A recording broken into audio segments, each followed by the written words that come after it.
To SEAM National Energy Management Awards. It's a great sight to see you all after a gap of 2 years. Let us all come together and enjoy the award ceremony, this conclave. This is India Energy Conclave, right, powered by Senpar in association with Genitza Electronics and Sonal India.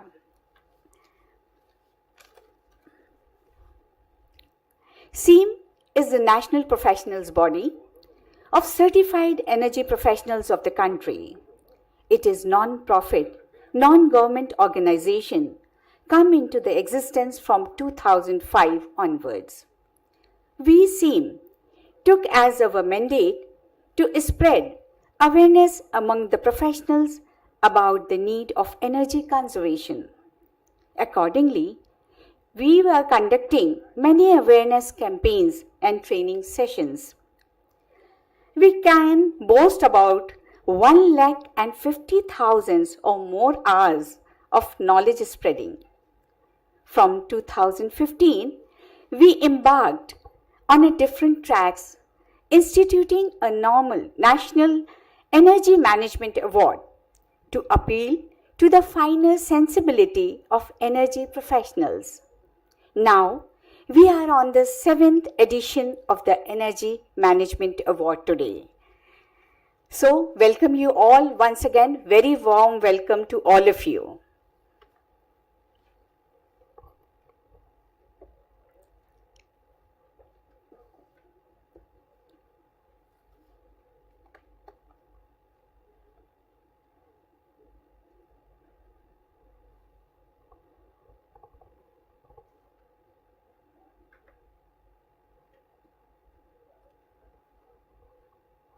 There is a video playing. May I request to please?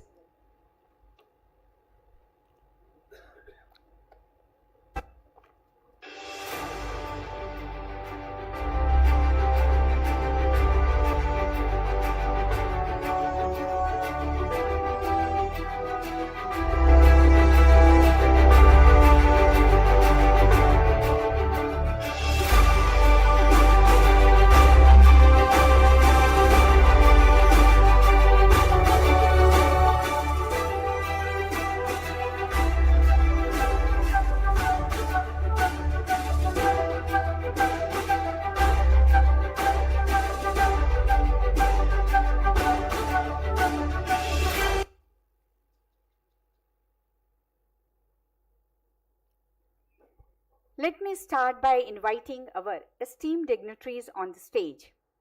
Dr. Moolchand Jain, President, Dr. Chandrasekhar Azad, General Secretary, Mr. Jayakumar Nair, Vice President, and Mr. K.K. Chakrabarti, former energy economist. May I request all of you to please come on the stage?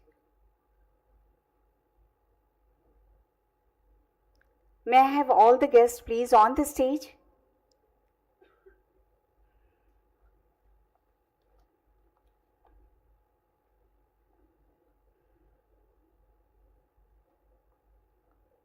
Our chief guest, K.K. Chakrabarti ji.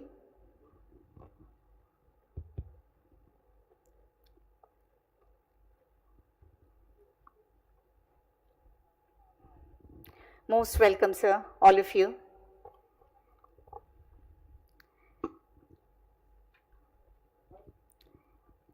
Please.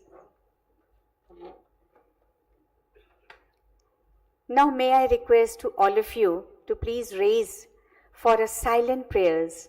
All of you please raise from your seats for a silent prayers.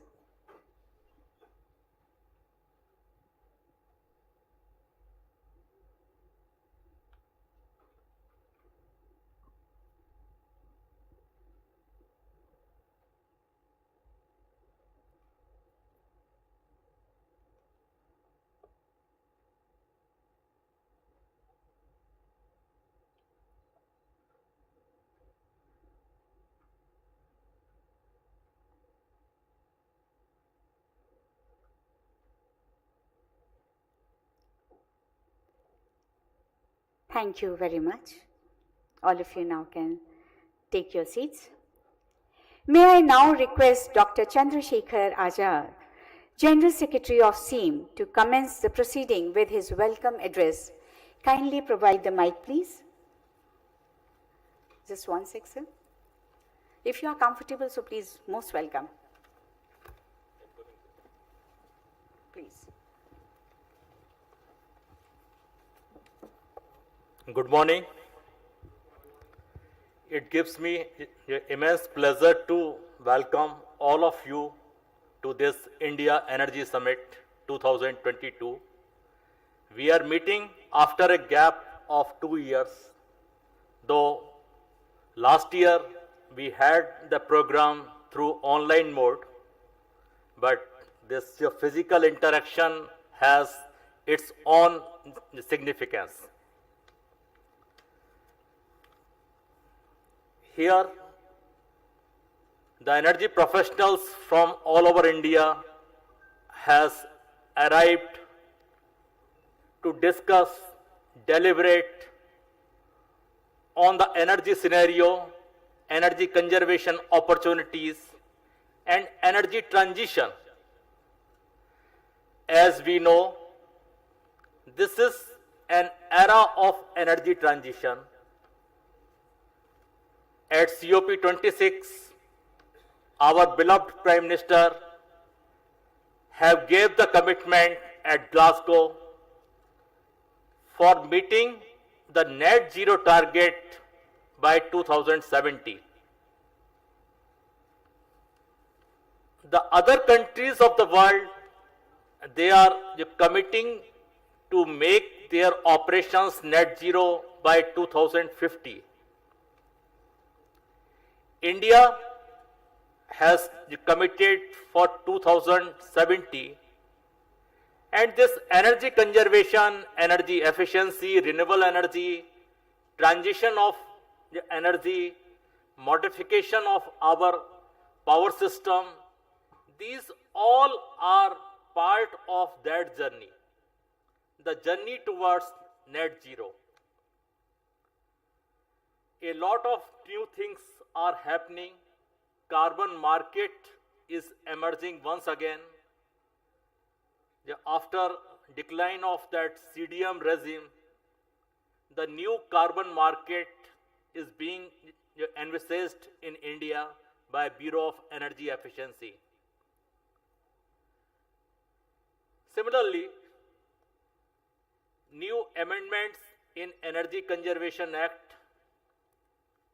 to bring the buildings and other segments of the economy under PET scheme and mandatory audits that are under consideration of Parliament. Obviously, that has been passed by the Lok Sabha, and hopefully that will be enacted within this forthcoming session. So this energy conclave is quite a significant event in view of those ongoing changes, new opportunities emerging for the energy professionals, changes in EC Act, the emergence of carbon market, and we are very happy to have veteran of energy conservation, ex-energy economist, Mr. K.K. Chakravarti sir, with us on this auspicious occasion. As we all know, at the time of creation of Bureau of Energy Efficiency and this first examination, national certification of examination, Mr. K.K. Chakravarti had played very pivotal role. He is veteran of the area, and we are grateful to him to accept our invitation to be chief guest on this India Energy Conclave. Once again, I welcome you all, our President, Mr. M.C. Jain, sir, our Vice President, Mr. Jay Kumar, our Chief Operating Officer, Mr. Krishna Kumar, sir. I welcome all of you and our sponsors, our partners to this India Energy Conclave, and I hope deliberation for next 2-3 hours will be quite crucial to understand the challenges and opportunities for this energy management. Thank you. Thanks.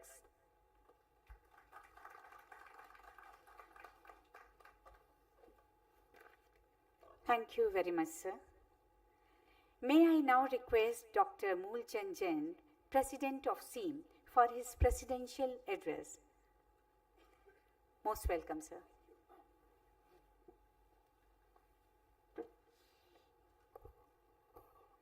नमस्कार। आप सब लोगों को देख के बहुत खुशी हो रही है, क्योंकि ज़्यादातर चेहरे मेरे पहचान की हैं और जिनको मैं बहुत सालों से जानता हूं। तो मुझे ऐसा लग रहा है कि ये फिर से हम लोग एक ऐसा भी प्लेटफॉर्म है कि जहां हम बहुत दिनों बाद फिर से मिल रहे हैं। तो चलिए, मैं उम्मीद करता हूं कि हम इसी तरह मिलते रहेंगे आगे भी। और आज के जो इस फंक्शन के, जिस प्रोग्राम के जो चीफ गेस्ट हैं, डॉक्टर चक्रवर्ती साहब, डॉक्टर के चक्रवर्ती साहब, वो हमारे मेंटर हैं। और जो पैट स्कीम जिस पे आप लोग काम कर रहे हैं अभी, वो पैट स्कीम के जो डिज़ाइन है, मेन डिज़ाइनर या मेन आर्किटेक्ट कहना चाहिए, वो चक्रवर्ती साहब।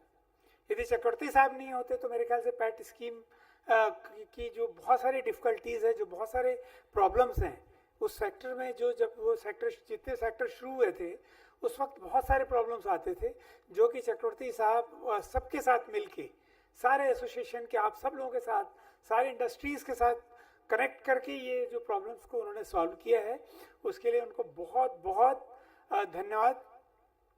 और अब जो नए सेक्टर ऐड हो रहे हैं और हम सब लोग उसमें डिफ़िकल्टी महसूस कर रहे हैं, और जब भी कोई डिफ़िकल्टी आती है तो हम लोगों को चक्रवर्ती साहब की याद आती है। चलो, बहुत खुशी की बात है कि आज हमारे चीफ गेस्ट हैं, और डॉक्टर मिस्टर जय कुमार जो हमारे वाइस प्रेसिडेंट हैं सीम के, जिन्होंने कि काफ़ी सालों से सीम को बहुत सारी मेहनत करके सीम को इस मुकाम पे पहुंचाया है। डॉक्टर CS आज़ाद हमारे जनरल सेक्रेटरी, बहुत ही मेहनती और बहुत ही काबिल इंसान है कि जिन्होंने एनर्जी के फील्ड में उनकी पूरी लाइफ में उनका बहुत बड़ा कंट्रीब्यूशन रहा है एनर्जी के लिए। और CEO श्री कृष्ण कुमार जी का नाम, तो सीम का नाम जब आता है तो कृष्ण कुमार जी का नाम आता है, मतलब सीम से कृष्ण कुमार है और कृष्ण कुमार से सीम है, ऐसा लगता है। He is the one of the founder of the सीम। ये तो बात इन सब की हुई। मैं आपको ये कहना चाहता हूँ कि आज जो हमारा प्रोग्राम है, ये कोविड के बाद ये पहला हमारा मेजर इवेंट है जो कि हम कोविड के बाद ऑर्गेनाइज कर रहे हैं। लास्ट ईयर हमने ऑर्गेनाइज किया था, बट वो ऑनलाइन प्रोग्राम था, और उसका भी हमें एक अलग अनुभव हुआ है। और उस एक्सपीरियंस से और जो दूसरे एक्सपीरियंस से हम लोगों ने जो भी सीखा है, और उस एक्सपीरियंस से हम लोगों ने इस प्रोग्राम को अभी कुछ बेटर तरीके से ऑर्गेनाइज करने की कोशिश की है। मैं आशा करता हूं कि आप सब लोग इसको एंजॉय करोगे। और जैसा कि आप सब जानते हैं, सीम कोई अभी ऐसा ऑर्गेनाइजेशन नहीं है कि जिसके बारे में कोई भी अननोन हो, क्योंकि सोसाइटी ऑफ एनर्जी इंजीनियर्स, जिनका कि इतिहास बहुत पुराना रहा है, 2005 से हम इस पर काम कर रहे हैं।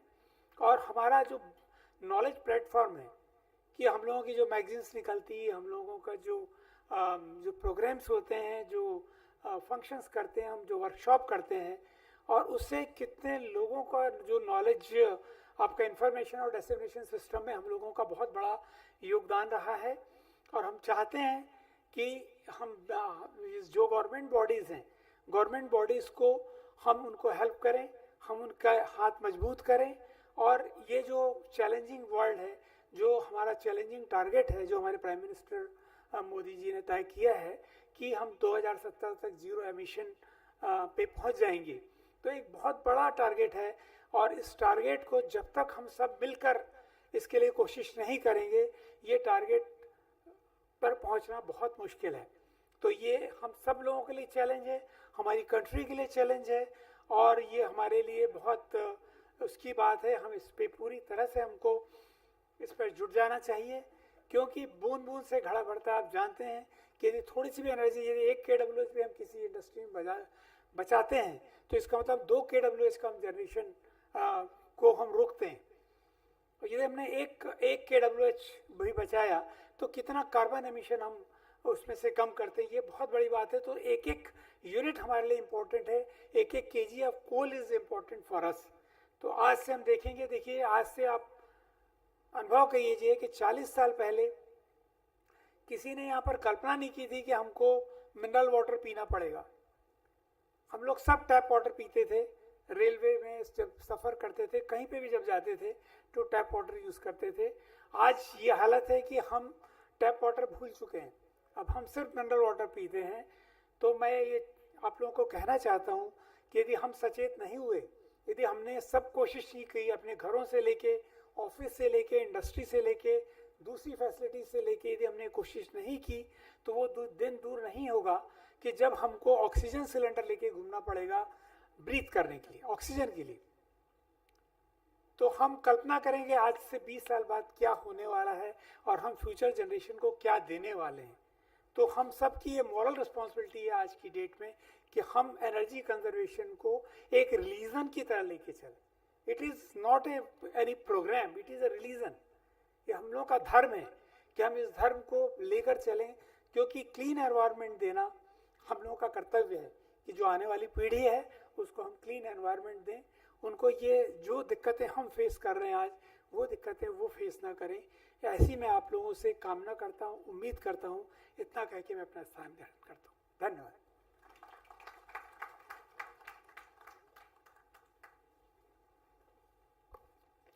Thank you very much sir.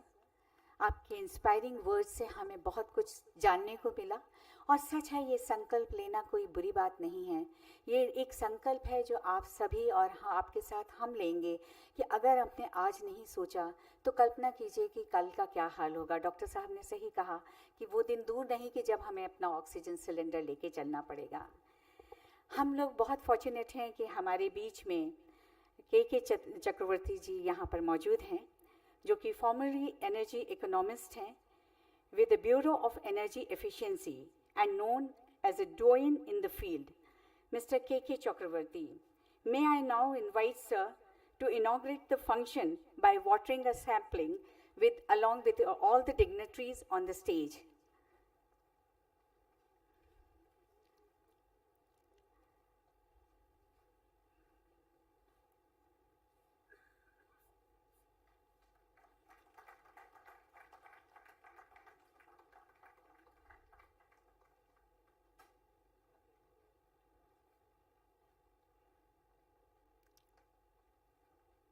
Thank you very much, all of you. And now here are the 2 live fellow awards by K.K. Chakrabarti sir to Rajendra Kumar Jain ji and Subhash Sabat ji.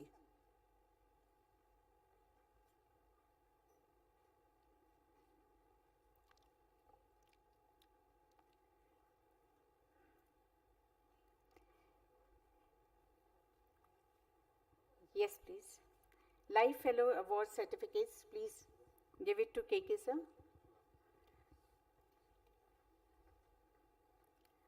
To Rajendra Kumar Jain and Ji Subhash Sabat ji. थोड़ी सी stage की lights please on कीजिएगा।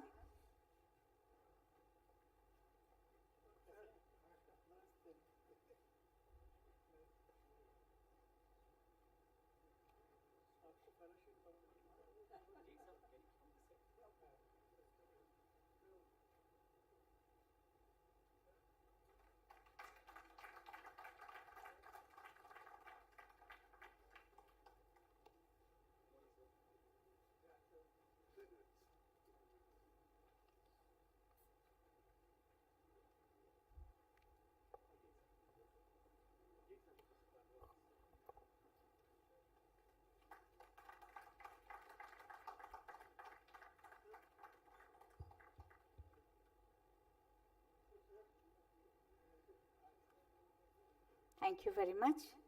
Now may I request Vice President Vijay Kumar for vote of thanks.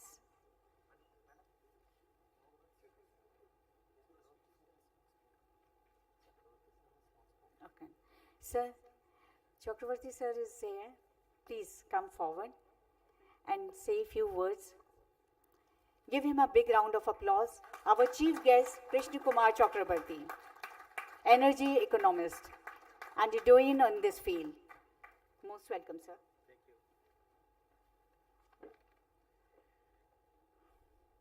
Thank you, ma'am. I convey my sincere thanks to SEAM for inviting me to be here among all of you. Dr. Jain Saab, Chandrasekhar Saab, Jai Kumar ji, and Krishna Kumar ji, and some of the faces I could recognize, although I have grown old, but still I can recognize. So welcome to this conclave. This is, an initiative of SEAM to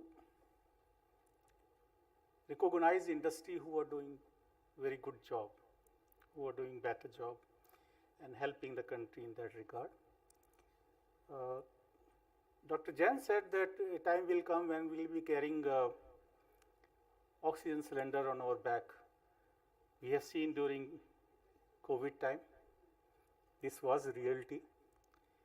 And I remember my days of 1987 when I was employed with National Productivity Council in Nehru Place. I could see that time the holdings wherein school boys going to schools, children going to schools and having on their back oxygen cylinders. So we used to laugh that how come these silly advertisements are being made, but now I realize the importance of this very resource. That's the reason Central Pollution Control Board is trying its level best to limit the NOx, SOx, as well as other pollutants so that we can breathe easily. Dr. Azad said regarding India commitment to net zero by 2070, it will be a very long journey, let me say. And the burden is going to fall on the professionals. Because I heard Mr. Sajjan Jindal in one of the Steel Zero conclave, he said, the technology will evolve, but it will take a lot of time. But before that, we have a weapon called energy efficiency. So we start using that as a weapon to control our carbon emission. So the professionals who are working in the industry, the corporate offices are very soon, they are going to put this burden on your shoulder, asking you to commit to reduce carbon emission from the manufacturing sites.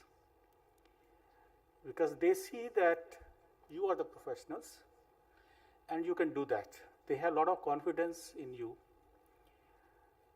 Why I am saying this thing, before this situation arose, I remember the day of year 2000 when the energy conservation bill was in the planning stage. That time our director was Mr. Shashi Shekhar, who is retired now. And he used to say that if this country has to progress, we have to act like Japan. We need to follow Japanese principle, we need to follow Japanese techniques and create a cadre of professionals. The only section of this energy conservation bill, that time it was bill, which can motivate us is to create a cadre of energy professionals. And in 2001, when this bill was passed and became an act, so before having proper regulations, rule, he went ahead and started this in 2003, the certification of energy managers and auditors. This was not guided by any rule and regulation. Rule is normally, notified by the central government, where the minimum qualification of energy manager and energy auditors are notified, and regulation is the process of conducting the examination or any methodology through which this certification can be facilitated. So in 2003 he started this. We had plenty of criticism from negative minds. B is again creating a cadre of professionals and creating unemployment in the country. What these, without assuring them a good job, and how these people will be survive, how these people will survive. So because we knew what is going to be the future, so we ignored all those negative thoughts. And now I can say with pride, these energy professionals which this certification examination has created are going to be the main pillar of decarbonization policy of Government of India and India. So because we have strength now, it is not the organization which makes people, but it is the people which makes the organization, and it is the people who makes the country. So since we have such professionals in the industry, they will be in a position to help the nation to prove that whatever commitment has been made to the world, we will be in a position to achieve that. Now, having said that, let me share with you the developments which are taking place. Dalmia's Bharat Cement has taken a pledge to capture 500,000 ton of CO2 in a year in one of their cement plant in India. This gas from the gas which is coming out, flue gas which is coming out from the cement kiln will pass through the amine-based solutions, and the CO2 will be absorbed, and then CO2 can be again stripped with the help of steam, and this they are planning to store and utilize it for chemical formations. Then we have Tata Steel in Jamshedpur. They have gone in for 5 ton per day of CO2 capturing from the blast furnace gas, and after taking out CO2, the lean gas will have a more calorific value because CO2 we have taken out. So this will be used for the other heating purposes, and there also this CO2 gas which is going to be captured will be utilized in the process itself. And Tuticorin alkali chemicals and fertilizer, they have already gone ahead with 200 tons per day, 200 tons per day scheme, and many other corporates have taken a pledge. Jindal Steel has taken a pledge to reduce its carbon intensity to 1.95 ton per ton of steel, and there are many other such examples. There is a group of 6 corporates who have taken a pledge to become zero emission by 2050. So these are the things. So this carbon capture, storage and utilization is not a new to Indian industry. In fact, in the fertilizer industry since 1968, they have adopted such process. CO2 is used for manufacture of urea. So they have such process. So it's not that difficult.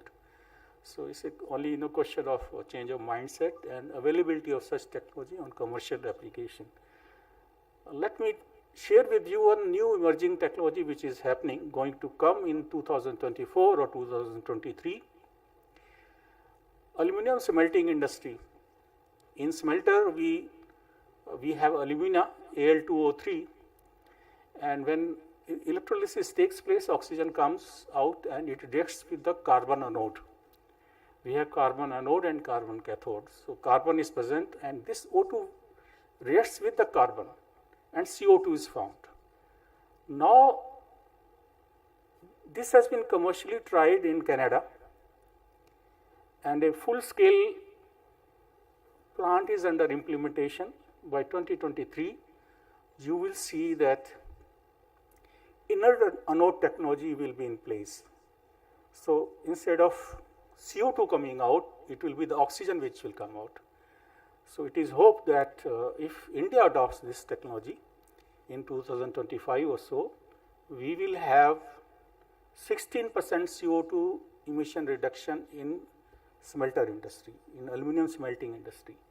So this will be a great contribution in achieving our net zero. And I interacted with some of the suppliers, manufacturers of aluminum industry. They said we can do it within the existing smelters units. So retrofitting will not be a problem. So we can start with the inert anode first, and then we can go in for the inert cathode as well. So this is a new thing which is emerging out. Cement industry, you might have also seen 2 or 3 units have gone in for capturing waste heat which is coming out from the kiln surface. In the cement kiln, we maintain temperature of 1450 degrees Celsius, and outside temperature is anywhere 250 to 300 degrees Celsius. So this waste heat you can capture, and in one of the plant in South India, they have installed heat exchangers, coils, and this hot water which is being produced is being used in vapor absorption machine, and 85 ton of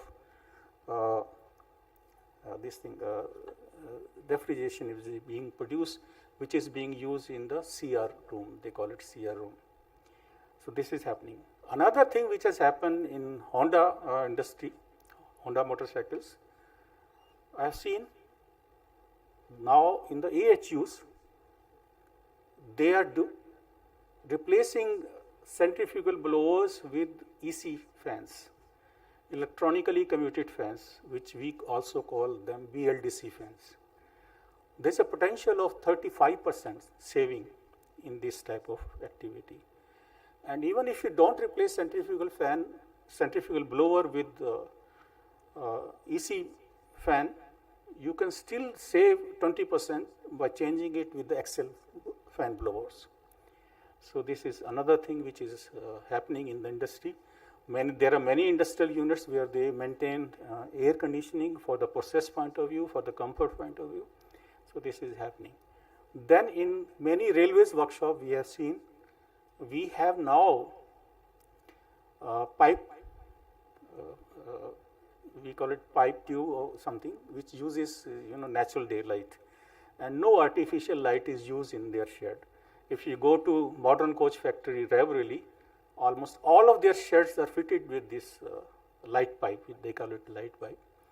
So this is another thing we have seen which has happened. And basically, these are some of the technologies which are taking their final shape. So I thought to share with you. And now going ahead, the future lies in the fuel cells using hydrogen, green hydrogen. Almost all the refineries in India, they have gray hydrogen. From natural gas, they produce hydrogen for their to meet their process requirement. And Mathura refinery, which is very close to Delhi, they are going for 120 tons per day green hydrogen plant within their complex. And also, as I said, you will see the buses being driven by fuel cells. So there may be competition between electric vehicles and fuel cell driven cars, passenger vehicles, as well as even train also. You may have fuel cell using green hydrogen. So this is something which is going to happen in near future. So renewable energy will be the mainstay for us to achieve our net zero commitment. If you look at, I think many of you might have visited industry.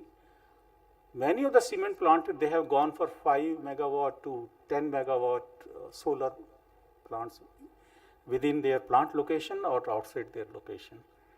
So this is happening. I mean, private sector is adopting this type of technologies, and out of 403 gigawatt installation, whatever we have, I think in very near future we will have 40% of the power being met by this renewable energy. So I thought to share with you, because I keep on interacting with the industry, keep on visiting the industry, the new things which are happening. So I've taken slightly longer time, but I thank you once again for joining us and wish you all the best. Thank you once again. Bye-bye.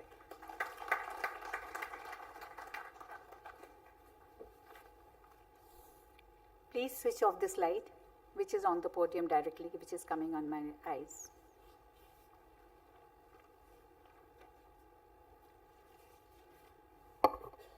Thank you very much, sir, for your inspiring words and encouraging motivational speech. Thank you so much.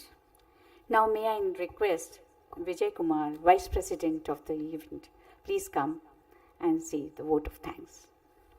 Most welcome, sir.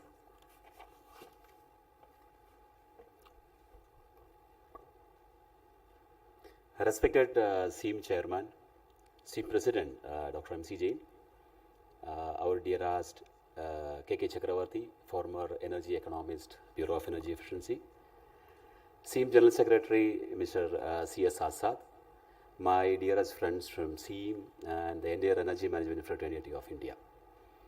So SEAM has conducted various programs in the past 15 years. SEAM has conducted various programs across India for disseminating knowledge, for accelerating growth of energy efficiency activities in India, supported various governments, state government and central government for various activities, for accelerating the projects what they have implemented, and directly or indirectly involving with the various individuals and organizations for improving or achieving their sustainability targets. So this is in a broader step. SEAM has conducted thousands of initiatives, thousands of programs across India, and India Energy Conclave and SEAM Awards as part of our large-scale activities. So this program probably would be a restart of our large-scale programs after 3 years. Hopefully, we will be continuing with lots of similar programs in future. So my role is to offer vote of thanks. When it comes to SEAM President, Dr. M.C. Jain, he is always an inspiration for all the SEAMians. He is driving the SEAM from forefront, directing us to the right direction, because our objective is to disseminate knowledge. Our objective is to support people, support India, or support organizations and individuals to conquer different heights. So thank you, MC Jain sir, for your valuable presence and guidance. When it comes to Mr. K.K. Chakravarti, I was listening to his speak. The thing is, it's similar to a training program, what I might have attended, say, some 20 years back. So he is a man who taught India about energy conservation, who taught India how to conserve energy, how to proceed energy conservation activities, and how to move ahead with the targets and surpassing your targets. So thank you, Mr. K.K. Chakravarti sir. You are still an inspiration to the entire India. I am really thankful to you for your gracious presence. So whenever SEAM has to conduct a program, whenever we approach you, you never say no to us. Thank you once again, Dr. K.K. Chakravarti, for your presence. Mr. C.S. Assad, General Secretary of SEAM, he is heading SEAM from Delhi. He is a face of SEAM in the capital city. So he is a man behind the entire show, supported us to arrange the entire thing in this capital city. Thank you, Dr. Assad, for your support. And then I need to say thanks to all the members from SEAM, those who have supported to make this event a grand success. And the entire Indian states are representing for this program. So you all are traveled from different parts of our country, different states of India for attending this event. I know I am getting a lot of messages from other persons. They are already, when it comes to heavy rain or rains, there will be a lot of traffic block and all other things will be accompanying with this. So a lot of our friends are on the traffic blocks. Hopefully they will be joining us. And even though the pandemic is coming to an end, we may not be having any signs of further increase, but still we need to follow the guidelines from the government. So that is why we have restricted the entry pass to this hall. So that is why you could see we were forced to ask maximum number of delegates to join online. There are thousands of people watching this program from across India and abroad. So my sincere thanks to all. So hopefully from the next event onwards, we will be having more and more physical programs, and you will be in a position to come over here again and again. Thank you. Thank you all.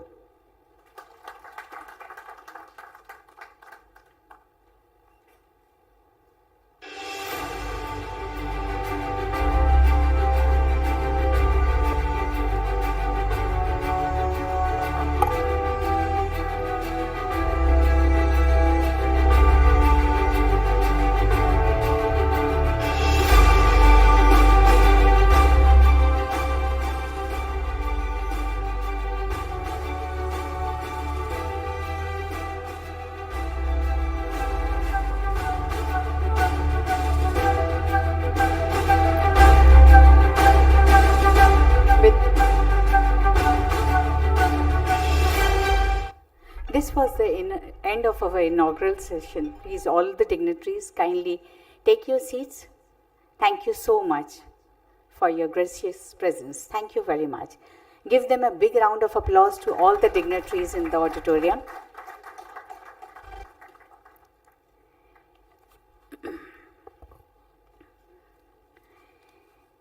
Now, I have the pleasure of inviting online head, UNIDO, Dr.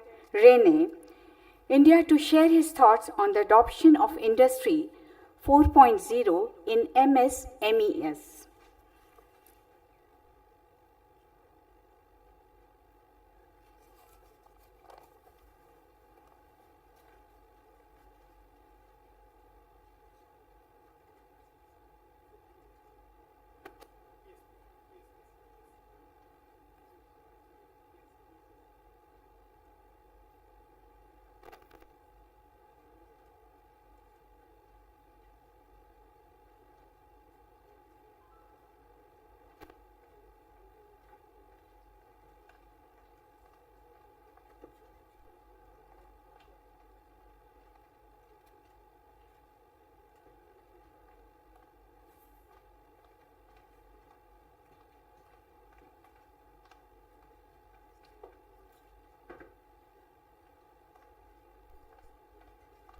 Namaskar. Good morning, ladies and gentlemen. Thank you to the Society for Energy Engineers and Managers for inviting me to speak today on the topic of Industry 4.0 for low carbon manufacturing, or one might say the interlinkages between energy efficiency, innovation and digitalization.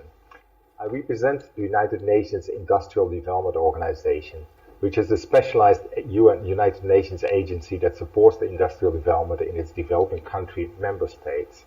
We work particularly to contribute to Sustainable Development Goal 9, which speaks about industry, innovation and infrastructure, and then particularly on inclusive and sustainable industrial development. That is the interface between industrial development, achieving advancement of economic competitiveness, also creating shared prosperity, and also then ensuring environmental sustainability. One might say that this is ensuring that industrialization works for markets, so enterprises produce goods and services that are sought after in the market, for people and the communities, so that the communities and people benefit, have decent work in industries, and also ensuring that environment and climate are protected. Within this, we have the energy agenda as profoundly there in terms of energy efficiency, the introduction of renewable energy, and low carbon innovation, which is basically at the intersection of the economic competitive and the environmental sustainability. One of the initiatives under which we collaborate in India is the Facility for International Cooperation on Inclusive and Sustainable Industrial Development. This is a partnership with the Department for Promotion of Industry and Internal Trade and UNIDO that facilitates learning and knowledge and foster projects and partnerships on inclusive and sustainable industrial development. We have recognized a number of topics of key relevance to India, which we are working on through this FIC ICIT as listed here. And today I will really focus on the ones that are merged together around circular low carbon economy, innovation and digitalization, and manufacturing excellence. Speaking to the topic of energy efficiency as a starting point, I believe there's some consensus to think of this in terms of three-tiered approach. So the first tier and the lowest level is perhaps to improve, to monitor and remediate energy losses. These are typically measures which have a low capital investment and can be implemented without too much of an effort. Then we talk about upgrading industrial facilities, where we install proven efficient equipment and devices. This will normally require medium capital investment. And then at the third level, we can speak about innovation, so changing the new process or technology, which normally requires higher capital investment. Let me elaborate on each of these three categories of solutions and some of the work that UNIDO and other partners are doing in this regard. So the first is the kind of improvement, which has been characterized by good returns without significant investment through measures of good housekeeping and knowing how where your energy is used, which switch off is not productive, fix what needs fixing, equipment modification, insulation, heat recovery, and also better process control. These are typically the challenges to overcome the knowledge gaps and the attitudinal barriers that energy matters for bottom line performance. It's not just an environmental nice to have, but it's critical to business survival. UNIDO has worked with, or is working with the Bureau of Energy Efficiency on this GEF project on energy efficiency and renewable energy in Indian MSMEs. We supported 1,250 MSMEs in 23 clusters in 5 sectors. You see them here, brass, ceramics, foundry, hand tools, and dairy sector. And we set up 12 energy monitoring centers, which are basically providing the companies with energy monitoring devices, portable devices to check energy use. We invested over 7 crores in 21 pilot projects. We developed and vigorously promoted circular specific technology guides for the different clusters. You see here one of them highlighted. And we piloted performance-based energy advisory services, where the energy advisor is basically paid on the basis of implementation of energy efficiency measures rather than on delivery of a report. We achieved implementation in 750 MSMEs, and those MSMEs invested about 244 crores from their own resources to achieve 142 of cumulative savings, annual cost savings, which means a payback time of about 19 to 20 months. They saved then over 24,000 tons of oil equivalent and about 146,000 tons of CO2. So this is quite a a successful project. You can see also the knowledge resources which are available on this website.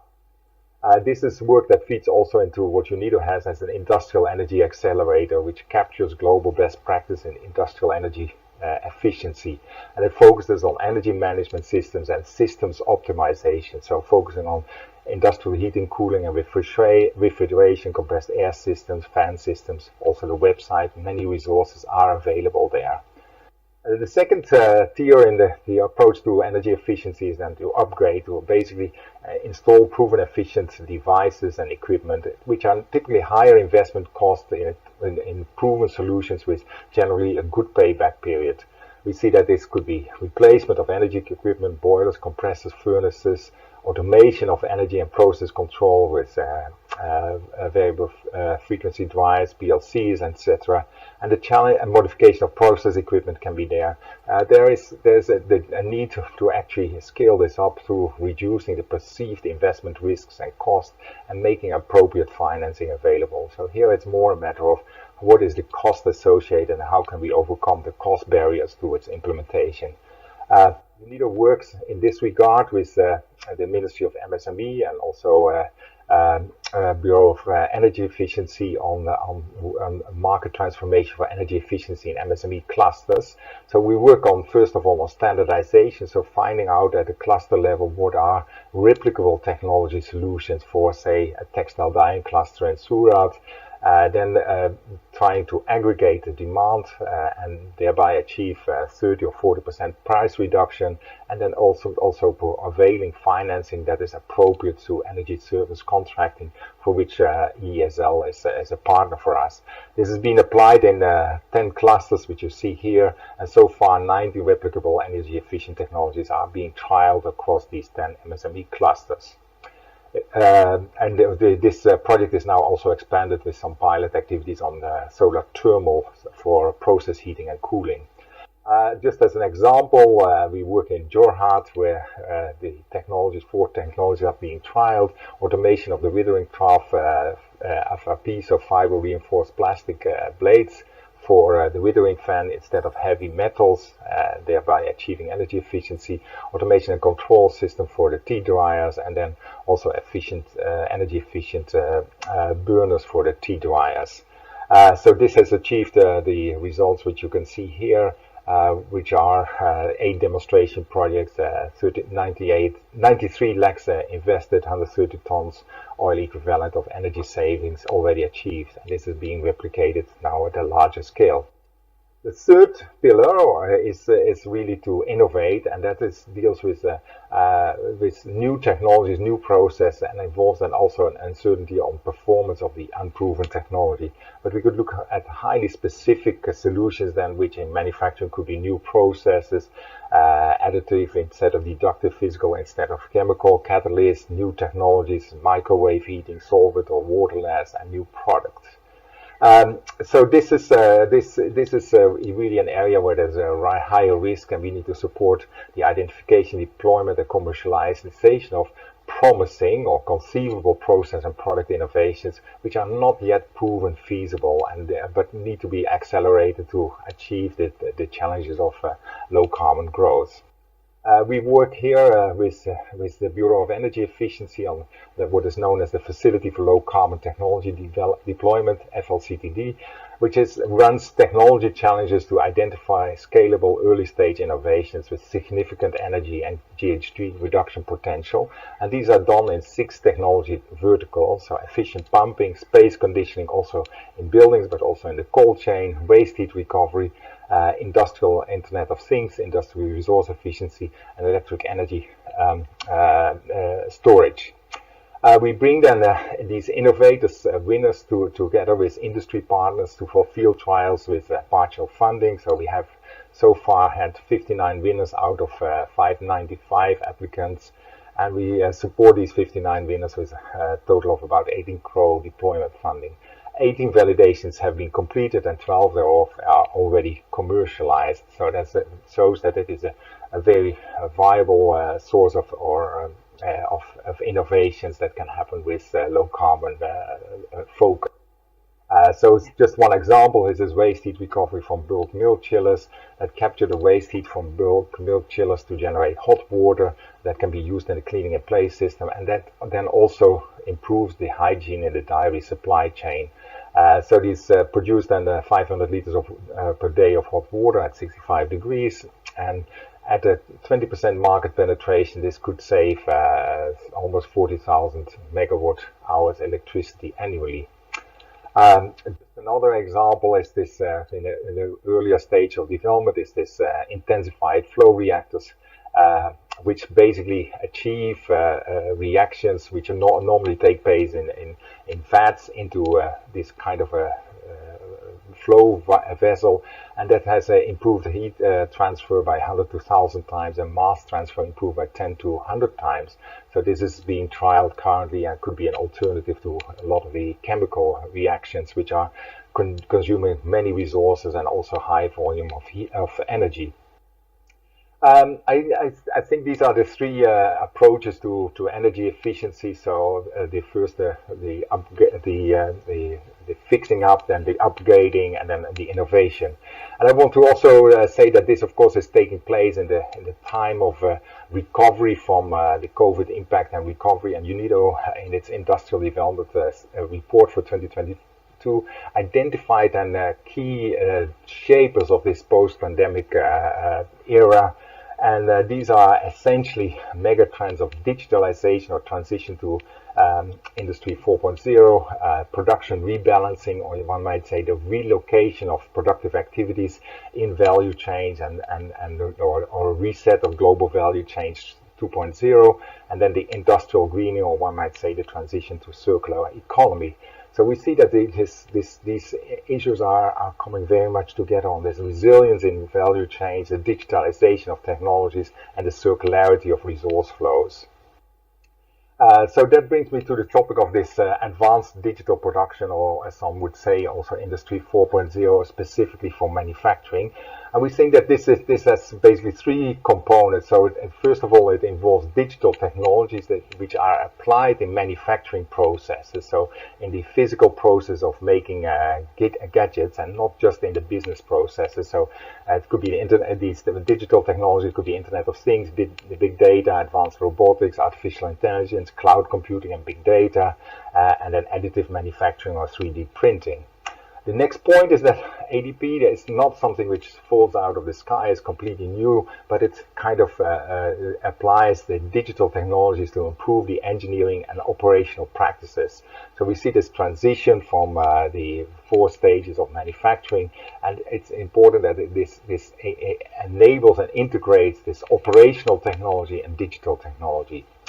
And then last but not least, we see then that the solutions are to combine the hardware, which is the sensors which are connected to the machinery and collect data, then the software which is manipulating the data, and connectivity to immediately respond on the data as they come in. The digital, the fourth industrial revolution is often then presented as a single-dimensional transition from mechanization in the first industrial revolution to electrification, automation, and then now the digitalization. But I believe it's more relevant to see this as a two-dimensional changed process. So we have the digital technologies, which are basically non-existent or very rigid. You could just switch on and switch off equipment in the first industrial revolution. Then we got to lean production, which trying to manipulate the flows and as production demand, and we got to integrated production with computers, and now with digital technologies we come to smart controls of production processes. But this goes alongside with the operational technologies which are driven by steam, then electric energy, electronics, and our frontier technologies. And this is also important. We see with Industry 4.0 that we can apply technologies which are basically also co-developed with digital technology. So if we talk about nanotechnology, it involves molecules which are designed with computers rather than by experimentation. So it's important that we appreciate this from a perspective of operational technologies as well as digital technologies. And those need to go hand in hand to have a competitive and preferential outcome. So the IDR, the Industrial Development Report, and identified a number of benefits of this ADP, Advanced Digital Production Solutions. So we can look at new and better products which are addressing marginalized groups, or better quality, or environmental goods and services. And we also can increase production efficiency in terms of energy, operational cost, capital utilization, and employment and quality.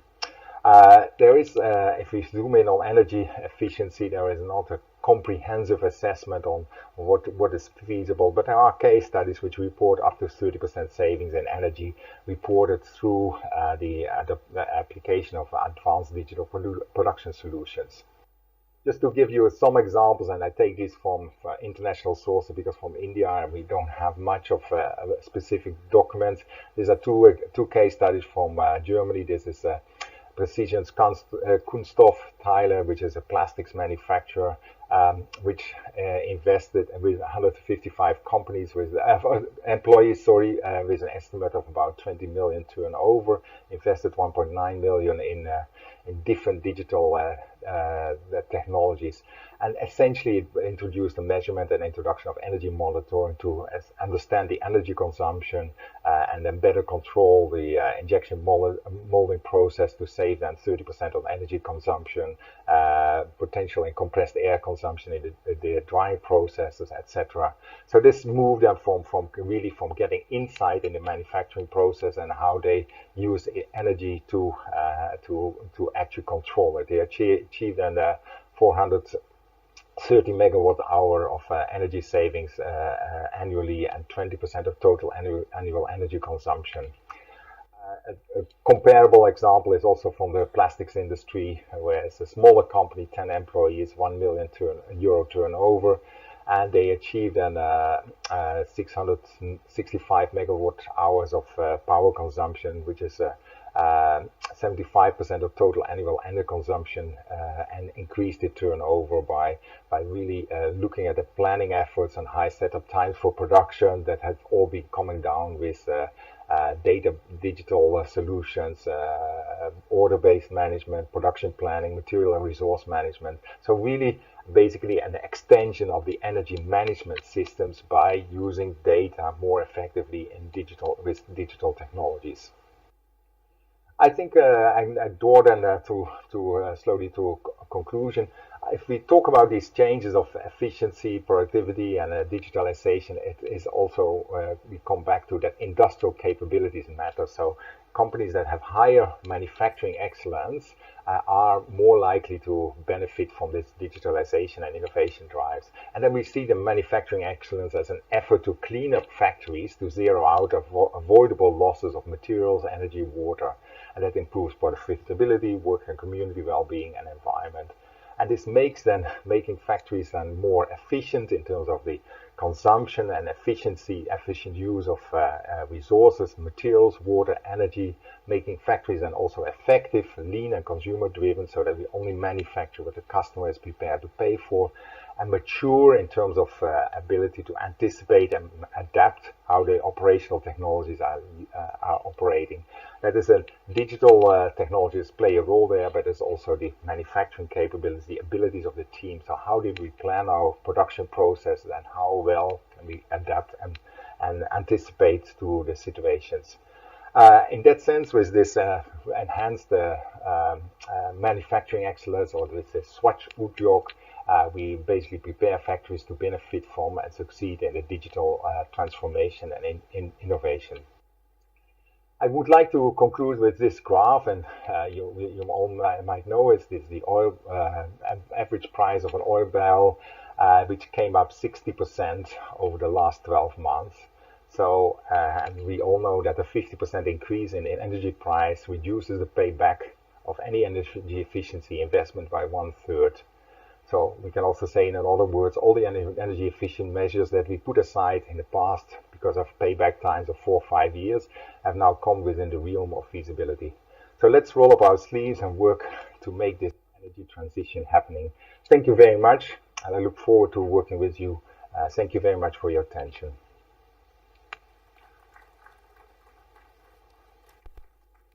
A huge round for Namaskar. Dr. Good morning, Rene. ladies and gentlemen. Thank you to One more time, please. Now we have a special message for all of you. We have restricted the passes to this physical event to follow the government guidelines due to the pandemic. The entire program is being live telecasted, and if you want to get the link of this program, please you can contact with our volunteers. Bharat सरकार के द्वारा निर्देशित कुछ नियमों का पालन करने के साथ ही पैंडेमिक के चलते हुए बहुत सारे हमारे मेहमान जो हैं वो सीमित मात्रा में ही यहाँ पहुँचे हैं, और जो ये पूरा प्रोग्राम आपको दिखाया जा रहा है लाइव टेलीकास्ट हो रहा है। आप जो भी अगर इसका लिंक चाहते हैं हमारे वॉलंटियर्स से आप कांटेक्ट कर सकते हैं, और इस लिंक को लेके आप पूरा कार्यक्रम देख सकते हैं। धन्यवाद। Move on to the next. I now have the pleasure of inviting to stage Mr. Shyam Ravindran, Managing Director, Messrs. Sonal Instruments India Private Limited, to share his thoughts on instrumentation and energy monitoring.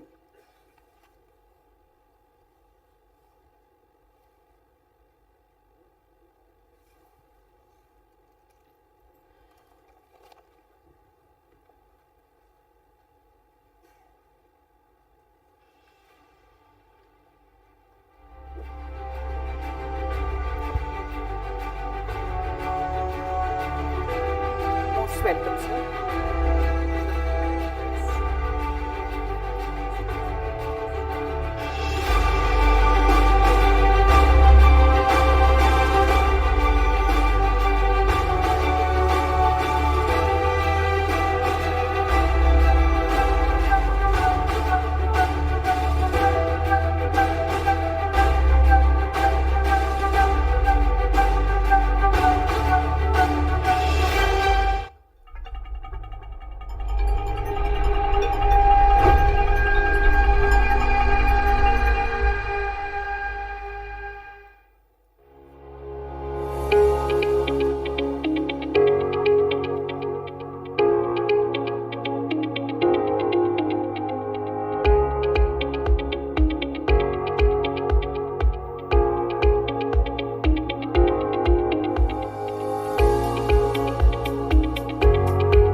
Good morning once again. Certainly the video was not my presentation. My presentation starts now. Once again, thank you again for giving us an opportunity to present our company. My name is Shyam Ravindran. I represent a company called Sonal Instruments India Private Limited. I also want to thank one more time SEAM India team who has invited us for the presentation. In a very short notice, also they have given us all the opportunity to do the presentation. Next slide, please.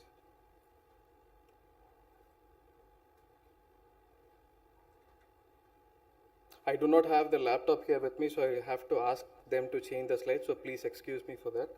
So my session today will be basically divided into three divisions. For example, I wanted to introduce about my company because this is the first time we are making a presentation to SEAM.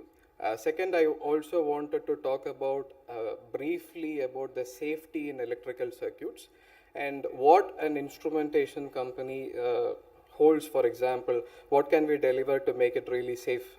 These are the three topics which I wanted to cover during the presentation today. I'll not take much of a time in introducing about the company, but I just wanted to make it very brief so that we understand what kind of products and technologies we will be delivering. Next slide, please. So Sonal is actually a Poland-based company. This is a 28-year-old manufacturing and a consulting company based in Poland. We operate in almost 80 countries worldwide. Brief history about the company. The company was split from its parent company called Tim Group from 1994. In 2008, the company is already listed in Warsaw Stock Exchange. In 2013, I have created this company in India. So by February 2023, this will be a 10-year establishment in India also. Next slide, please. This is the capital group, which includes all the other sister divisions of our company. We operate in airport investments, security, defense, and we also operate, for example, in industrial automation, etc. Next slide, please. So this is the base of the customers that we hold in. Naturally, being an instrumentation company, the major customer base that what we have is into electrical transmission, distribution, and generation companies. We also happen to have the good customer base in India, for example, from railways, defense, in police forces, etc. This is the global customer base. Next slide, please. So, as I promised, it is a brief introduction about our company. This will be more towards, I wanted to focus more towards about the safety in electrical networks today. Is the electrical network really safe? Now, please go back to the previous slide. Is the electrical network really safe? This is the one question which I wanted to actually keep asking myself, and I also wanted to put forth to all of you, because this is a conclave of all the energy managers and certified energy auditors. Before I ask this question, I wanted to also bring out a notion. When I met SEAM India in an electrical exhibition, they told that you have you seem to have a very good electrical testing equipment which will satisfy all the testing requirements. Okay, great. But the story what I wanted to tell is, okay, I have all the electrical testing equipments with me. The story what I had is, for example, there was an electrical fire accident even in the apartment which I live, even in the apartment which I stay. So when I looked into the electrical accident, the notion is not about an electrical accident. My daughter used to play there. And when I see a fire accident, and it took only maximum, I will say 6 to 7 minutes for the fire to spread to the next 2 floors. While we expand, did we put the really a pause to understand whether the electrical network is really safe? This is the question which I always had. But before I come to my suggestions or my opinion, I wanted to also show to you what is available in the news. Next slide, please. This is the news that is available. For example, the fire accidents in Bombay, this is what is available in the news. Nothing is given from my side. They say that the major fire accidents in Bombay is because of electrical short circuit. There is a huge negligence in terms of electrical safety as well as the fire management system which is running in the building. This is what is presented in the news. When I just I personally Googled about short circuit fire accidents, you can see, and the most important notion is, this has all happened in this year. The number of incidents is keeping on increasing, and we happen to kind of adjust to it. And it is not the fact that it is maybe we will adjust to every electrical accident. No. If we will look into the, for example, if we will look into the aviation industry, there is a statement also coming out from the aviation industry.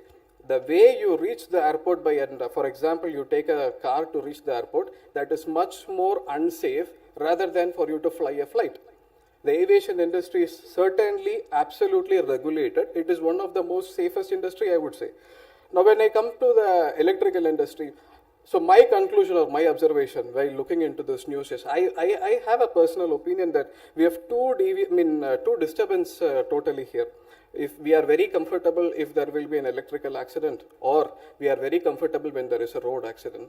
So when we progress, I also wanted to make out a small pause for us to understand, is our electrical network really safe? And why I had that question is very, very fundamentally, I have all the electrical testing equipments with me. Crores of rupees of electrical testing equipments manufactured by us, I supply across to the country, but even to the apartment next to me is not safe. Please go to the next slide. This is also an electrical accident, what we find it majorly right now. There is a lot of attention going towards the fire accidents in electrical EV vehicle sector. I'm not saying that there is not a progress. Absolutely there is a progress. But while we progress, we also wanted to have a small pause in understanding whether the network is really safe. Please go to the next slide. Next slide, please. So I wanted to also bring out a notion of what is the recent update in CEA. It is mentioned, it is 28th of July was the last date about this safety regulations, which is, please go to the next slide. There is a change in the CEA regulation. So I thought when I wanted to make a presentation today, I thought I will address only what is the recent changes. I really did not wanted to make a presentation about the products in the company, which I have put out a stall outside. We will be more than happy to discuss about the products at a later stage. So this was the recent changes in the CEA regulation. Before, please note, this is just a copy paste from the regulation. We have not edited. Before the standard was limit earth resistance sufficiently low to permit adequate fault current for the operation of protected devices. Now the regulation has been upgraded to earth fault loop impedance. Shall be maintained sufficiently low to permit adequate fault current for the operation of protective devices within the stipulated IS 3043. This is the standard upgrade which has been made. Now what this is all talking is, for example, before we make earth resistance, and we see, for example, you go to a petrol station, you see there is number of earth pits available, they make a measurements. What is the combined earth pit value, what is the individual earth pit value? This is already in practice. But the news comes out as there is an electrical short circuit and there is electrical fire accident. Electrical short circuit, what we understand is, for example, there is a high current which is flowing, and we also happen to have a protective devices which is already installed. Did we check it? Is this installation safe enough? So not only to, I am not saying that you should not maintain your earth resistance, but we also wanted to put out a notion, please check your electrical protective devices. That is the primary point I wanted to insist. Next slide, please. This is the regulation screenshot. You can see how many notions have been mentioned about the impedance. I don't want to read the statements here. It is publicly available in the BEE website. There is enough, let's say, kind of, importance given to the word of impedance measurements. And why I wanted to insist this particular point again and again is because, yes, we happen to have improving the efficiencies, and we are absolutely good in that. But while we make that improvement, we also wanted to understand whether it is safe while we do that. Next slide, please. These are the list of testing equipments, which is given by BEA, that these are the list of 14, 15 testing devices. That is, this is taken again from the same standard, the same regulatory notion. So about 14 to 15 testing equipments are added into what is called as a mandatory testing. except other than the safety gloves, safety helmet, and an ammeter and a voltmeter, mostly I'm pretty sure you will all have almost all the necessary testing tools, because we are all certified energy managers and energy auditors. But I also wanted to highlight one point. There is a new amendment called as loop impedance meter. Next slide, please. First, I'll tell what is this loop impedance. Now, when there is in an electrical circuit, for example, if there is an electrical short, this is how a fault current will be traveling. While the fault current is traveling, does our protective devices work? And we have different type of electrical networks. I do completely agree that we have TNS system, we have TNCS system, IT system. So for each and every different type of a system, we have defined what is to be the tripping time for all of our protective devices. Next slide, please. So while we make a measurements, it's quite simple. This is also a very important point I wanted to make. It is absolutely simple that you connect a device and it will tell you what is the impedance value of the total circuit. Not only with your earth resistance, it will also give you the total impedance value. Once when you know your impedance value, it's very simple in that Ohm's law, you will be able to identify what is the prospective short circuit current. So when you know what is your prospective short circuit current, for example, you have a B16, as a protective device, the maximum is 80. While you make a measurement, you get more than 80. It is safe. But is there a regulation to do that? Absolutely no. This is the only point I wanted to make a notion while I make a presentation. Next slide, please. And we also have the RCDs, which is also a device which is installed in our electrical systems. Next slide, please. Now, yes, please. Next, please play it. I wanted to make this slide specifically about the product only because I was sitting in a presentation of a leading consultant, and there was even a mention about a point. These kind of testing equipments can cost somewhere between 30 to 40 lakh rupees. Absolutely not. That is not the fact, because even we have did the business with these companies, and it was not for 30 to 40 lakh rupees, which means we understood that we wanted to, many of the consulting companies wanted to keep these provisions as a kind of what I can say, a luxury element. No, absolutely, this is not a luxury element. We have designed some kind of a testing tools which will be a combination of everything. Please play the slides continuously. So an insulation tester, next. Please continue the slides. An earth tester, please. And a loop impedance meter, next slide. A power quality analyzer, next slide, please. RCD tester, next slide. A phase sequence tester, next slide.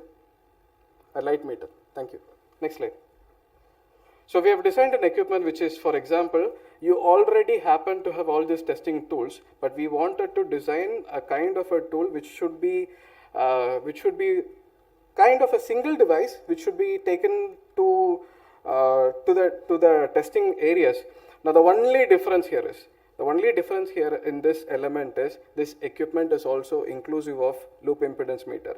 Now most of us have all these testing tools as a separate equipments, and the cost of these equipments, you know what is the cost of these equipments. However, while I make this presentation, I had a discussion with SEAM India team, and they told please mention the price while you have a discussion. So the price of this kind of equipments is about 5.5 to 6 lakh rupees, which is the market price.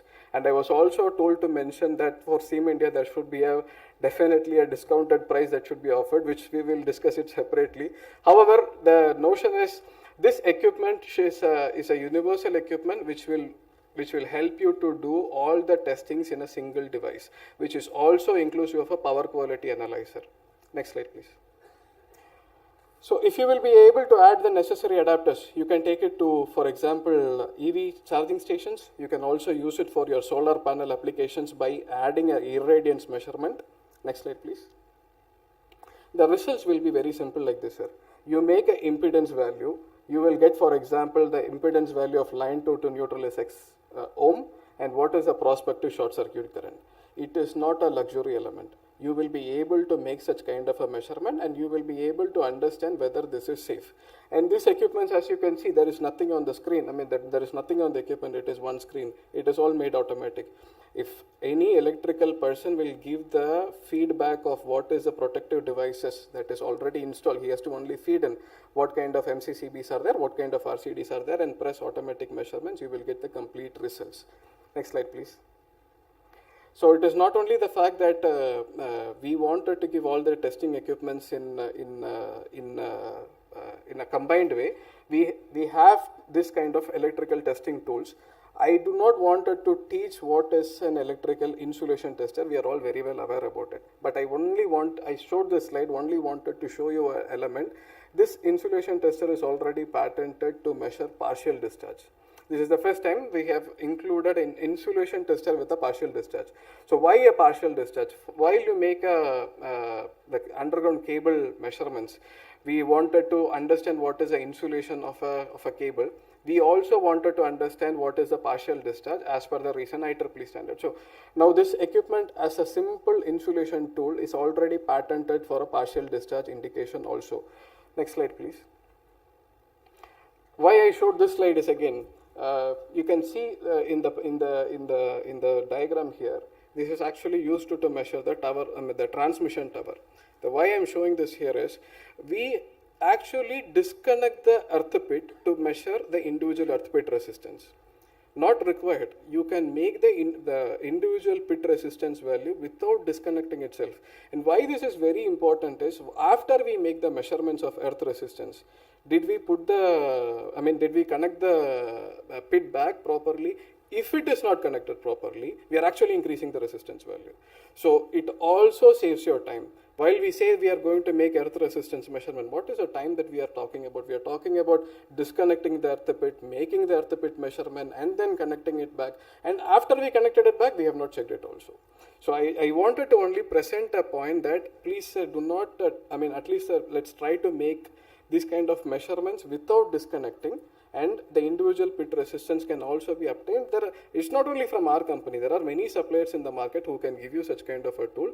We have seen that after disconnecting, making measurements while connecting it back, it was not connected properly. So the whole purpose of making the earth resistance measurement was actually put, which didn't serve the purpose. Next slide, please. Power quality analyzer, I showed in the previous product itself, a power quality analyzer is an inbuilt tool. But however, in some cases, you might wanted to make a continuous power quality monitoring.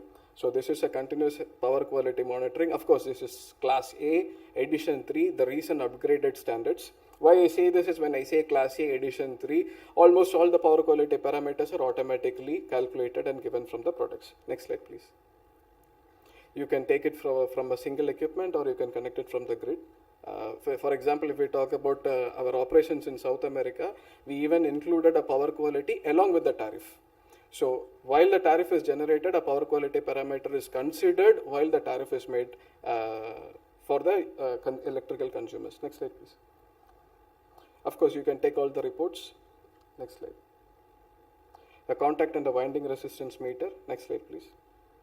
A thermal imaging camera. That the other image was taken yesterday. I thought of showing this image because when I kept the camera outside, people were asking what was that maximum distance you can cover. This is a measurement what we have done for PGCL yesterday, which can make a measurement up to even 200 meters. So based on your requirements, we will be able to give out the camera based on the distance of the cameras.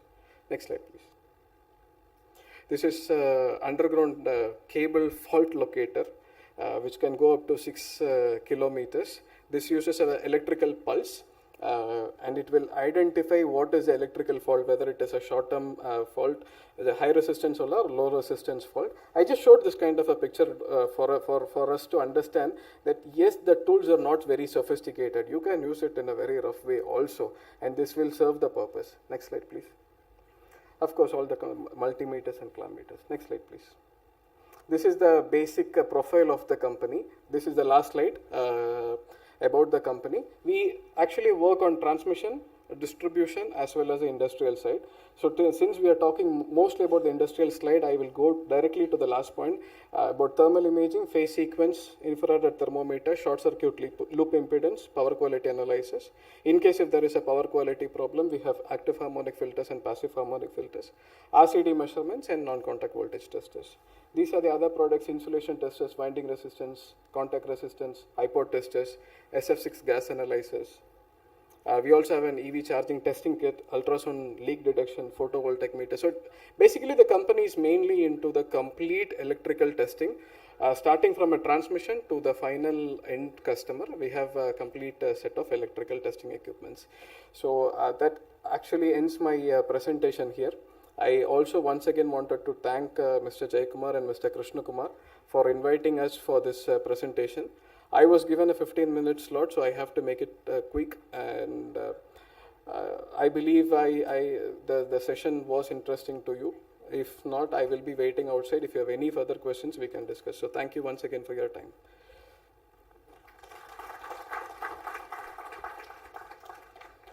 Thank you.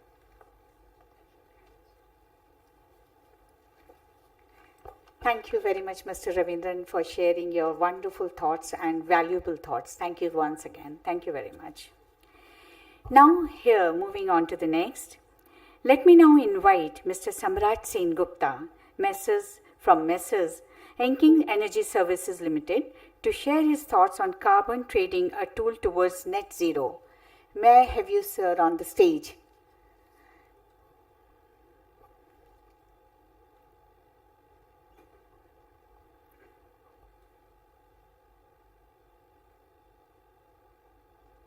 Most welcome, sir.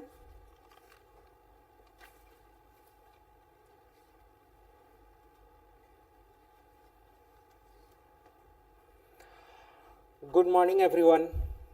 I represent EKI Energy Services Limited, and we work on carbon market. Though the market is active for last almost 2 decades, but with the recent activism based on the media activism in reporting global warming relates to its impact being largely what we have felt for last 2 decades or even last 4 decades in the southern countries, been suddenly exaggerating feeling on the northern countries where North America and Europe are suddenly under severe climate stress, with which you all might have read in various newses, has bring the topic into the global action domain. If we go a little bit back towards in Rio, around 4 decades ago, the world was in an environmental global conclave, has first conceived that yes, global warming or climate change, which ought to be happened as a part of a paleoclimatic behavior of this earth, been seen in the last millions of years of paleoclimatic history of this earth, is suddenly got exponentially exaggerated in terms of its gradient of temperature increase. And it has been agreed that human induced greenhouse gas emission is the result of that, and carbon dioxide is one of the major direct human induced greenhouse gases. Though if you talk about pure scientific basis, the temperature rise is happening due to the main cause is due to cloud, but cloud is a secondary product of global temperature rise, which releases more and more water vapor into the atmosphere, increases the cloud formation.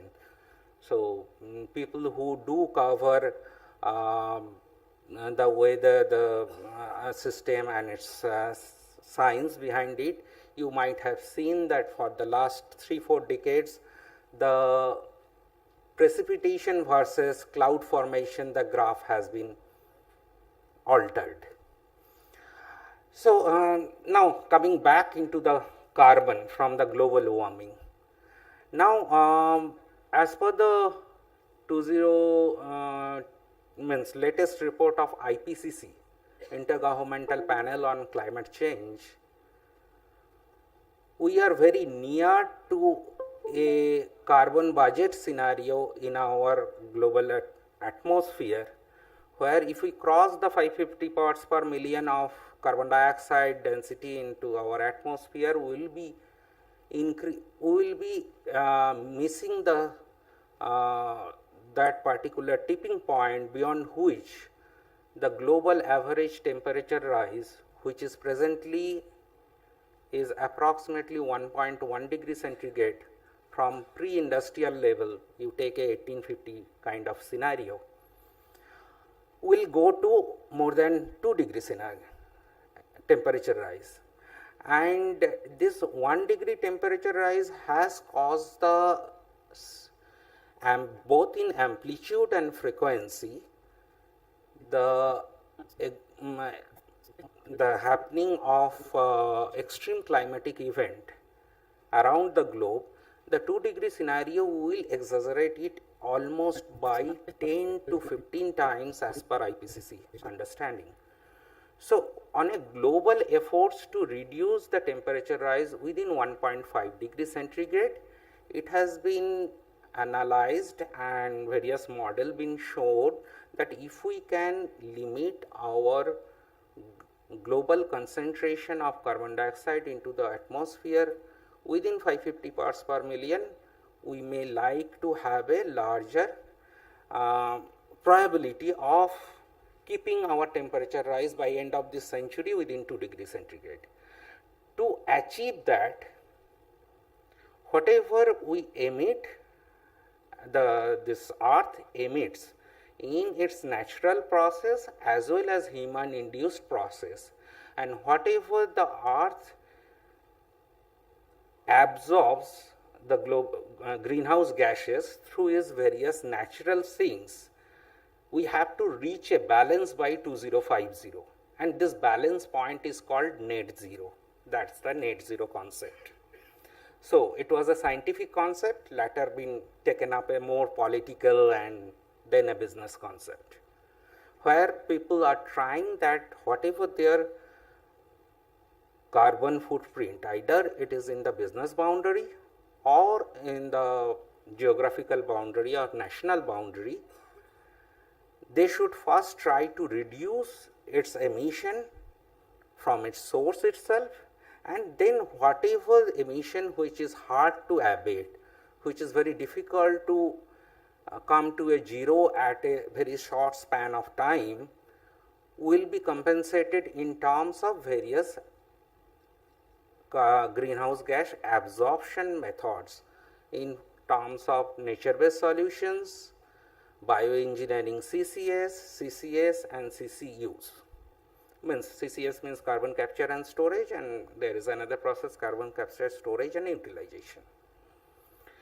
So in the process, if we see from 1997 onwards, under United Nations Framework Convention on Climate Change, the global community or all the nations, 197, 196 nation has first agreed to a protocol which you might have heard about, Kyoto Protocol, where there was a definite target been given to the all Annex 1 countries. Annex 1 means all the developed and OECD countries who were having the larger footprint of global warming in this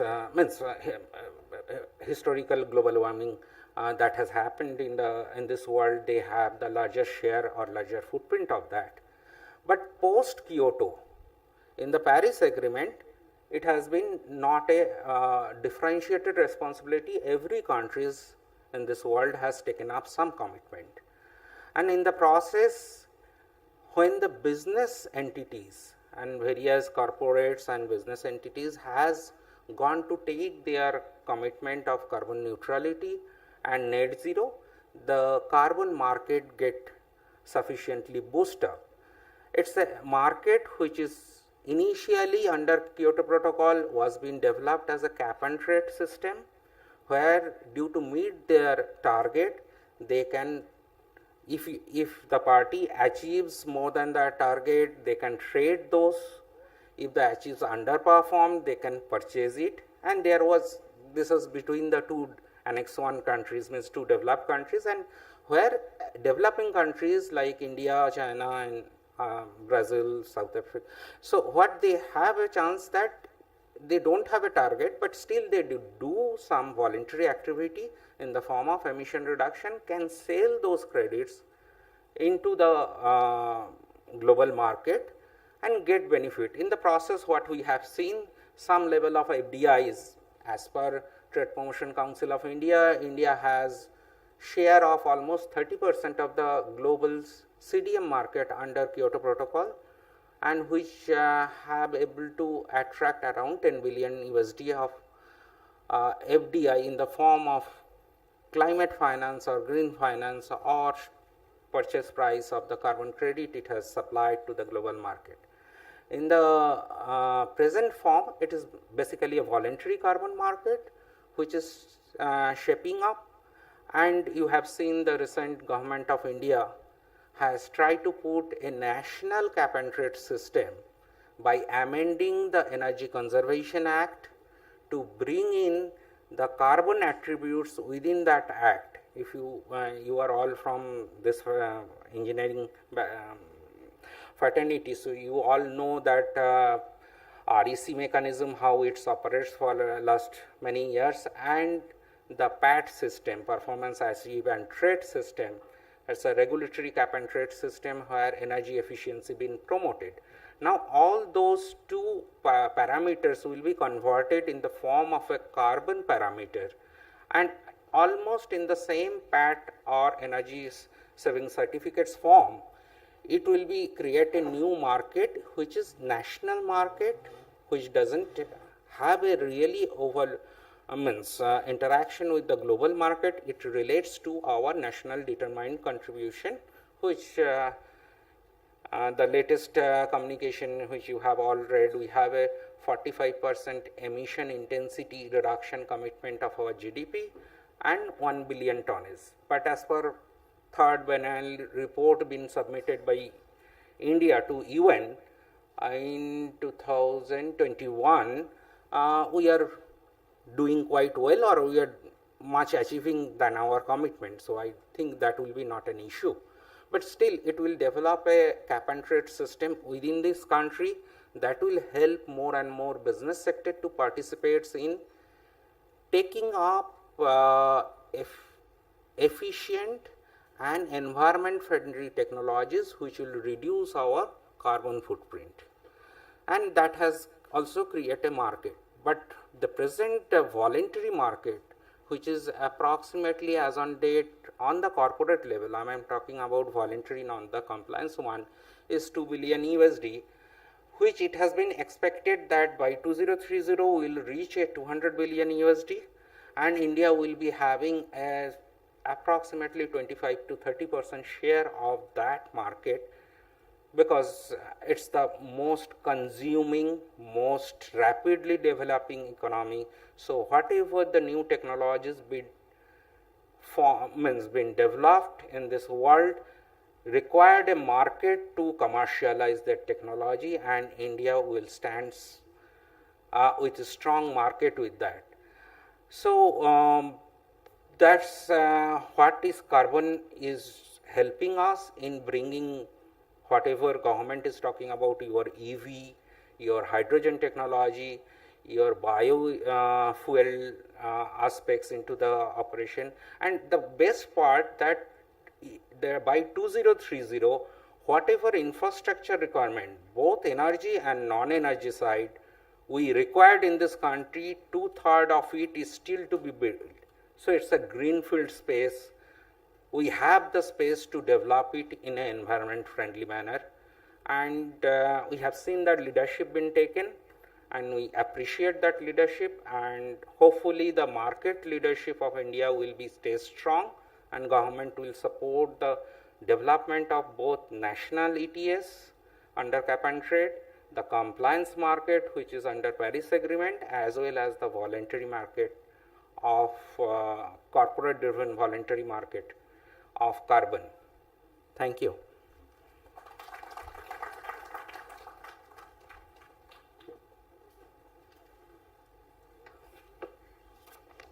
Thank you very much, Mr. Gupta, for your valuable information. Thank you once again.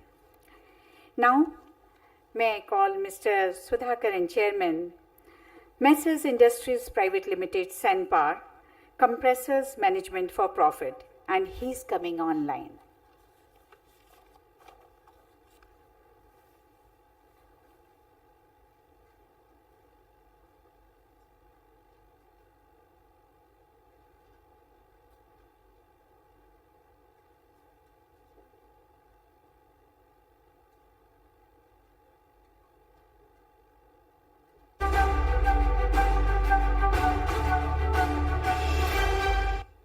Greetings from Sanpar Industries Private Limited in Bangalore.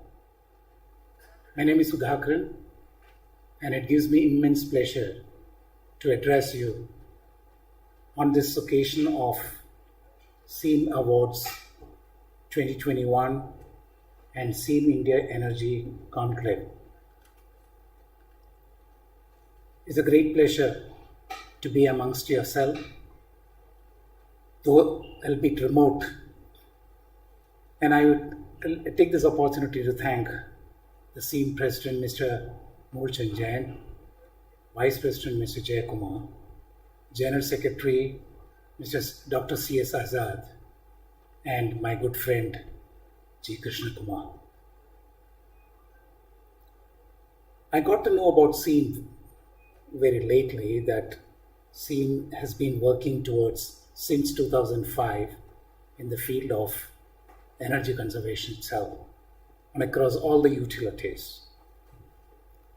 Sanpar, however, has been working in the Indian industry since 1994. And this decision of getting into energy conservation in compressed air treatment was essentially because of my personal experience in the Indian industry since 1885, I should say. That was the time when I was involved in compressed air directly, though of course I was involved in boilers and water treatment plants and other utilities aspects of any manufacturing industry. During my visits to almost 8,000 to 9,000 manufacturing industries in the country,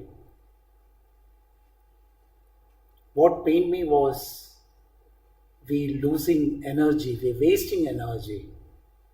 And in spite of the fact that India is an energy-starving country.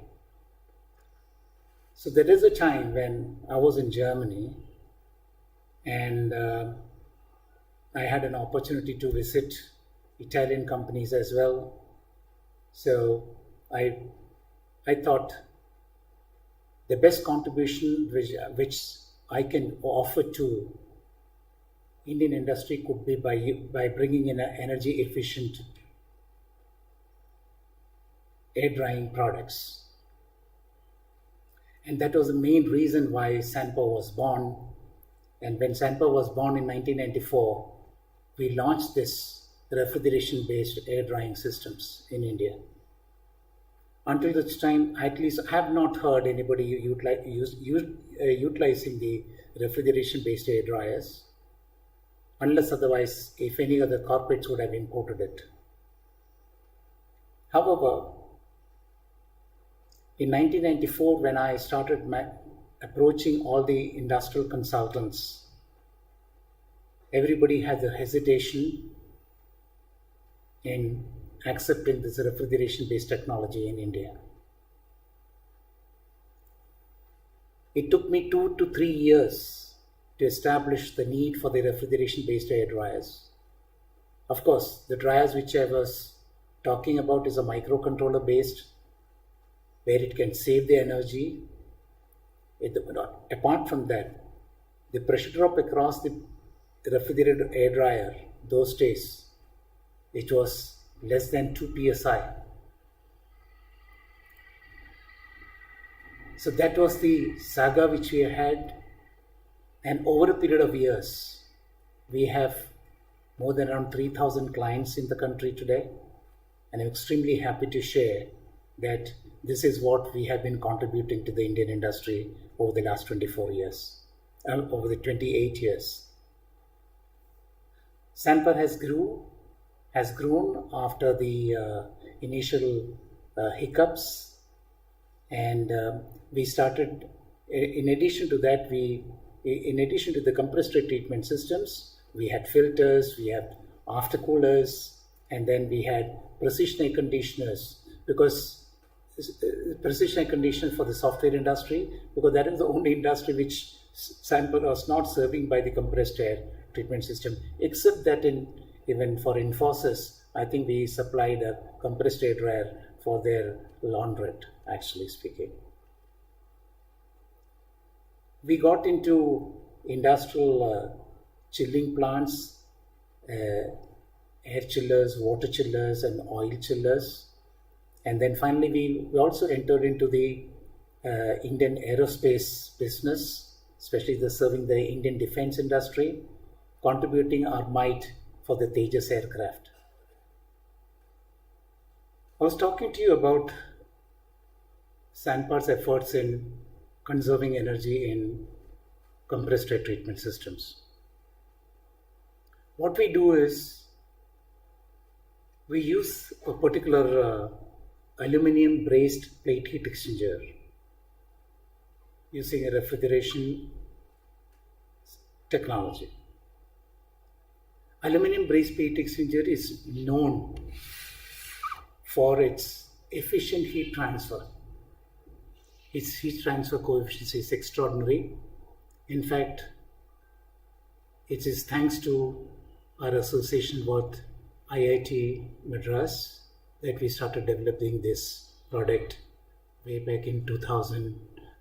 Way back in 2000 actually. It has paid a lot of benefits to us, in the sense that we could serve our industry, and we could, most importantly is, when we, as a refrigeration technology, what happens is you could bring down your temperature or the dew point or the dryness of the compressed air to plus 3 degrees Celsius pressure dew point, which is equivalent to minus 21 degrees Celsius atmospheric dew point. That is how the dryness of the compressed air is always measured.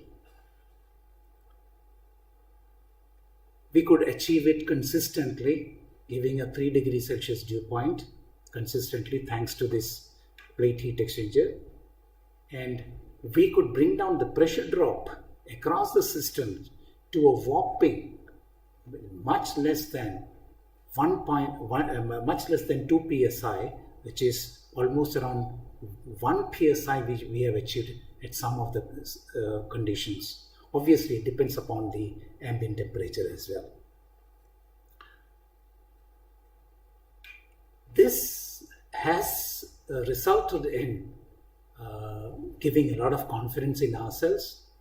And the one which you developed, the aluminum brazed plate heat exchanger, consists of a air-to-air heat exchanger, and then the evaporator, and then the moisture separator put together.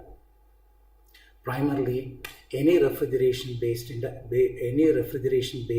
air dryer saves energy, in the sense that the compressed air which is coming out of an air compressor, you will have around 100 degrees Celsius, depending upon again the type of the compressors used. And currently we have, normally people are using screw compressors or possibly the centrifugal compressors, which the delivery are to the tune of, the delivery temperature could be the tune of 95 to 105 degrees Celsius or what.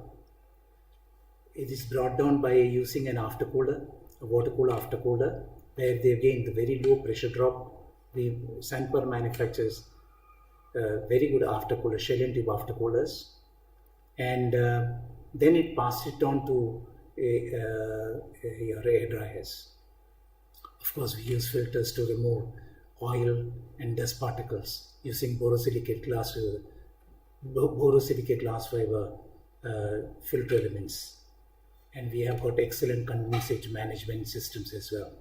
Because whether it is aftercooler, whether it's a filter, whether it's a dryer, your condensate has to be effectively removed, else you have a lot of problems waiting for you, irrespective of what are the kind of the design which you have for the air dryers. Finally, and not the least, Sanpar always believes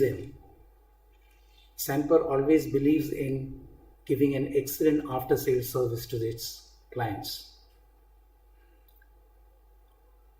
In fact, Sanpar is the one who always have used the health of an equipment. Way back in 1994-95, I used to talk to my clients, and then we used to say that we would monitor the health of the air dryers by using an annual maintenance contract.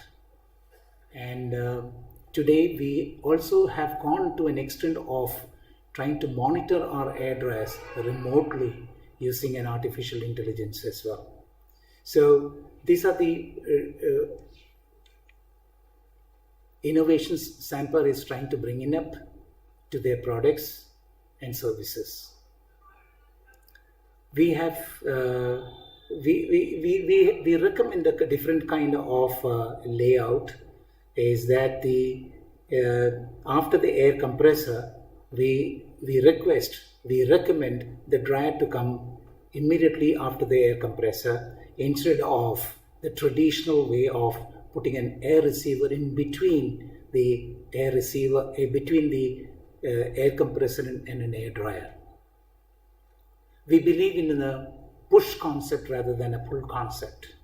What I mean by push concept is the air from the air compressor should be pushing through your air dryer so that you utilize the maximum capacity of the air drying capacity. Air dryers are designed based on the flow rate and based on its pressure, based on its temperature, and obviously as well as the condensing, whether it is a condensing temperature or whether it is air cooled or water cooled. So what are the conditions it could be? An air dryer has to be properly designed. I would say it's criminal to under-design an air dryer and over-design too, right? Because power is something very rare. In fact, I can relate myself very easily from the 80s and 90s, where India has been starving for power. And we have faced quite a lot of power cuts in industries everywhere. Even the early stages of Sanpar and manufacturing unit in Bangalore, we used to face a lot of power cuts. So, and yet some other customers of mine who they have captive power plant used to say that, telling me, sir, we don't have any problem of the power. Power ke baare mein befikr rahiye. But then that's not the way to handle it. You may be having power, but then other people do not have the power. In fact, at one point of time, maybe it was the wrong thing to say that a person can have enough amount of wealth does not mean that he can have a big family of 10. So the energy conservation is equivalent to a family planning as well. So it's a very, very, very critical area actually. If every utility items or even the production machinery, if everybody thinks about conserving energy, I think our country will be a much better place to live. And I'm sure this energy engineers and managers here, if they can contribute to this, I'm willing to join the campaign at any given point of time. It's this is, I pledge my services to that, to the aspect of energy conserving. We manufacture, there is nothing that, that we cannot do in saving the energy. Finally, I'm sure the same will share Sanpar views of energy saved is energy gained. Thank you very much. I wish all the awardees, congratulations for all the award winners here who have been declared winner, and look forward to your support to the industry. Thank you very much. And once again, thanks to SEAM for giving me an opportunity to speak on this platform. Thank you very much.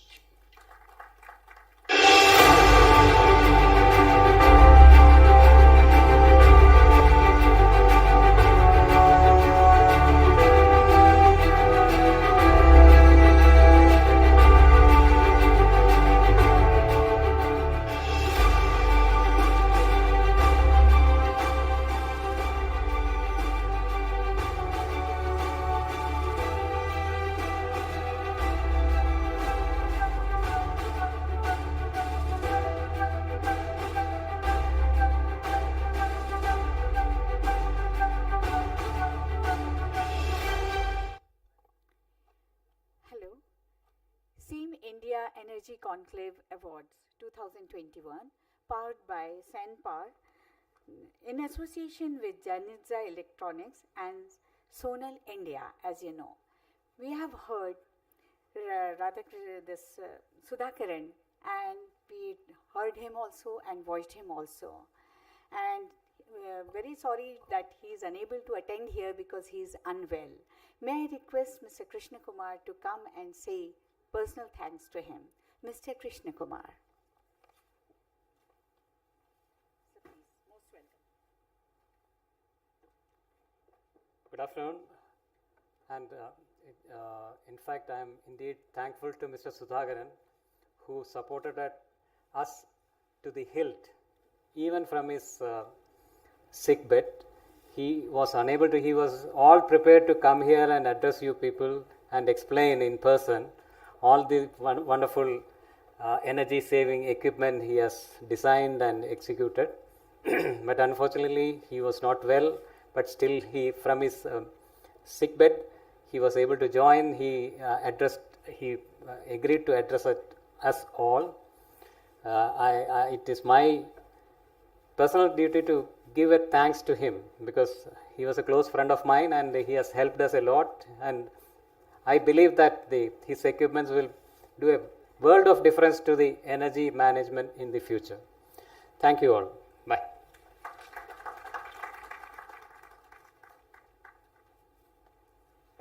Thank you very much, sir. Let me now invite Dr. P. Garnayak, Lead Energy Efficiency, Global Green Growth Initiatives, to share his thoughts on energy efficiency financing. Mr. Dr. P. Garnayak, sir.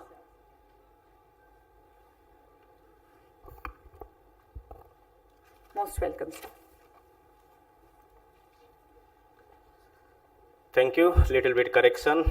I'm not doctor. And my name is also not P. Garnayak, SP Garnayak. Thank you, no issue. Good afternoon, everyone, and it's a pleasure and honor to be here.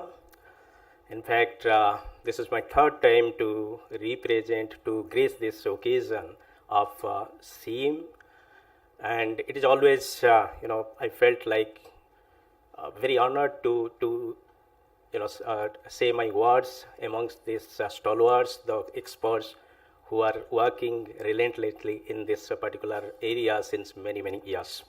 So we heard something in last 1 hour about the areas which are little bit technical, starting from the electrical safety, then moving to the the carbon transaction platforms, or the carbon trading related things, then moving to the air compression and so forth. Let me just take you to the other areas which are actually very, very important, and that is the financing. Although my tenure during Bureau of Energy Efficiency as energy economist there, and then subsequently moving to Energy Efficiency Services Limited, where I got this opportunity to implement large-scale energy efficiency projects. So I think the financing part is extremely, extremely important, the way the technical aspects have been told. Friends, I think we are going through a very crossroad of the challenges, in the sense that we have already announced the 45% reduction in carbon emission, carbon intensity reduction by 2030, which is a daunting task, no doubt about that. We are standing at 2022, 8 years away, and we have to see that 45% reduction in carbon emission intensity reduction. What I believe is that 50% of this, if you agree with me with some kind of estimation I did, that will definitely come from energy efficiency. Rest of the things would come from renewable energies, maybe some cross-cutting technologies which are most hyped about or talked about, like green hydrogen, bio-CNG, the electric mobility we are talking about. So these are the demand side, particularly the supply side kind of thing that would come forward to support this emission reduction intensity. But let me just concentrate on this energy efficiency part, which you also think that this is extremely important. And from 2001 onwards, and we have seen a radical change, and particularly the institutionalization in the form of Bureau of Energy Efficiency, and a lot of programs that came forward after that. But from 2006, from 2007, we have seen some voluntary programs in appliance energy efficiency. Then subsequently moving to some of the mandatory programs, and the most important one is this Perform, Achieve and Trade scheme, the cap and trade program on this industrial energy efficiency. I think the energy saving certificate scheme is one of the first of its kind in the world. People claim that this has been quite successful, but as we know that there has been certain improvement possibilities are still there, how to go about that, but nevertheless, it has been a successful program because it has sensitized our the managers, the managing directors, the plant owners, industry owners to come forward and recognize this, that this is one of the things.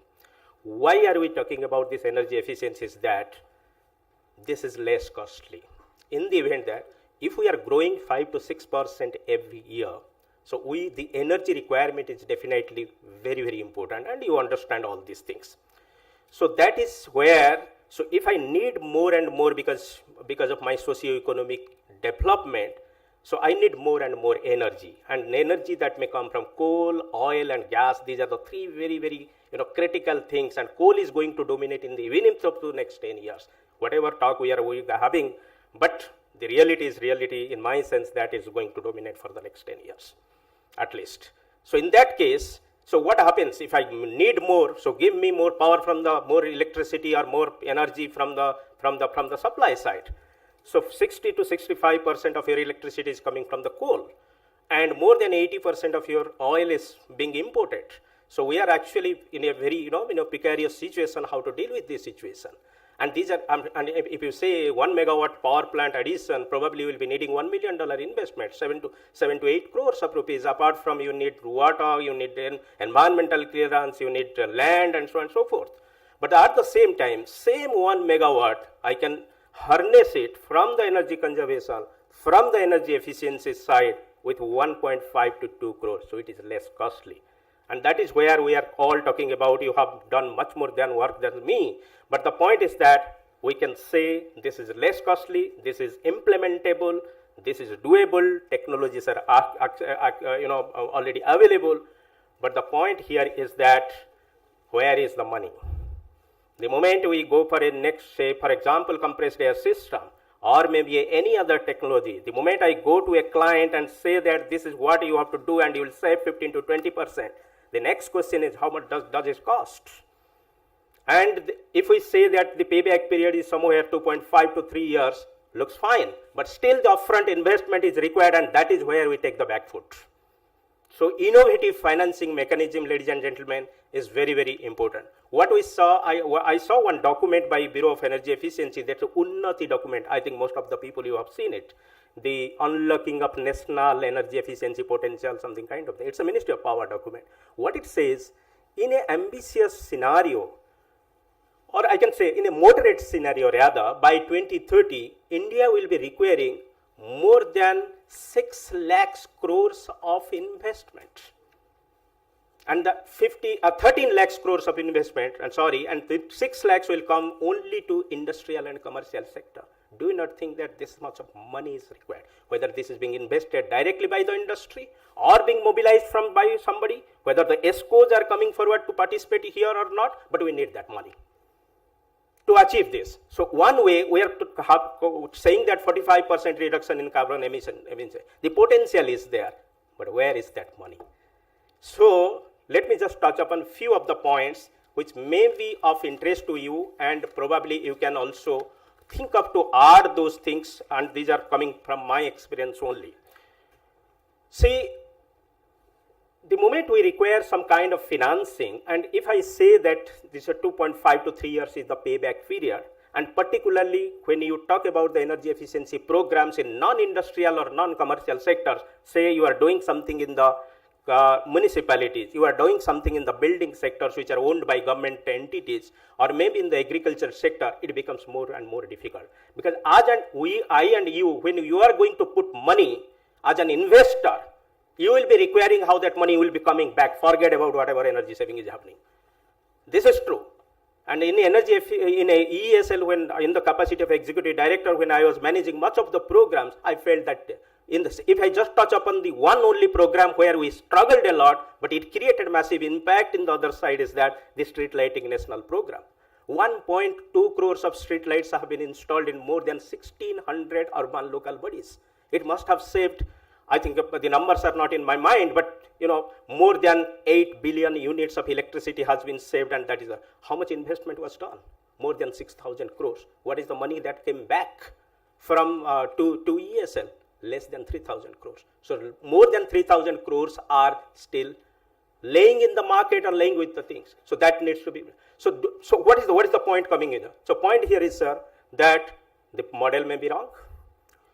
Somebody may say that where are you doing the business with the municipality sector, which is already in a cash crunch situation, they will not pay you. So the idea here is that business model, that is extremely, extremely important. Business model where an investor will definitely put money, and how that money is going to be recovered, that is the very important thing to do. I think you must have heard about the on-bill financing model. What does it say?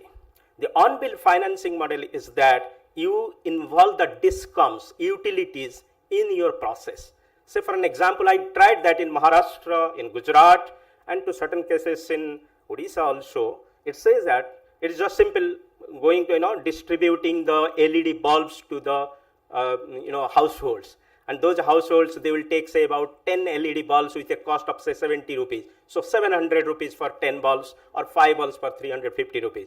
That particular gentleman does not have money in his pocket. So what you will say? Okay, I am giving you 50 rupees. Rest 300 rupees you give me in installments. And that installment, who will collect that installment? That installment will be collected in the electricity bill as an installment, in the electricity bill it will come as an installment, and DISCOM will collect that money, and money will be again giving back to the investor who has put that money. But the point is that it's not that, it's simple, it looks very simple, it's not that easy. You have to take the approval of the Electricity Regulatory Commission to do that.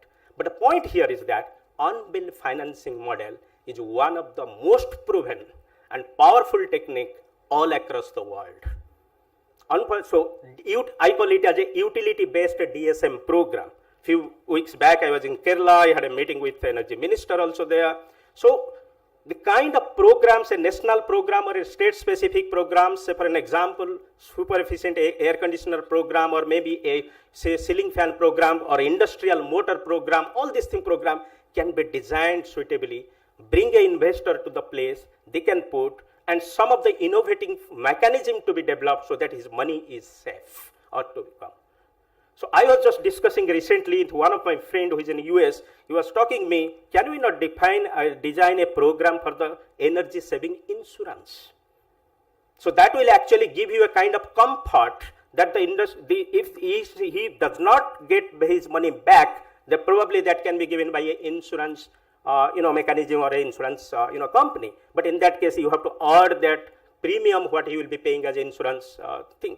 So I mean, these are some of the thought ideas, and these have been proven all across the world also, but we have to see that how it is going to do this. Friends, my idea was coming to this, that why don't we think about the designing of a standardized national programs, whether it is for MSME, whether it is for industry, whether it is for commercial building, but the point here is that national programs are required. What does it mean? I was discussing with EESL few days back. The idea here is that why can't we have a program for industrial efficient pumping program? Example, I did some analysis. It can save about 10 billion units of electricity per year. Massive. And if you can take, say, pulp and paper sector, the pumps which are being utilized there are almost standardized, similar way, similar thing, all these things. So if you can design a program for a pumping solution for the pulp and paper sector, I can standardize it. Then the demand aggregation can happen. Probably that can reduce a cost of 10 to 15% or even more, depending upon what kind of procurement you are going to have. So that itself will bring down the cost 20 to 25%. That is important. Let's understand that. After that, an ESCO company will come who will actually put the money. Now the point is that ESCO is a service company, right? That is not it may be a technology provider, but that is not a financing company. So he has to take the finance from somewhere.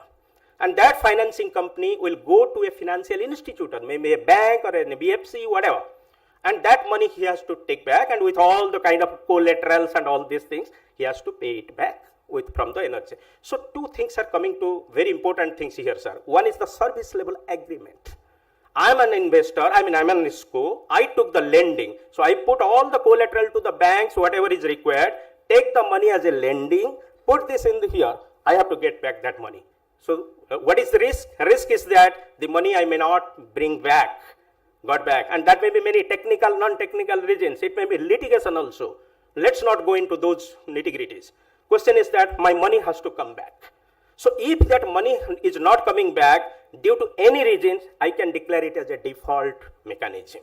So in that case, can I get my money from somewhere? We call it as a risk guarantee mechanism.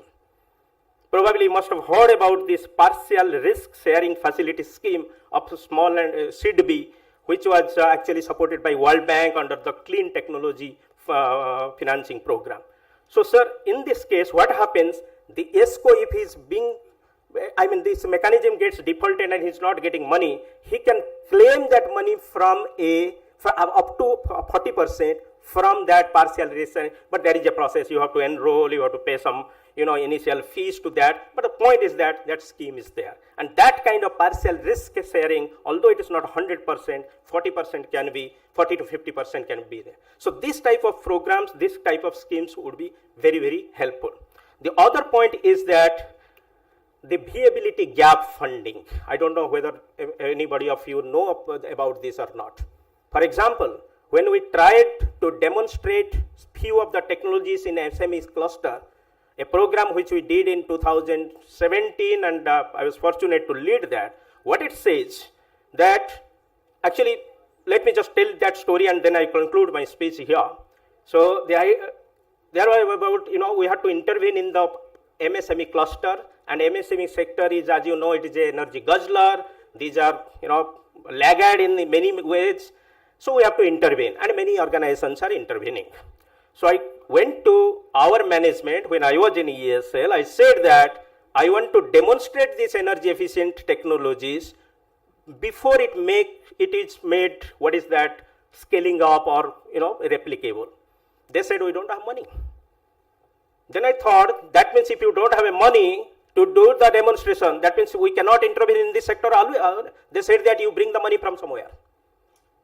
So that means no money is given for the demonstration, but we have to get that money from somewhere. So we approached to JEF, the Global Environment Facility. Why I am telling this? Because this kind of international financing options are also available. So we approached to JEF. Dr. Rene, who was speaking from UNIDO, he was a part of that also project. So we got a $3 million, about 20 crore rupees from the JEF. We utilized that money to demonstrate 24 technologies in 10 SME clusters. So it is not only the demonstration of the technology, it's the demonstration of the business model. What I said, say for an example, Surat, we did 4 technologies were demonstrated there. I told to the industry association president, boss, this money is being used for you for a 2 demonstration. I mean, per technology 2 demonstration, but the demonstration is not free. You have to pay me back.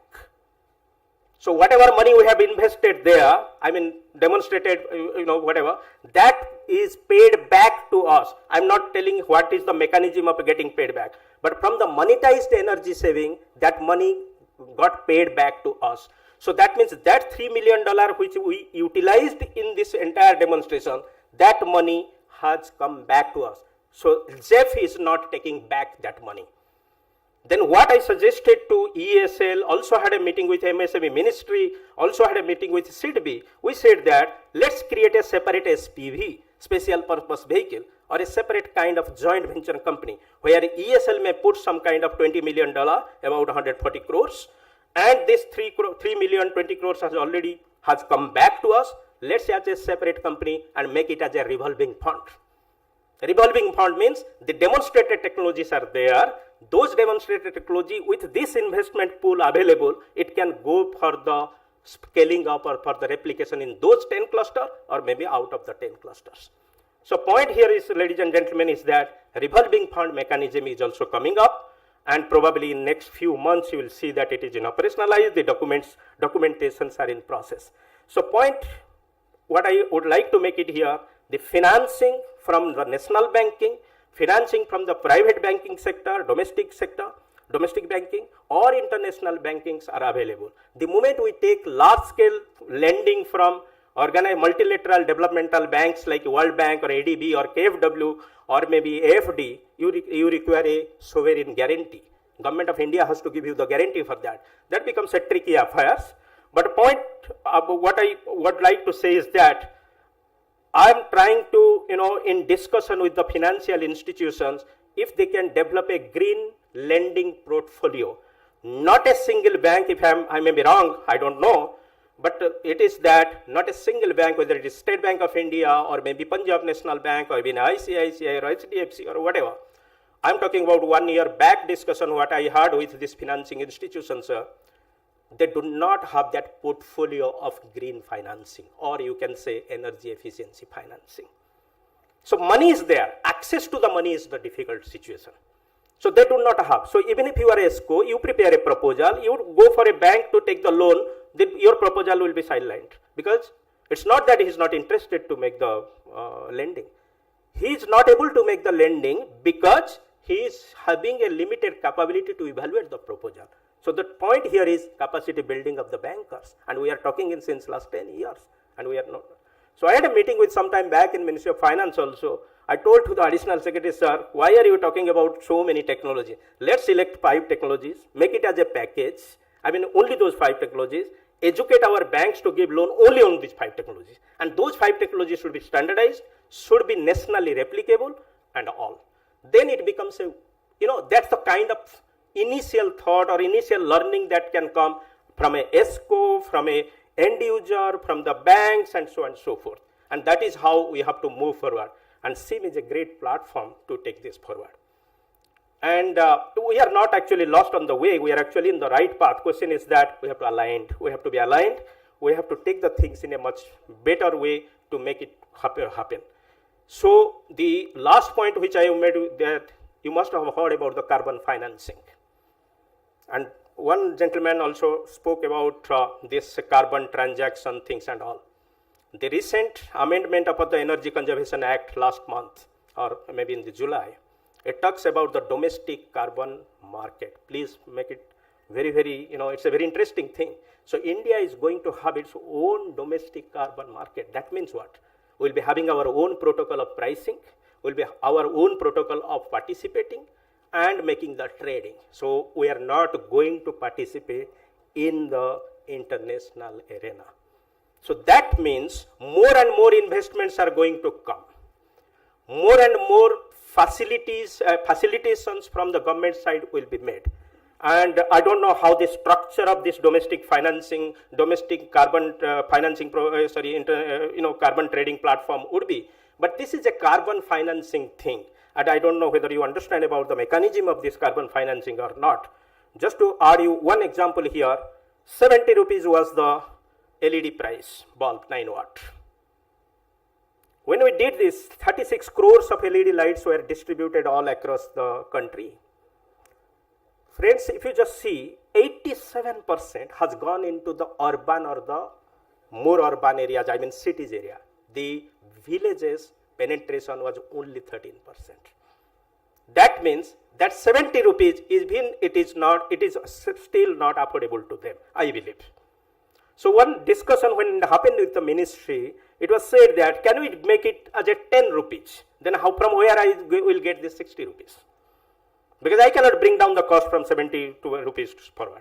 So here sir idea was that if that 60 rupees can be obtained from a carbon financing mechanism, that means the carbon emission which will be saved equivalent to the carbon emission certificate, the monetary value of that, it is auction mechanism actually, if you go through it, and I will be paid from that carbon financing return after 7 years. Till 7 years, somebody will have to invest for that. But that is how the mechanism is. I am not expert in the carbon financing things, but whatever little I understand is that this kind of financing things are also available. But I am not a very great orator or a great supporter of this carbon financing mechanism. But government is thinking in that way, so we have to see how best a design could be. So I will stop it here. I think I have spoken more than what the time is, and I think you would have enjoyed. And today is the World Ozone Day, 16th September. So let's please in this World Ozone Day to do our bit to save our environment, because that ozone is very fragile layer, and you know how detrimental it is. Thank you very much for the opportunity.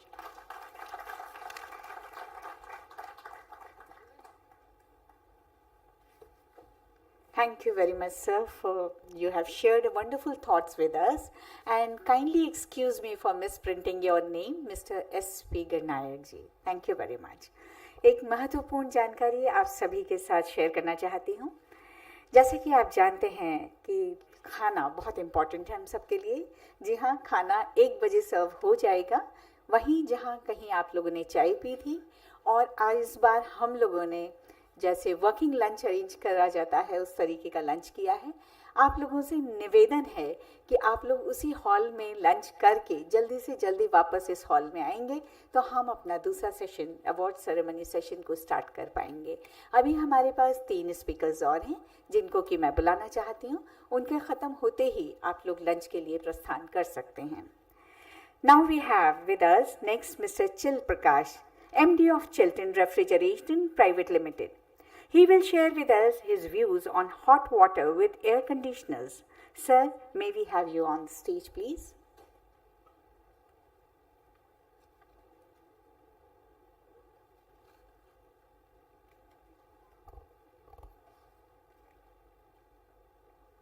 Most welcome, sir.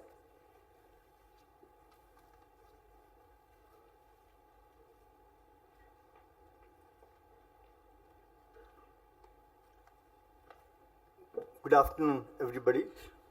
I am Chil Prakash, Managing Director of Chilton. This is Madhu Balakrishnan, my advisor for the company. So Madhu will talk about the company, and I will talk about the technical queries what we are having. This is a new product called free hot water air conditioner, which gives a lot of power saving. Everybody is talking about power saving, we are demonstrating that product. Live demo is arranged in the veranda, where you can see the power consumption is less than 40% of ordinary air conditioners, and also you are getting free hot water. So I'll hand over to Madhu to talk about the company. Distinguished personalities, distinguished participants in the audience, good afternoon. I think I'll give the presentation second priority. We'll get to that later. But having listened to all the speakers till now, what I realized is the product which we are presenting here today meets, supports, addresses virtually all the concerns that every speaker on this platform has mentioned till now.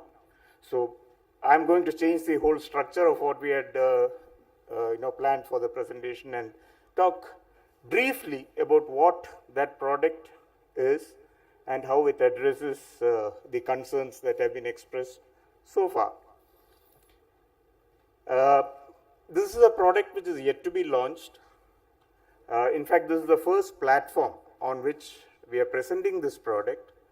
And I must thank Mr. Krishna Kumar and Mr. Jayakumar of SEAM for giving us this platform, this opportunity, because I feel this is the perfect launch platform for this product. And let me tell you why. This product, which has been designed and developed by Mr. Chilprakash over the last 10 years, his R&D effort is 10-year long, has produced a product which is a 1.5 ton air conditioner, which consumes around 900 watts of power against about 1400 to 1500 watts, which a standard 1.5 ton fixed speed air conditioner consumes, 3-star consumes. So you can see there is almost a 42% saving in power to start with in the operation of the air conditioner. Second, its EER has been rated at about 6.5%, which is a very high EER rating.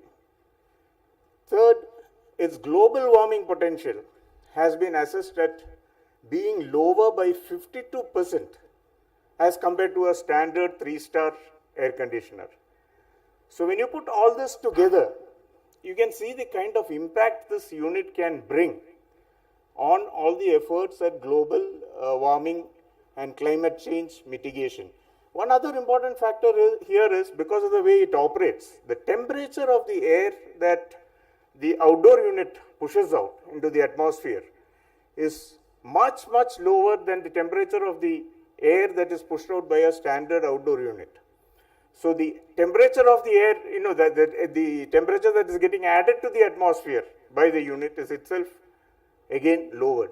Put all this together, you have a very green product. Several speakers talked about climate change, green products, green buildings, green architecture, all those things. So this is a unit which, this is a product which addresses all those concerns.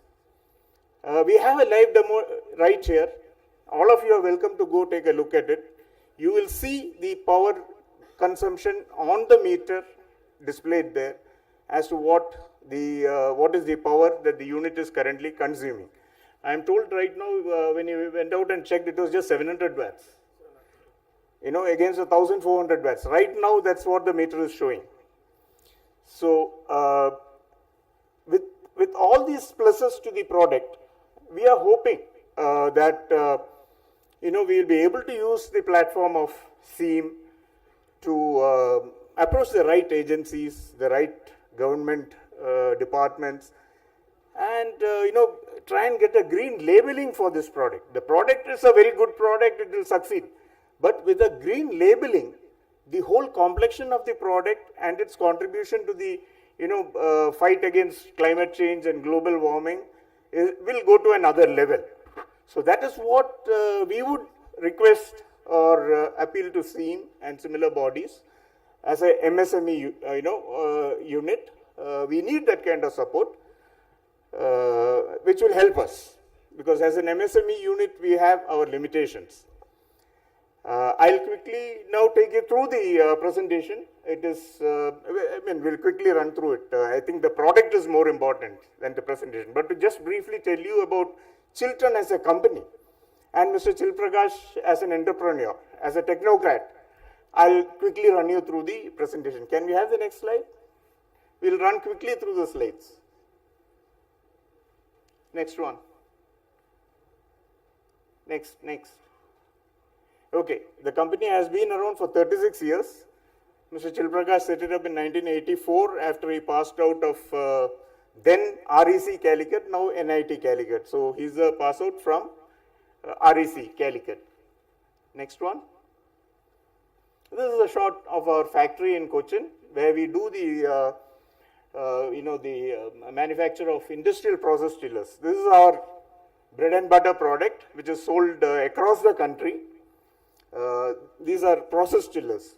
And like one of the earlier speakers mentioned, we also have in this product what we call PFAS, which is Predictive Fault Alert System, which keeps track of the performance of the unit and sends out SMS alerts if there are any potential problems that the sensors detect. So there is a system where SMS alerts are received, and it is designed in a way the SMS alerts will also be received by our service team in Cochin. And even before the user can call us, our service team would be calling the users and telling them, look, we have received this kind of an alert, please check this out. So that kind of a system is built into the industrial process chillers that we sell, which are doing very, very successfully across the country, and we have also exported to a few countries. Can we have the next slide? Yes, over 10,000 installations across the country and major customers. HMT Cochin has been a customer for more than 20 years, 25 years almost.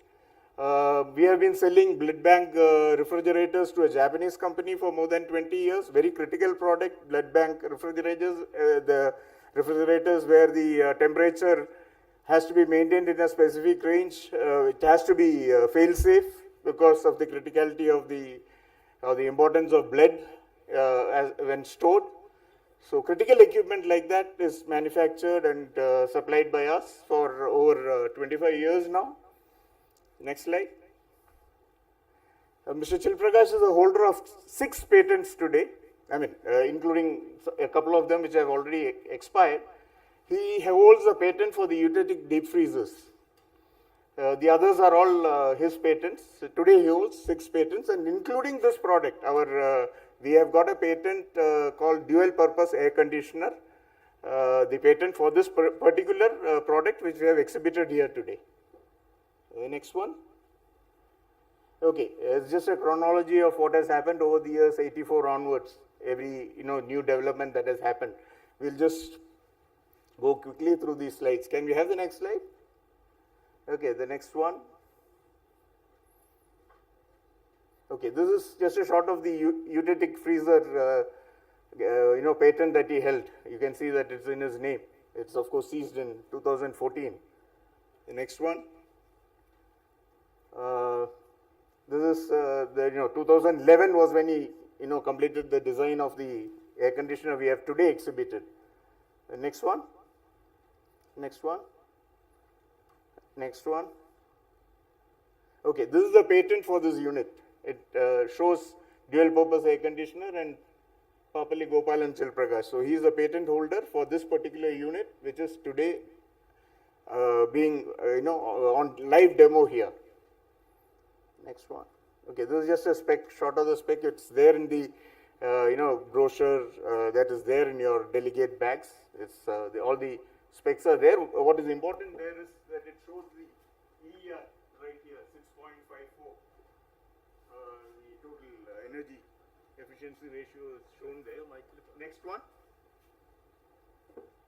Okay, this is just a shot of the IIT testing. This product has been tested in REC Calicut, in IIT Chennai, and by Psychometric Lab in Pune, who does the testing for all the air conditioner manufacturers in the country. This is a leading #1 test facility for air conditioners. It has been tested there also. So this is just a shot of the IIT Madras test report. Next slide. This shows the IIT test report. It shows the temperature gain of the water, that in 1 hour it goes from 30 to 50 degrees centigrade, the water. So this is the IIT report. Next slide. This is IIT report again, where it talks about the average power consumption of 0.911 kW. Water goes up to 70 degrees centigrade after 5.5 hours. COP of 6.15. Quantity of heat rejection to atmosphere is reduced by 1.245 kilowatt in the first 1 hour. So this is all IIT Chennai test report. Next one. Okay, next one. This is the test report at the Psychometric Lab at Pune. Again, tells you, compared to energy consumption of standard 3-star split AC, 59% lower power. as compared to energy consumption of standard 5-star split AC 52.2%. Total power consumption 924.9 watts. Reduction in heat rejected to atmosphere compared to a 3-star split AC is 21% lesser. Savings in energy of cooling plus heating compared to a 5-star split AC cooling is 52,360. That is calculated on the basis of 300 days operation, 24 hours running at energy cost of 7 rupees. So this is a mathematical calculation which shows that kind of saving, and this is as reported by them. After testing our unit there, we took the unit to their facility. It was extensively tested there, and then this report was provided by them.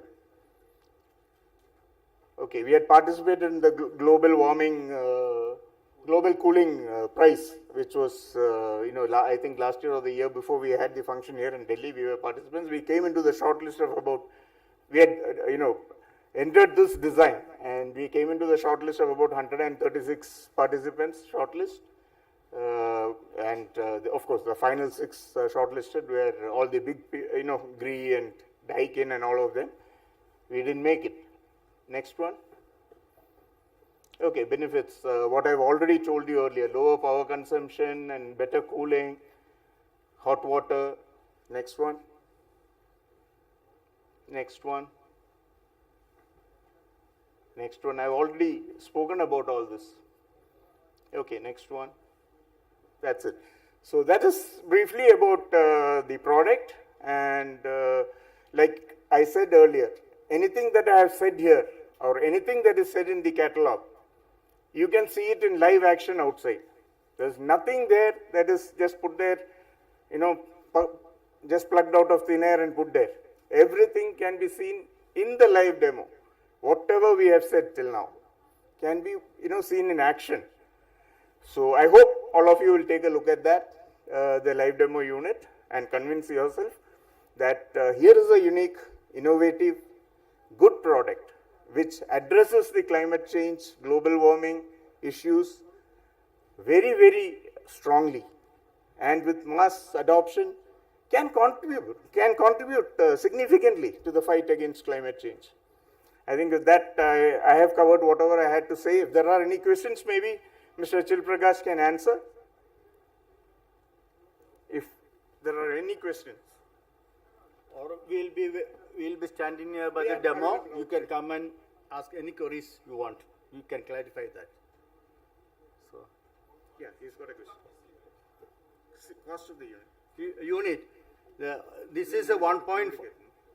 It is 1.5 ton AC with a stainless steel additional stainless steel heat exchanger, then 50 liter of SS tank, insulated tank. Then in winter season, you cannot use AC. So customer needs hot water. So we have provided electric heater, that is geyser also we have provided. Then there's an additional thing called the Penta Pro, which will protect from earth leakage, high current, low voltage, high voltage cutoff. And also in winter, you can switch off the AC and convert it to geyser. All put together, it will come to 79,000. So MRP 79,000 rupees. Pardon? Rate as per Bureau of Indian Standards, they don't have a system for rating for hot water. But they have calculated, normally it is done in a psychometric lab in Pune, and they have given the rating is very, very high. If you compare only cooling, it is 10% more than 5-star. Thank you, sir. But it's not possible to have a BE rating because this is a unique product. There is no standardized spec yet for it. But as per Energy Conservation Act, you can't market any air conditioner without B rating. You can't market.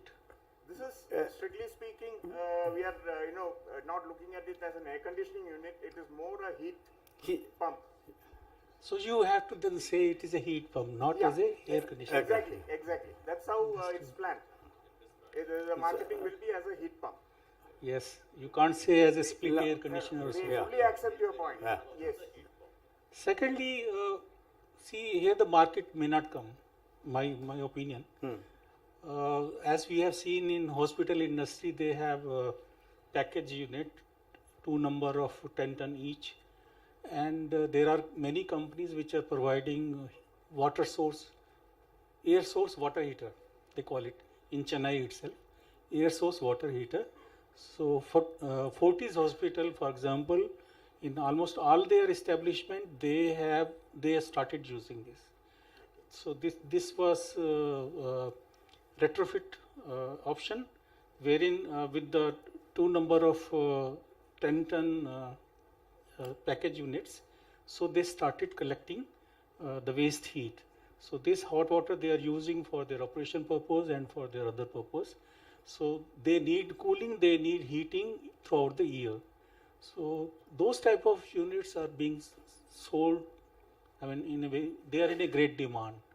So I think you need to get into that type of marketing as well. Definitely, sir. We are looking in that angle also. We are looking in that angle because this design is different from others. Mainly, other people I have seen, other people have made. They are mainly looking into heat pump and plus some cooling. In this one, importance is given to cooling, and waste heat energy is converted to heating water. Anyhow, this is up to you to look into. Yes, thank you. Thank you, sir. Thank you so much. We will look at all kinds of, options, opportunities. Yes. Because market is ripe for the commercial buildings. Correct. Hospitals, Correct. hotels, small hotels. Right. They need water, hot water. They need cooling as well. Exactly. So Our target customer segment would more be in the commercial hotel and hospitals and resorts and those kind of things rather than residential. That's the plan. Nobody will spend 79,000. Yeah, but that 75,000 will get paid back in a year if you are running it continuously. That is true, but we are money-minded people. Let's I agree. But in a year it gets paid back. 82,000 is the projected annual saving if you run it continuously. That is 365 days. So even if you run it 50%, you still save about 40,000 plus in a year. So it will pay back. It will pay back in a year or maybe less than 2 years. It will pay back. Okay. Yeah. Thank you. So thank you very much.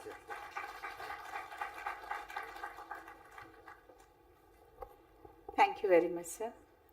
Now we have one more, Mr. Hari Balasubramaniam, Director India and Middle East for Janitza Electronics.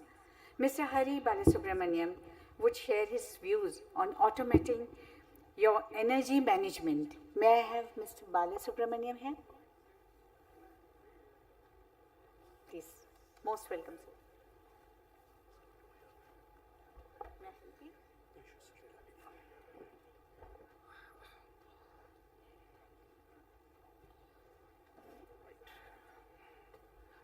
Can I have my presentation?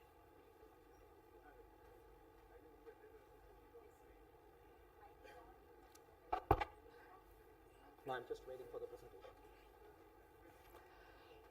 Namaste. It's super excited me here standing before this excellent brains today in this forum. Can I have the next slide? It's time for lunch.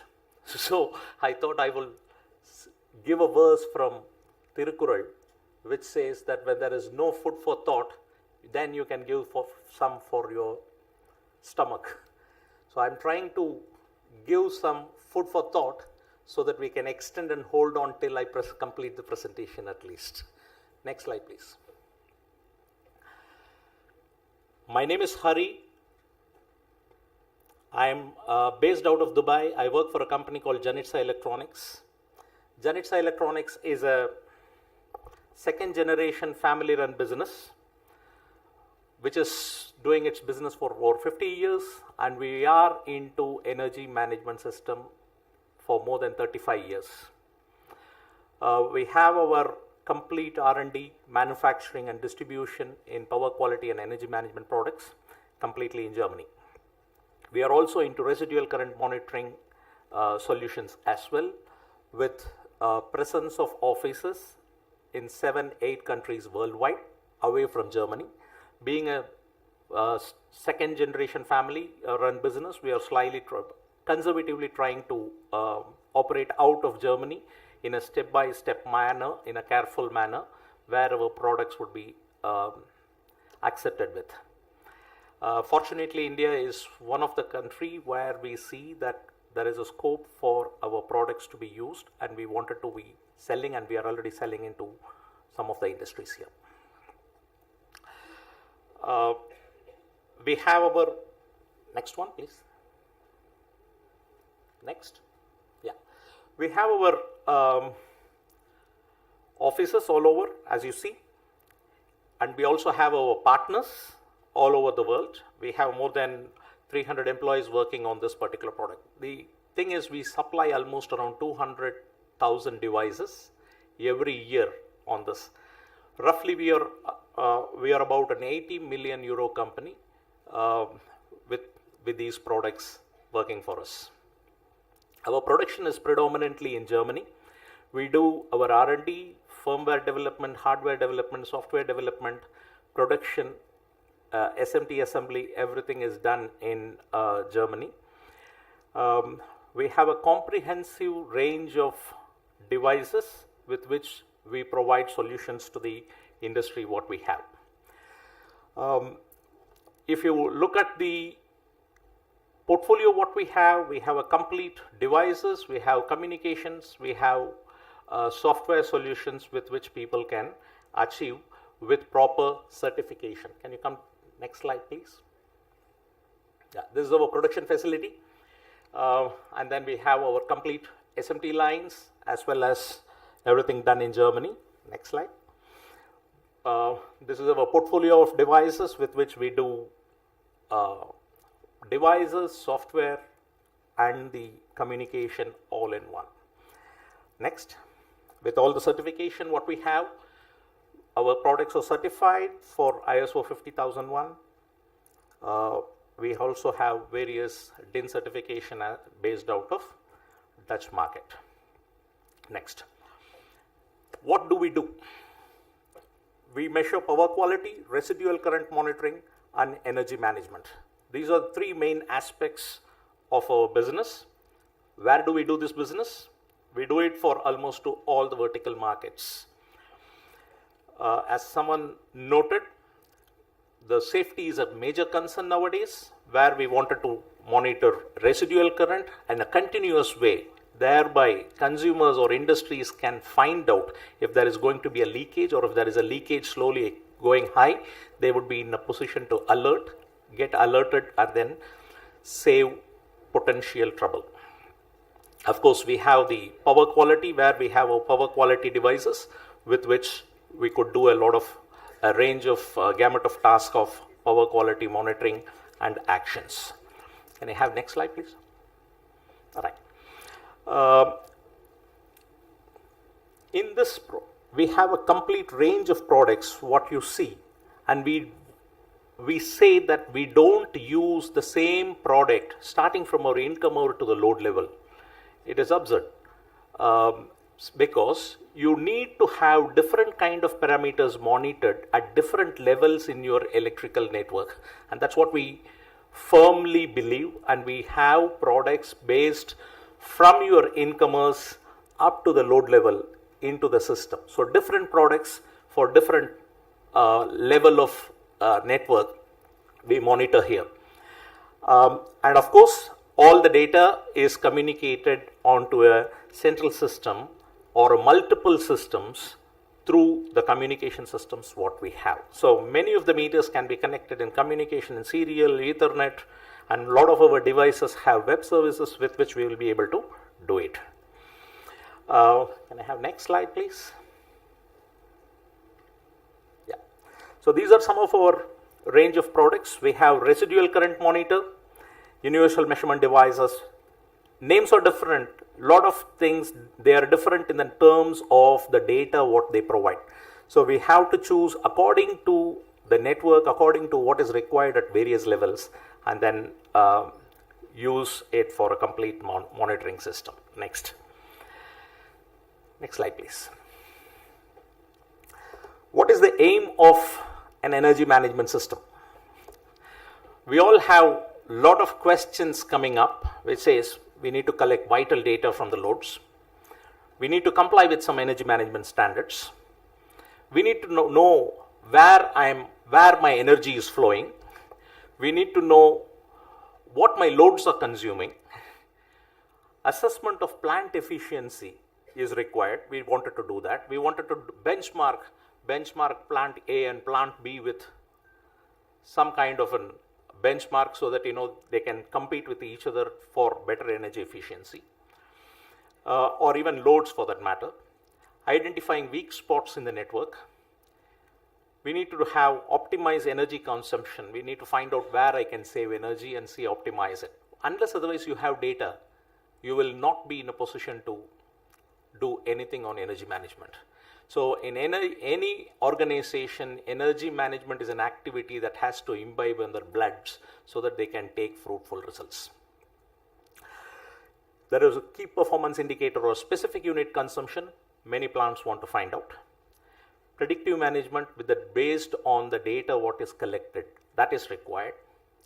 And we need to reduce downtime ultimately as well. In fact, reducing downtime, data centers talk a lot about it. They have tier 1, tier 2, tier 3, tier 4 data centers. In fact, tier 4 data centers allow only 20 minutes of power shutdown for any of their servers in the whole data center for a whole year. So that's very sensitive.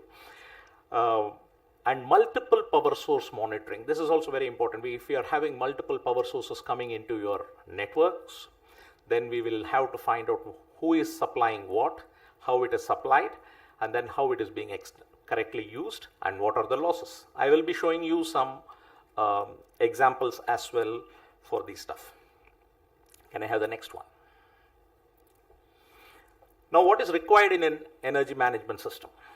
We need to collect data from end devices automatically. We need to have a live data because we wanted to see what is happening in the system. Of course, we can't go and shut off anything unelectrically, but we still need to want to have data, what is happening in the system. And we need to have a historical data conveniently viewed. And we need to have the same customization of the way in which I view the data, which means no energy management is fixed. No energy management dashboard is fixed. You need to have change it according to the use, according to the user, according to the application, or according to the industry. We may have to change it according to the way in which what the dashboards are given on the energy management system. And reports of data has to be monitored without any manual intervention, which is automatically generated and sent automatically to various parties involved in this or stakeholders. It also should provide alarms. It should also provide data to SCADA system and collect data from the SCADA system into this for information. Say, for example, an energy management system can collect data from the number of products produced into the system and calculate its specific unit consumption. This is another way of looking at how the energy management system is done. I'm going to give most of the time, it so happens, all our decisions are as good as the information available. That will be the next slide. All our decisions are only as good as the information available. So at Janitsa, we are trying to give a complete information on the complete energy needs, energy management needs, so that the decisions can be factually taken with reliable and continuous data. Next, please. I'm going to give you some examples before we go for this. Can I have the next slide? Yeah. This is a true case of an office building.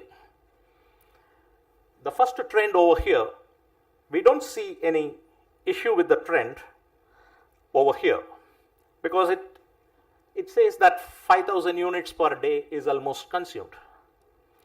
But the devil is in the detail.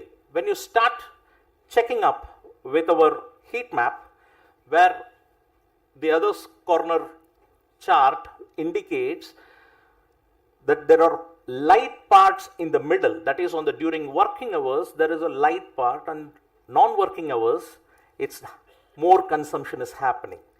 So from the first chart, you don't see anything as such, but on the second chart, you see an anomaly where when there is no people in the office, the consumption is more.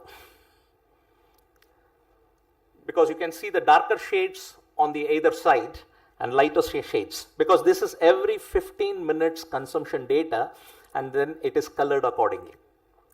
Then we said, okay, then we will find out what is the difference of working time and non-working time. And on the graphs on the left side again indicates that non-working hours energy consumption is more than 20% than the working hours time. So this was in a building which was consuming almost 5,000 units. So this clears that there is some activity needs to be done. And of course, what activity is done is left to the organizations, how they would do it, whether they wanted to do it in an automatic way or in other ways. But that's the way an anomaly has been identified. Can I have the next slide, please? This chart explains how your different kinds of sources put into a power pool and then how it is distributed. This is called a Sankey diagram. So this indicates what all my income is on a live basis and then how I am distributing it to various substations according to the loads. And then I also end up with what is not calculated as losses, the last one as you see over there. So this is another example of how good graphics and analytics can lead us to some quick decision-making processes. There's a bird's eye view of a power distribution center from the same company. So they have a power generation and what is the demand and what is the power import. So this has been done. Coming to energy management, we also have, can I have the next slide please? Yeah, this is the bird's eye view of how we see the energy, how we see the energy consumption and the power demand happening in the system. Can I have the next slide? This indicates our dashboards where we can configure as leads for energy daily, weekly, monthly, and compares. So which means you will be in a position to compare with what is happening last week and this week, yesterday, today, last month, this month, last year, this year. So which will give you a very good way of portraying the data into the system. Then we also have something called as key performance analysis, which means base specific unit consumption of a particular production line. So we can have a productivity of kWh consumption of 1,000 quantity of parts produced, just giving an example. So we will know how the key performance analysis happens with these solutions, because for these things you can't be writing codes for this. You need to have reports built into the energy management systems with which you will be in a position to take it. I'm giving you another example. Can I have a next example please? Yeah. This is one of the very interesting example. I'm getting slightly technical into this. We have a square wave at the end before some tripping is happening. We were all worried why a square wave is happening before a tripping is happening in a circuit because of an insulation failure.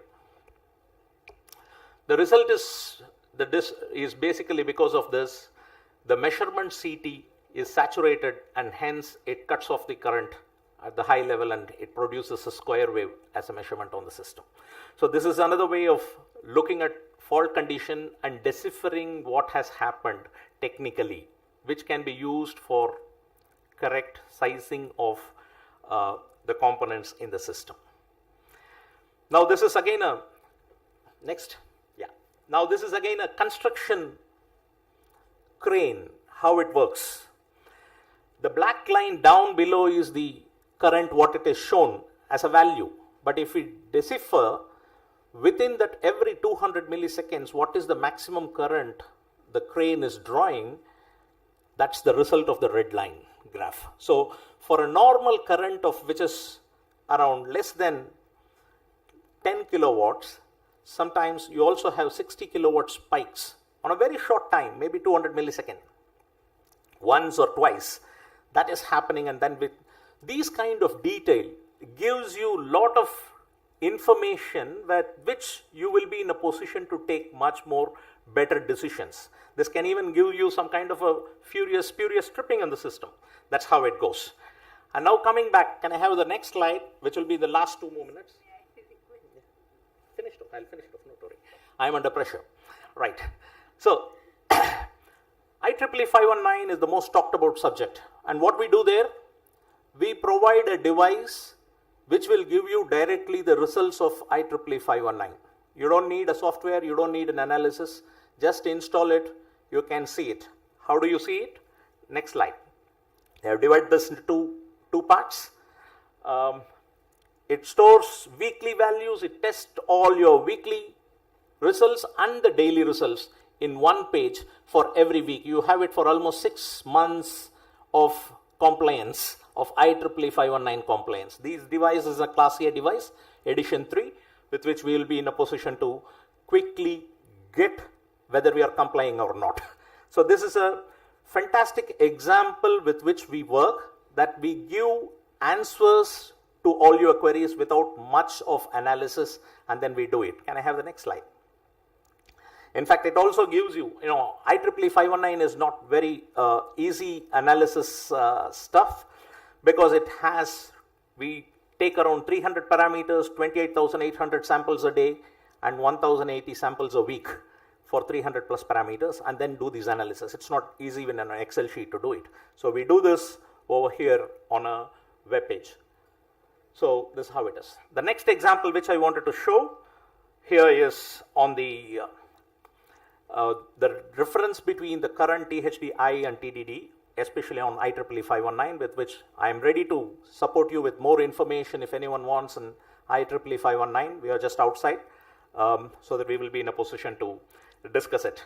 The last slide, next one, also gives you the difference of taking 3 seconds data and 10 minutes data in the slide. So if you see, that is why IEEE 519 has different limits for 3 seconds data and 10 minutes data acquired from these meters. So that's the indicative part of it. And in the last slide, I have, of course, the reactive power fundamental and distortion power, and the active power, what it can give you the results. These are some of the glimpses of data when you collect and see, and how you will be in a position to take decisions, how it can drive you to take a good decisions in your energy management endeavors. That's all from me. Thank you. I think we should go for lunch, and thank you for listening to me patiently, and thanks again for SEAM organizers. Thank you.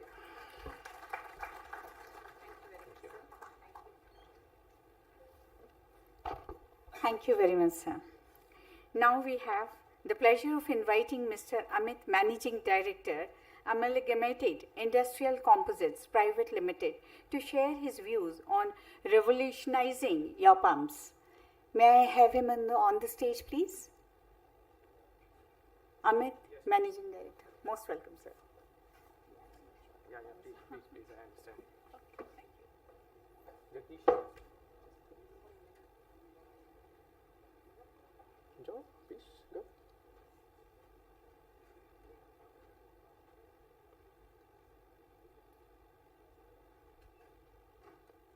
So I'm sure everyone is wondering, what is this man doing over here?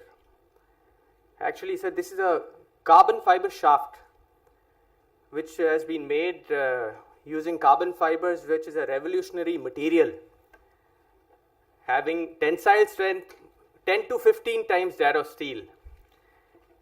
This is the shaft which has been first implemented by us in the country in 2010.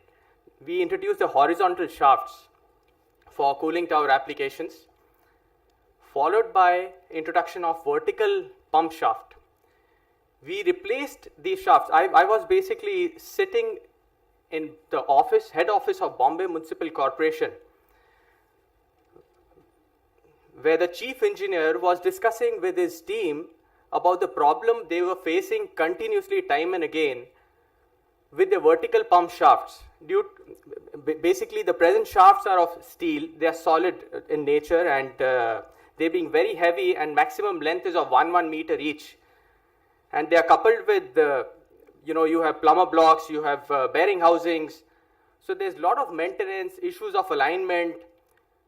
And due to the weight, this problem is quite frequent, very frequent.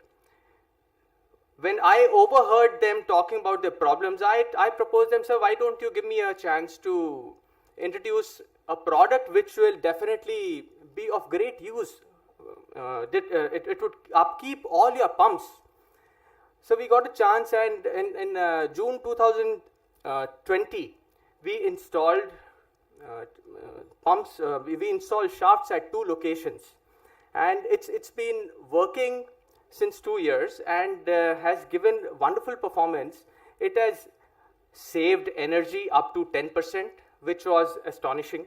The reason for saving energy, sir, because it was a single length shaft of 4.5 meters, and there was no joint.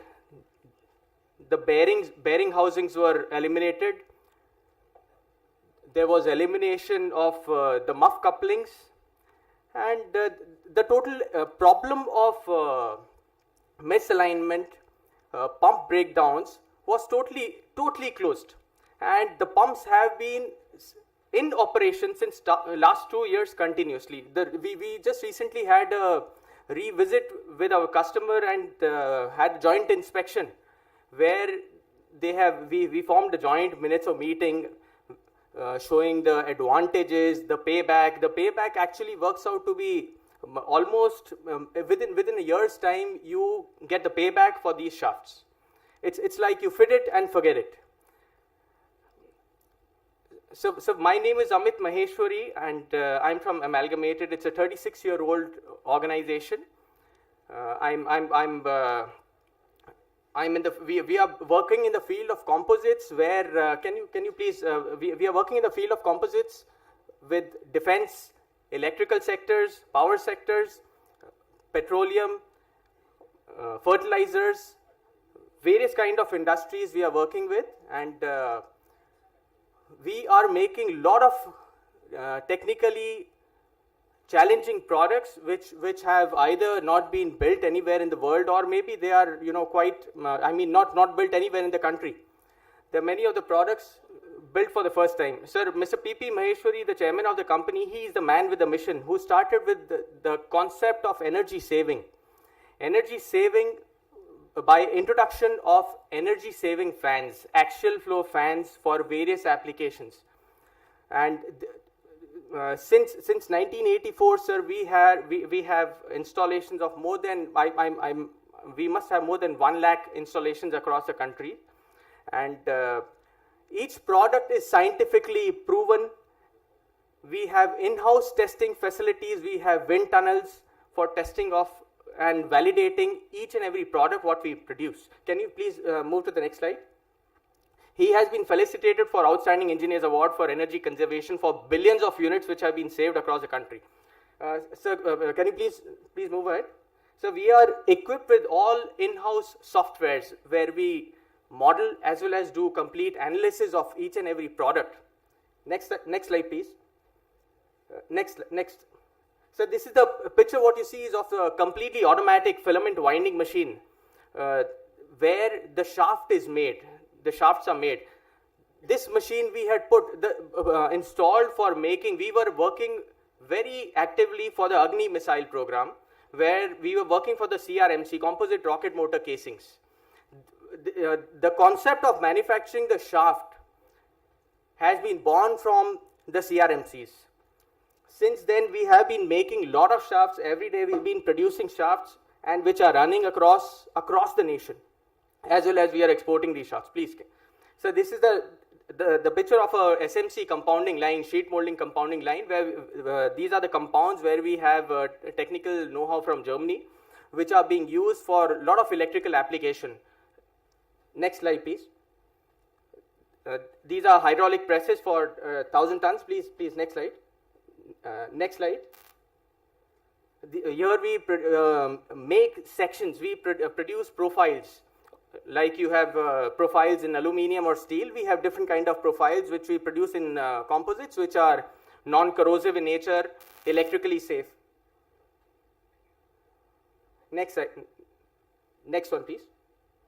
So we are working on the hydrogen mission very actively with Ministry of Defense, where we are involved in manufacturing the heart of the fuel cell. We are making carbon papers, porous conducting carbon papers, which we are the only company in the country who's developed these papers, and they are already proven on various missions of Ministry of Defense. We are proven for the AIP, Air Independent Propulsion System program, and we are working for the space programs as well as other automotive programs we are working with.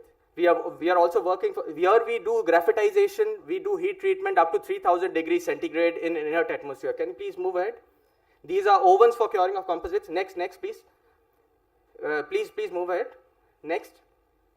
This is the wind tunnel where we do the testing. This is as per AMCA standard, where we do the testing, validation of the aerofoil sections, what we generate.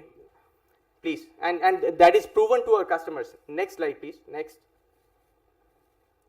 Next one, please. Yes, this is the picture of the catalyst. Catalyst, we are making platinum-based catalyst. That is also a very vital part of the hydrogen fuel cell mission, which we are again supplying to MOD. This is the picture of the composite fuel stack, what we are making. This is again in carbon, which we have replaced the complete stainless steel structure. This is the fuel cell stack. So this is the wheel out of carbon fiber made first time in the world for FICV, futuristic infantry combat vehicles. Next, please. This is the composite ball wall, again in carbon fiber composites. Carbon fiber, like I said, it's a very revolutionary material. So the applications are endless.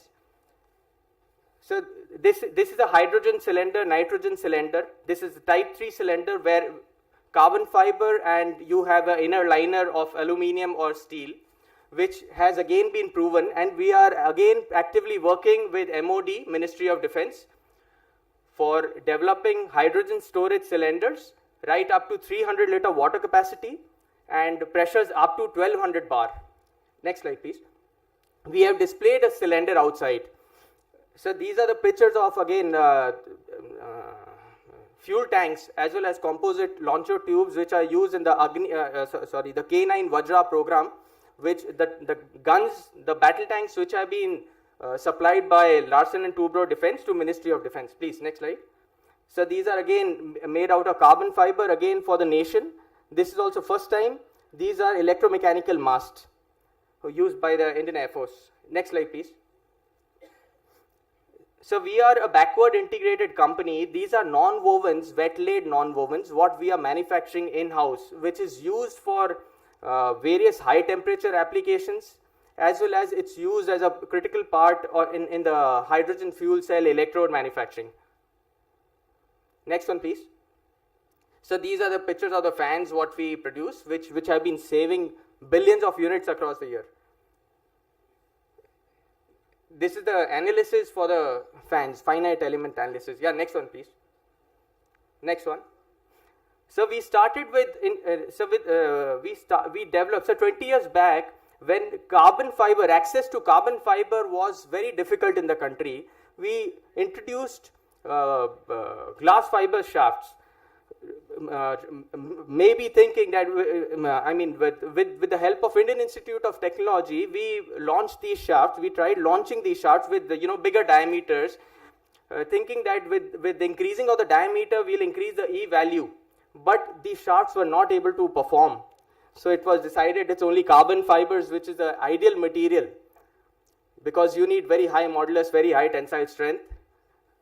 So this shaft was discarded. So this is the Agni missile, which we all know, which is totally carbon composite. It's called a CRMC, composite rocket motor casing. The complete casing is made out of carbon fiber. It's on the same basis, so we've been making these shafts and various carbon fiber composite products for various applications. Next slide, please. So you can see how happily the man is holding the shaft. And these shafts, so once you install them, it's like fit it and forget it. So this is the picture of the pumping station where our shafts have been installed, and it's a single shaft, what you can see over here. Next one, please. These shafts are at Bombay Municipal Corporation. I'll take just 2 minutes more, please. Kindly bear with me. This is the picture of the shaft. You can see the joints in the shafts. You can see the muff coupling. You can see the bearing block at the top. You can see the shaft which has failed. It's sheared due to very high torque, due to shocks during operation. Yeah, next slide, please. And the it weighs around 350 kgs. We replaced the complete shaft with the carbon fiber shaft weighing just 50 kgs. Next one, please. Next one. You can see the bearing housing on the top over here on the left, and on the right there's no bearing housing. Please, yeah. The plumber block has been removed in the carbon fiber shaft. Yeah. Next one. Next one, please. So after installation, we've seen there is saving of energy of at least 10%. This is the report what has been compiled with the people over there, with the team of municipal corporation. And you don't need there's total elimination of the muff coupling, the bearing blocks, and they all need to be replaced at least in 2 years. Next one, please. And also due to saving in power, actually overall working, you have a payback which is almost a year. Next one, please. Thank you.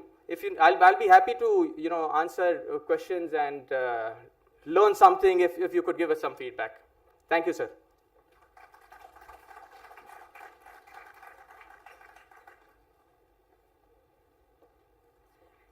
Thank you very much, all of you.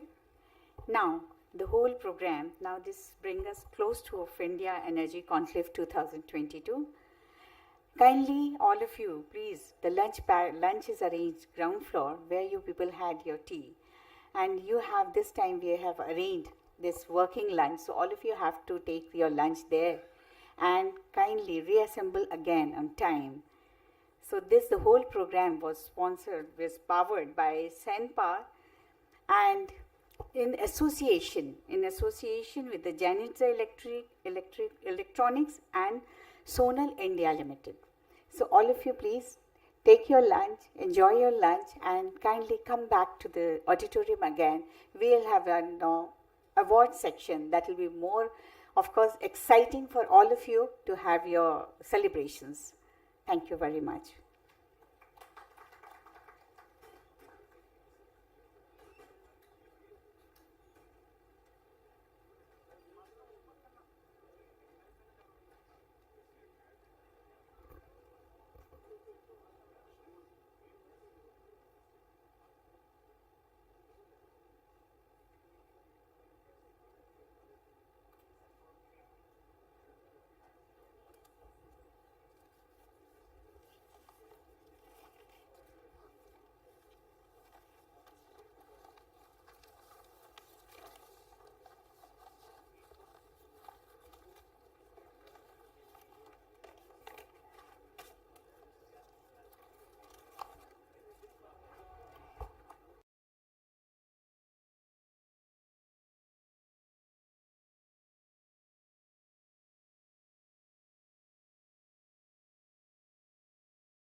Together with partners for field trials with partial funding. So we have so far had 59 winners out of 595 applicants, and we support these 59 winners with a total of about 18 crore deployment funding. 18 validations have been completed and 12 thereof are already commercialized. So that shows that it is a very viable source of innovation. Device. The UMG 801 offers further attractive functionality. Hello. Even the basic device sets a new industry benchmark. There are 12 current measuring channels, of which 4 are multifunction channels.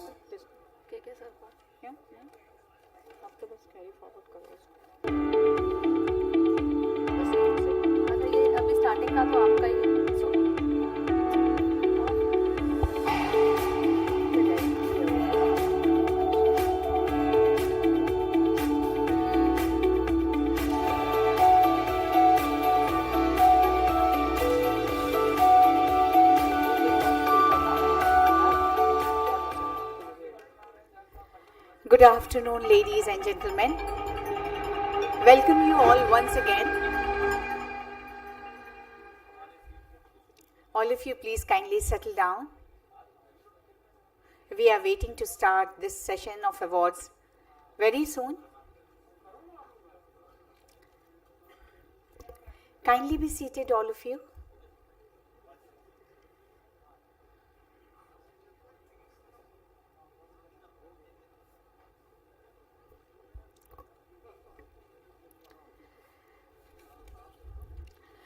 A warm welcome to all of you once again to SEAM National Energy Management Awards 2021, powered by Senpar in association with Genitza Electronics and Sonal India.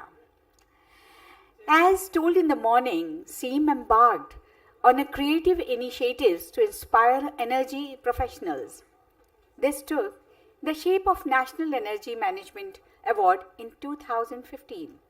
Which grew year on year to grow and reach on the different parts of the nation.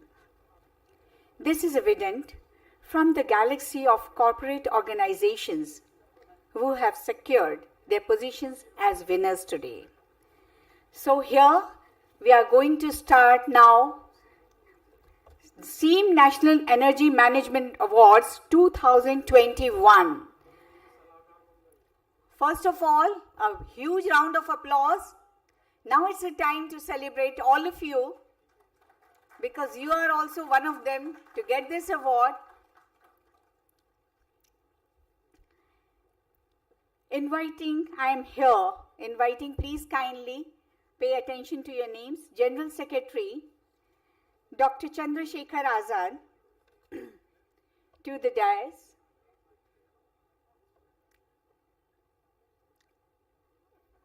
Mr. Chandrasekhar Azad is not here, I think. President MC Jain, I think all of them, the whole group is outside, still outside. Yes.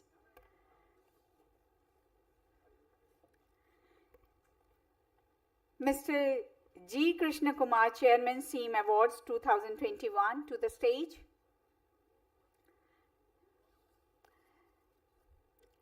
Kindly ask someone to make arrangements on the stage, please.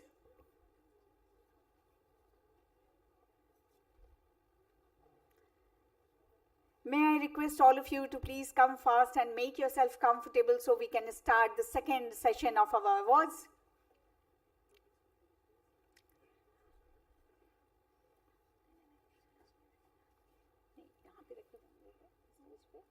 Okay.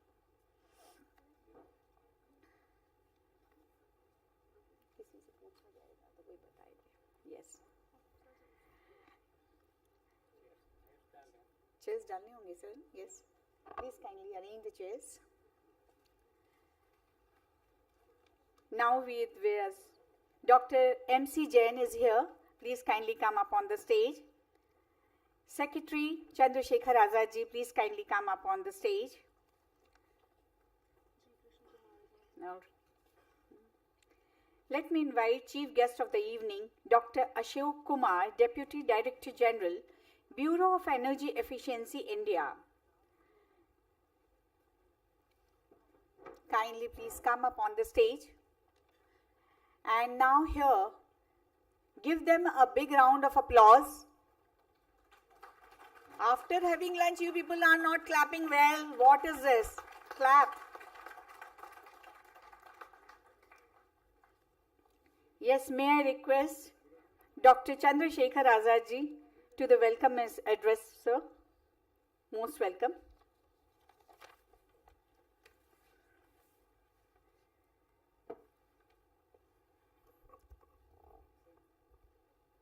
The dignitaries on the dais and the dignitaries of the dais, it gives me immense pleasure to welcome you for this SEAM National Award 2021. And as this award has been instituted some 6 years back, and that the journey began at New Delhi itself, the very humble beginning. And now we have reached at the stage when we are awarding about 100 energy professionals, industries all over the India. The purpose of the award to recognize the efforts made by the industry, service facilities towards meeting their obligations under Energy Conservation Act. And overall, this award has complemented the National Energy Conservation Award of Ministry of Power, Bureau of Energy Efficiency.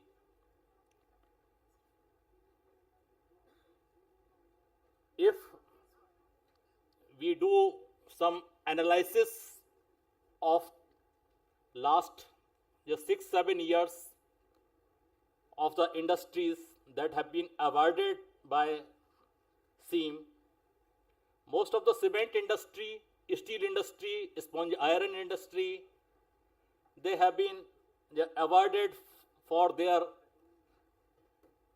the contribution to energy conservation.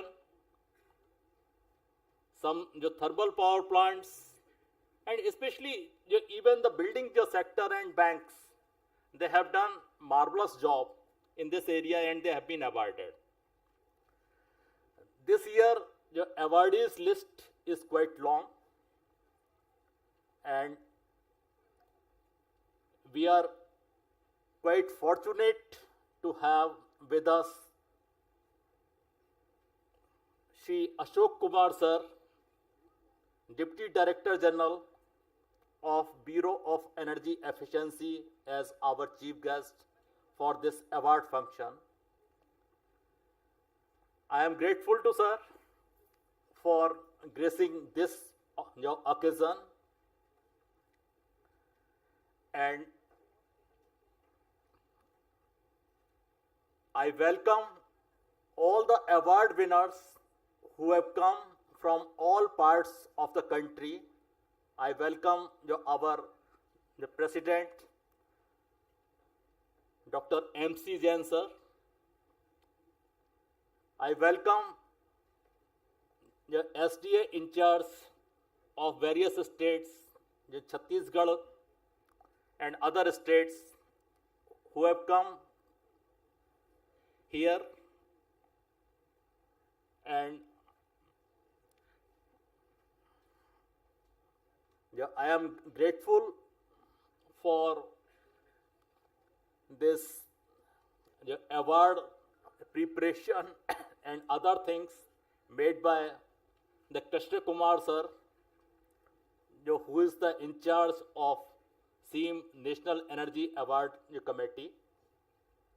I will not take much time in the interest of the time, because we are already running short of time, and one of our awardee, Madam Mili Majumdar, she has to go some early. Okay, so that I will not take much time, and with these words we start our award function in a formal fashion. Thank you. Thank you very much, sir. Now, may I have Mr. G. Krishna Kumar to brief about SEAM Awards. Please, sir, most welcome. Give him a round of applause. Thank you, ma'am. And it's always a pleasure to speak about the SEAM Awards, because probably I started my learning in energy way back in 2005 when I joined SEAM. Ever since, and even now, I am learning about energy. And awards, this award function was one of the main, one of the very important tools where from I learned what industry is doing. Okay. President Dr. Jain, Dr. Azad, Chief Guest of the day Dr. Ashok Kumar, dignitaries of the dais, my guru are there, Dr. Kulsreshta is there, Dr. Chakravarti is there, and my colleagues in SEAM, and the prestigious award winners. Very happy afternoon. As Mr. Asad was telling, this time the list of award winners is long. Not only long, it is qualitative. I mean, if you go across, get across the list of award winners, you can see a cross-section of corporate India. I am really thrilled. See, when we started this journey way back in 2015, when, as Dr. Azad told, we had only 15 winners, okay. But now our jury could sift out of about 170 applicants, about 89 to be exact number I am not very sure. So about 89 winners were identified, and they are going to be recognized in this evening. Okay.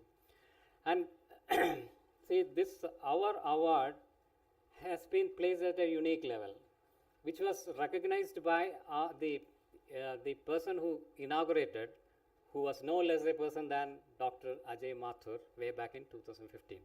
He identified it as a very unique award in the sense that it fosters sustainable energy performance.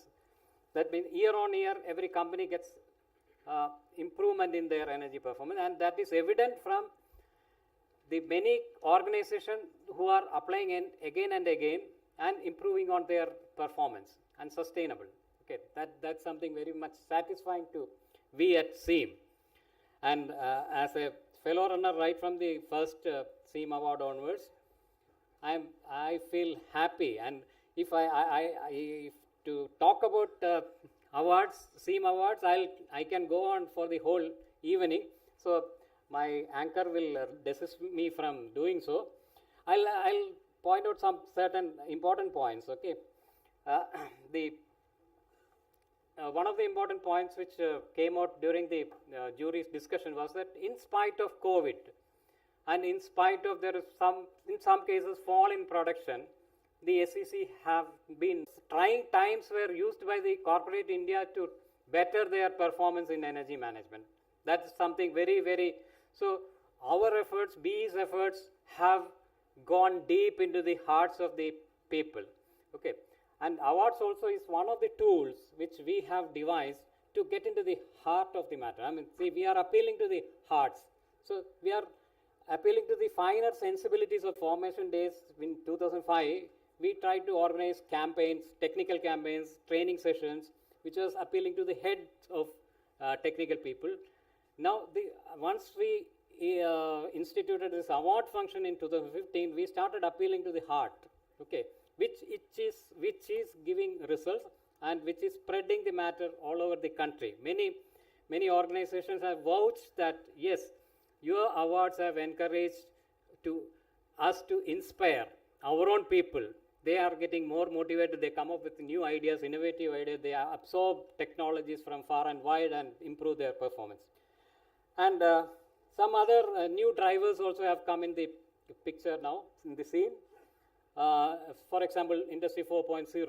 So that going through sifting through their credentials, which they have put up as achievements, we find that Industry 4.0 is being adopted by many companies, small and big. Then ESG accounting. Okay, that is another driver. Many people are talking about carbon accounting. Many companies vouch that they have got proper methods of carbon accounting, which is also a very good driver for this energy performance improvement on a longer period, which was discussed in the morning also our sessions, because we pick up, project it, I mean, see, we find the experts to talk about to the crowd. So that the more people are enthused to take up these drivers and take it forward. Then only, see, our Prime Minister's resolve to reach net zero by 2070 can be achieved, because we are certain that government agencies have got limitations of manpower, reach, etc. We as an NGO, Society of Energy Engineers, have got that reach and which can initiatives and achieve that net zero even much before 2070, because I wish to see that net zero much earlier during my lifetime. So 2070 may be a far cry for me to reach. So I always wish that I put in my sincere efforts to reach out to many in the country so that our net zero dream is far shorter than 2070. I believe that those who are in this crowd will help SEAM to achieve that dream. Okay, in all my the award functions, I appeal to the crowd. Please join SEAM. Please help SEAM to reach out to many more, because fortunately, SEAM has got an office only in the southernmost part of the country, from where reaching out to people is a challenge. Okay, so to help, we need our mass mobilization. Let them all come to the resolve that they will improve their energy performance, and let us achieve the dream of going net zero as early as possible. That will do a world of good for us. It will be a better world for the whole planet. Let us all work together. So this is a for the awards. Okay, this was so with these short words, this is the introduction of awards, SEAM award, what is intended for, and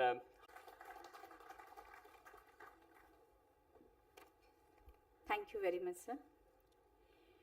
Now, I invite SEAM National President Dr. M.C. Jain for the presidential address. Sir, please.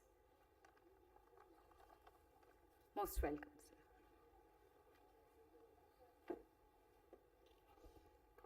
On behalf of SEAM, I welcome you all, and I wish that the next session, next year, will see more number of awardees, and this year the awardees are about 89, and it shows that how fast energy efficiency program is moving on. The PAT scheme is also played an important role that we have seen in the last from PAT cycle 1 to PAT cycle 2 also. In the PAT cycle 1, there was a target of 6.8 million, and against that target, if it went to plus 8 millions MTOE at that time. It shows how now the peoples are taking interest, and how industries and other facilities they are implementing the energy conservation options with the keen interest. So I congratulate all of you and wish you all very best for this program.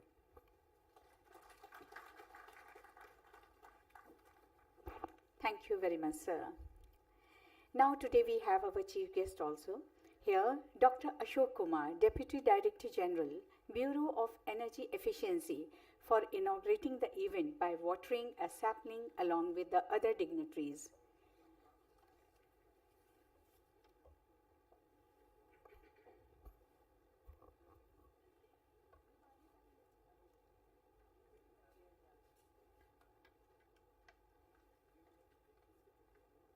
In the center. May I request, sirs, all of you please.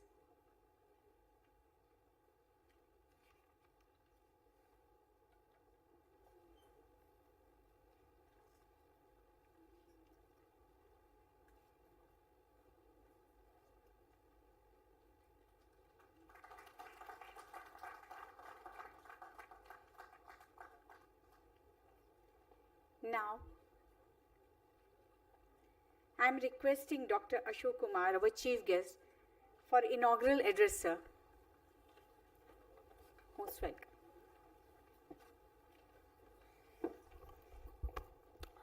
Thank you, ma'am. Good afternoon. Thank you, SEAM, for the invitation and honor. It is really a privilege amongst you. Possibly I could be in terms of energy management and energy assessment accounting exercise, I may be the least qualified to speak on. However, given the protocol and on behalf of the DGB, I thank you all and also kind of recognize the contribution that you have made in the whole space of energy efficiency. The recognition that, of course, duly earned by you being certainly qualified in the space. And as you know, this area where you are is very important, and it is becoming increasingly important in the context of climate change and the crisis of climate change that is appearing day by day. So you are here as history puts us in this crossroad where your actions or your suggestions, your interventions, and many of you are the real actual players, cement industry, iron steel industry, several others who are actually performing at the ground level. So we are looking forward. We are just an operator at the top. So we would be doing very little without your support from the same like professional agency and the operating entity or the implementing agencies of industry that you represent.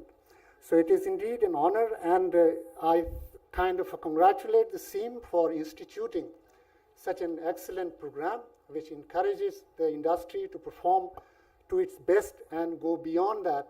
So recognition of that and various other players, I see the states are represented, the progressive states have also been recognized in their efforts. So that's very important for the institution or the society or the body, which is not limited by the government boundaries. So I really appreciate and I feel honored to be here. And of course, I do not qualify to be possibly a chief guest in this, but of course, as I said, it is a matter of protocol that I have been sent here. So, but I recognize your contribution as the Mr. Jan was mentioning, particularly about a program called PAT, for which you all are familiar. That program has raised not only the awareness or the performance levels of the industry in the India, but also gain a recognition of the country to have demonstrated a working model of program, energy efficiency program, which can contribute to an equivalent of energy saving, which is far more than many smaller countries' total energy consumption is. So you must be congratulated, particularly for the efforts that it has done in the space of energy efficiency, and of course that which is contributing to the global climate change. I fortunately represent many of the international negotiations where we take your credentials on our shoulder and show to the world and argue for that. Of course, the achievements and the credentials are yours, but your cumulative credentials add to the national achievement. And you must be proud that India is the only country, the biggest big emerging big economies among the G20 countries, who is on the path to the Paris Agreement. So it is so through your efforts, it appears that the government's talk are being walked. So this is how, and being such a strong community and also a strong participant, as the country is raising its ambition, because the country is coming in the forefront of the nations. We are no more the country of 1990s, so we are in the 2020s country. So in that, when you in the forefront, you also have a higher or larger or heavier responsibility to carry. For that, you would have certain challenges, and I'm hopeful and very sure that you would raise to that occasion and you would deliver as you have been delivering. And I thank you, SEAM, for once again for inviting and giving me this honor. Thank you very much. Thank you, sir. Now we have a message from the gifted actor of many accolades, Padma Bhushan Bharat Mohan Lal. In addition to being a great actor, he takes active interest in socio-culture activities. Vishwa Shanti Foundation, the cultural organization founded by Sri Mohan Lal, is into many environmental uplift activities. Recently, they have embarked on an initiative to make schools in Kerala green by adopting energy saving measures. Let us hear from Sri Mohan Lal. Through video, all of us will be here.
C.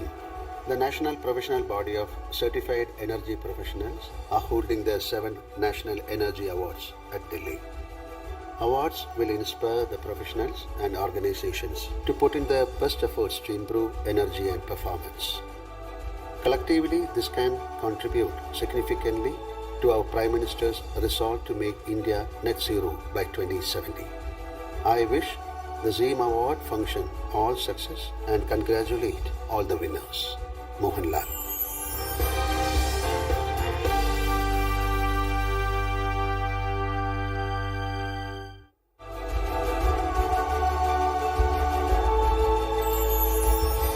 I am happy to learn that the Society of Energy Engineers and Managers, SEEM, the National Professional Body of Certified Energy Professionals, are holding their 7th National Energy Awards at Delhi. Awards will inspire the professionals and organizations to put in their best efforts to improve energy and performance. Collectively, this can contribute significantly to our Prime Minister's resolve to make India net zero by 2070. I wish the ZEEM Award function all success and congratulate all the winners. Mohanlal.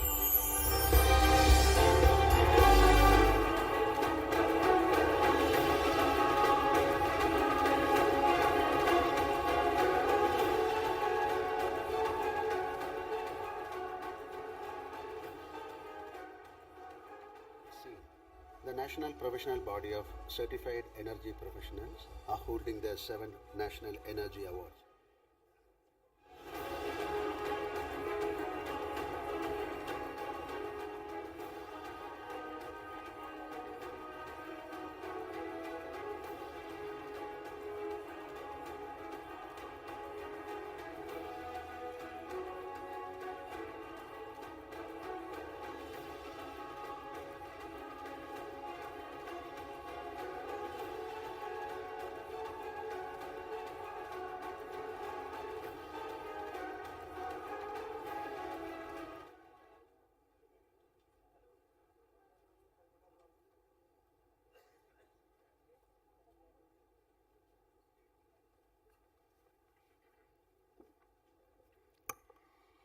Let us move on with SEEM Awards 2021, powered by Senpar in association with Janitza Electronics and Sonal India.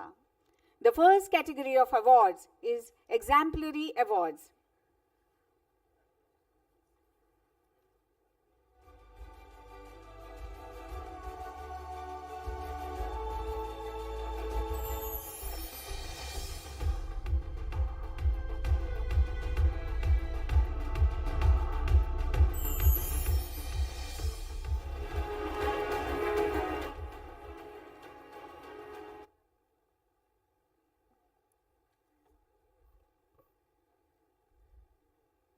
Inviting Ms. Gayatri Nair, former Chief Engineer, Kerala State Electricity Board and SEEM National Awards Jury Chairman for introducing Exemplary Contribution Award, and Mr. Ashok Kumar, Deputy Director General, Bureau of Energy Efficiency, to present the award.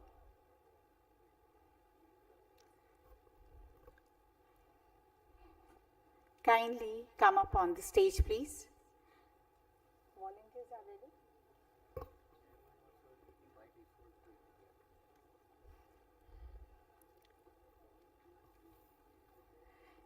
Sir, Chairman, sir, please come forward. Mr. Krishna Kumar, all of you.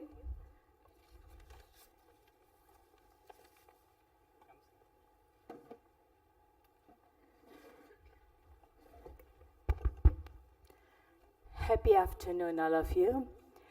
I have great pleasure to announce SEEM Exemplary Award 2021, and the award goes to Ms. Millie Majumdar. Millie Majumdar, a graduate in BR from Jadavpur University and Masters in Building Construction Technology from IIT Madras, which she came out in flying colors. She joined TERI, where she steadily rose to become the Senior Director in a span of 24 years and contributed significantly to the various green building initiatives. Millie was leading a group of professionals across the nation to steer several aspects of sustainable habitat, and as the senior director of the division, she has developed a new portfolio of projects on design and viable business models for climate resilient housing, sustainability planning, urban transportation, etc. She has guided a smart city planning process under India's Smart City program. Millie has put in more than 2.5 decades of experience in the field of energy and environment with a focus on sustainable development of habitats. She has also done an online course on sustainable investing from Harvard Business School. As a strategic thinker, institution builder, an eloquent speaker, and an innovative solution provider, she has led multidisciplinary global teams like Griha, Lead for Residential Cities and Communities, PR, etc., to develop and implement portfolio of green rating systems for habitats and energy systems. Has steered programs supported by various multilateral and bilateral donors and banks. She has also enabled the development of a large portfolio of green jobs through training and skill enhancement. Millie has been at the forefront of policy development and enforcement, has been part of BE, BIS, MOEF committees in relevant initiatives. Millie has authored several books and publications in the domain of sustainable habitats and is a regular blogger at the Economic Times. She serves on board of GBZI India and GBPN. She is also passionate about music and pursues Indian classical music as a hobby. Millie Majumdar has also been a guest editor of C Magazine Energy Manager issue on green buildings. My hearty congratulations, ma'am, and I wish you all success in all your endeavors towards sustainable development. Thank you.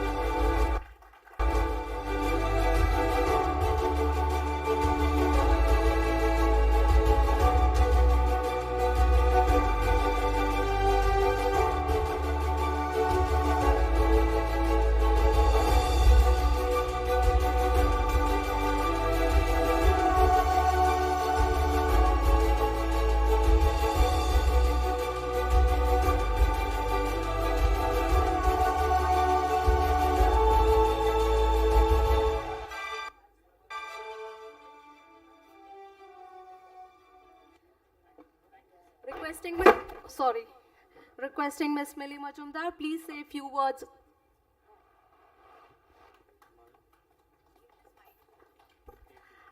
Thank you so much. It's indeed a great honor for me. And, I thank Seem from the bottom of my heart. Not only because, for recognizing my contribution, but I think, for me, the journey has been very long, and when I started in this field, there were very few professionals, and particularly women, who used to talk about green buildings and energy efficiency. And I'm really happy to see now, room full of professionals who are contributing to the cause, our nation moving ahead, moving forward toward net zero goal. So all of it coming as a movement, and I also congratulate all of you who are award winners, and we should collectively contribute to the growth of our country, both economically, environmentally, as well as socially. Thank you so much. Thank you, ma'am. Thank you so much. Give away the words. Kindly take your seats. Now, may I request Krishna Kumar, SEAM National Awards Chairman, to introduce and invite Founder Architect of SEAM Awards and Dr. Ashok Kumar, Deputy Director General, Bureau of Energy Efficiency, to present the award.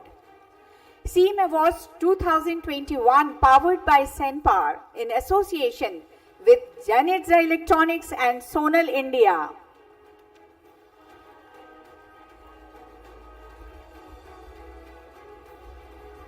Requesting Mr. Krishna Kumar to announce the award.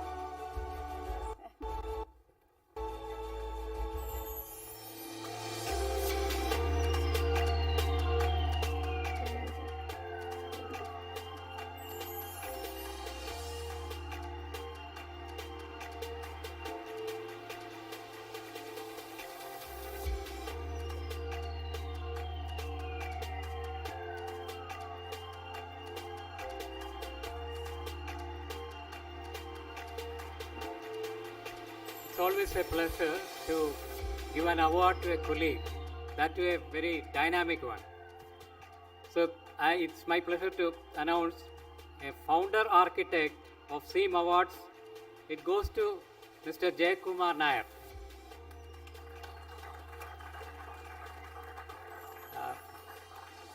See, I'll have to dwell upon a little bit on the Founder Architect Award. Okay, without that, it will be a little out of place. So way back in 2014, when the SEAM new Executive Council took charge, we deliberated, because see, we had been in existence for about 9-10 years, but as I told, we were appealing to the head of professionals. But we wanted to penetrate into the hearts of people. So we deliberated what can be a tool to dive deep into the hearts of people, so that this energy conservation will become a passion for people. So there were a lot of deliberations. Over a year we debated, and our dynamic, at that time Joint Secretary Mr. Jayakumar Nair came up with a brilliant idea. Why not institute an award when we can recognize the efforts of energy professionals across the country and reward them at a function, so that and they can be projected, so that many others will be forced to emulate and aspire for such awards. So, but then what will be the kind of award? How will you evaluate? Again, the real logical thinker, that is Jayakumar, he came up with a framework. We have got a very robust 11 criteria framework to evaluate the performance of organizations, or even for that matter individuals. So he pieced together with his bright thinking, logical approach, and the in-depth knowledge of the industry. He put everything together, came out with a brilliant framework, which we are following since 2015. And it was given, as I told earlier, it was praised by no less a person than Dr. Ajay Mathur himself in the first inaugural session of that meeting, okay, in that award function. And and we never had to look back, okay, because every time his very meticulous execution of the award ceremony was an inspiration. It was and I know that many organizations look forward to when SEAM is announcing the invitation of nominations from for our awards. That is, all those achievements can definitely be attributed to Mr. Jayakumar Nair. And last year, to our dismay, he, because of his other engagements in his own consultancy assignments, he wanted to take a step back. So that is why I am standing in his place today. But we always respect his contribution, and so that is why SEAM Executive Council has decided to honor him with a Founder Architect Award for SEAM Awards. Welcome you, Mr. Jayakumar, and my beloved friend, to come and accept this award from us.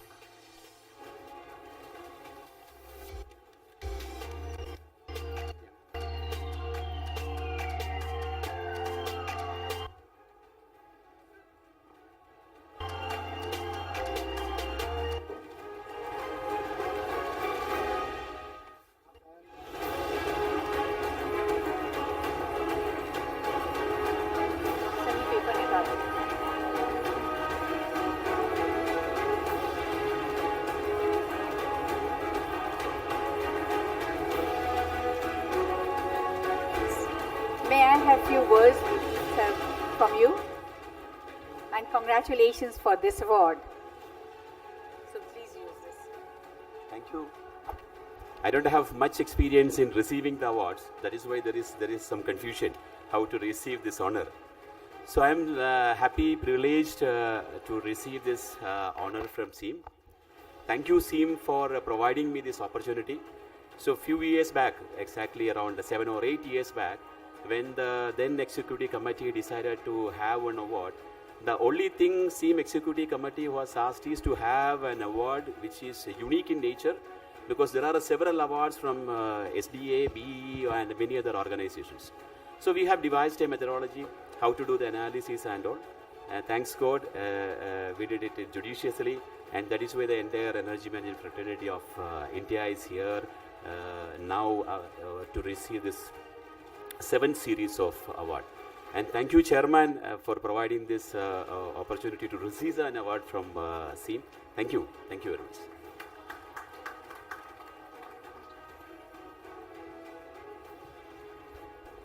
Thank you, sir.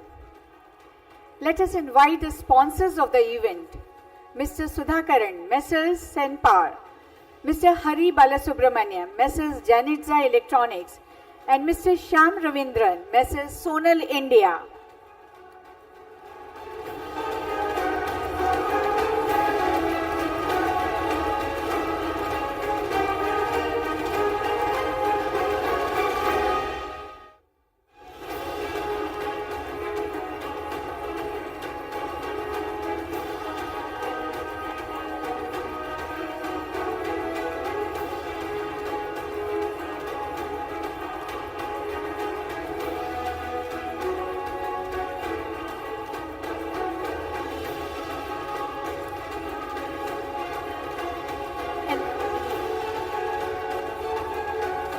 Presenting awards by Dr. Ashok Kumar, Deputy Director General, Bureau of Energy Efficiency.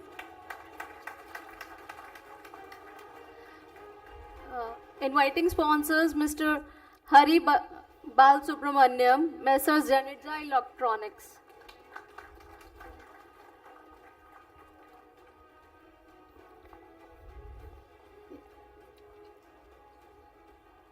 Thank you very much. Congratulations, sir. Thank you very much. Mementos of powered by sponsors, Messrs. Senpar Industries Private Limited, is being retained in the absence of Mr. Sudhakaran, Chairman, who could not be present due to the illness. Thank you very much. Inviting Mr. Jai Kumar Nair, Vice President, SEAM, to announce the innovative products of the year, and Dr. Ashok Kumar, Deputy Director General, Bureau of Energy Efficiency, to present the award. SEAM Awards 2021, powered by Senpar in association with the Janitza Electronics and Sonal India.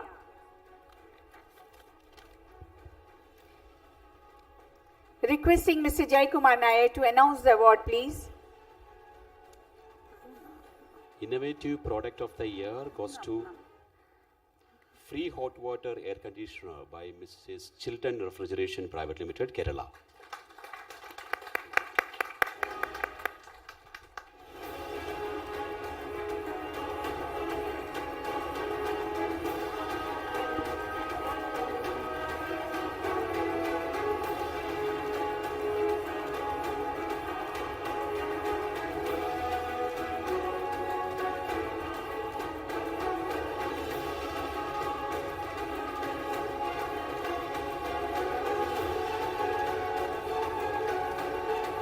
Hello. Sir.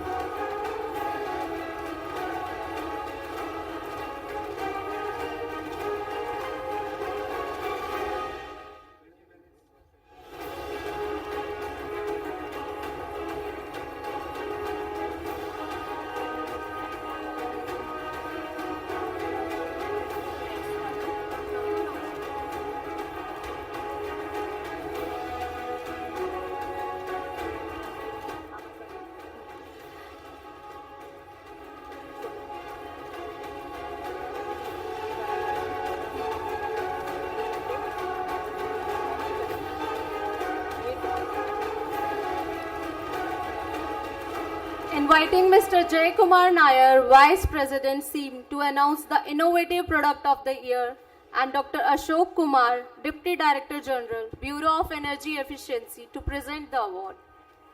Innovative Product of the Year goes to Energy Saving Vertical Pump Shaft, Mrs. Amalgamated Industrial Composites Private Limited.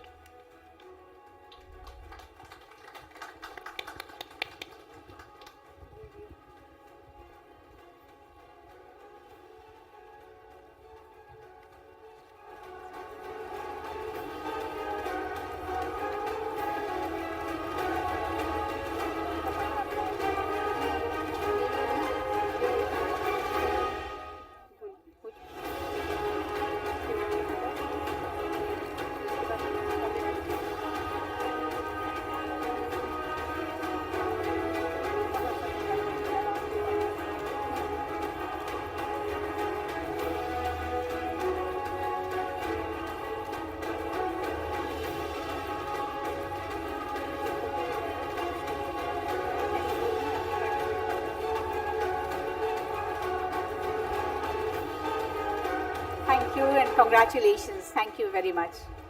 Inviting Dr. C.S. Azad, General Secretary SEAM, to announce and Dr. Ashok Kumar, Deputy Director General, Bureau of Energy Efficiency, to present the Star SDA Award. SEAM Awards 2021, powered by Senpar in association with Janitza Electronics and Sonal India. Requesting Dr. C.S. Azad to announce the award. Hello. The Star SDA Award goes to the Chhattisgarh State Renewable Energy Development Agency, CREDA.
Thank you, Mr. Alok Katyal, CEO of CREDA, Chhattisgarh. Thank you very much and congratulations. Inviting Dr. C.S. Azad, General Secretary SEAM, to announce and Dr. Ashok Kumar, Deputy Director General, Bureau of Energy Efficiency, to present the Star SEAM Chapter Award. SEAM Awards 2021, powered by Senpar in association with Janitza Electronics and Sonal India. Requesting Dr. C.S. Azad to announce the award. Congratulations, and as expected, the Star the Chapter Award goes to SEAM Karnataka Chapter.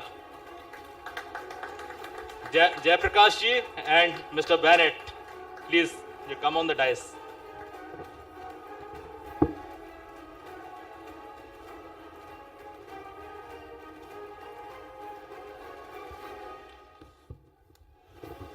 Please give them a huge round of applause.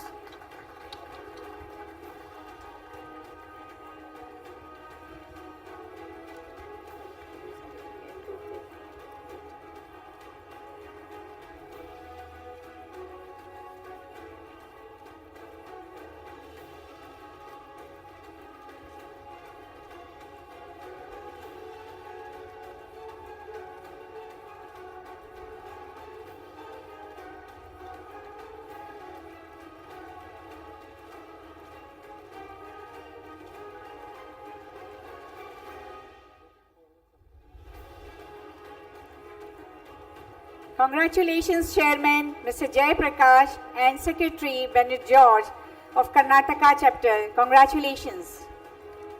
Thank you very much. Now I am inviting Dr. Mohan, Chairman SEAM Maharashtra Chapter, to announce and Dr. Ashok Kumar, Deputy Director General, Bureau of Energy Efficiency, to present the Star Performance Award. SEAM Awards 2021, powered by Senpar in association with Janitza Electronics and Sonal India. Requesting Dr. Mohan to announce the award.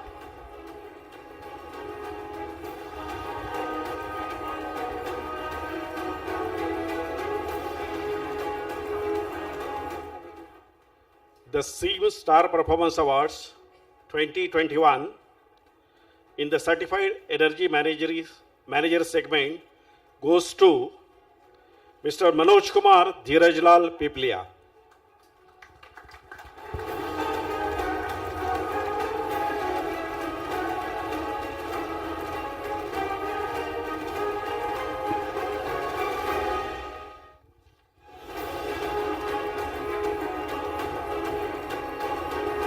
Welcome, Mr. Manoj Kumar Piplia. receive the award, please.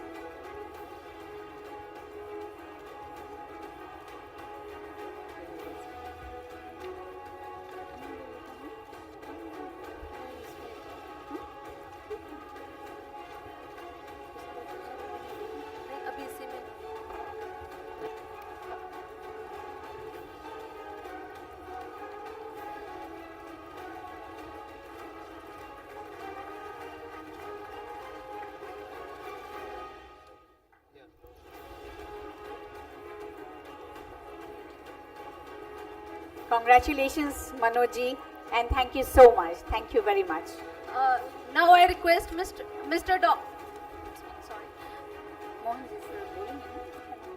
requesting Professor Dr. Mohan to announce the Star Award employer.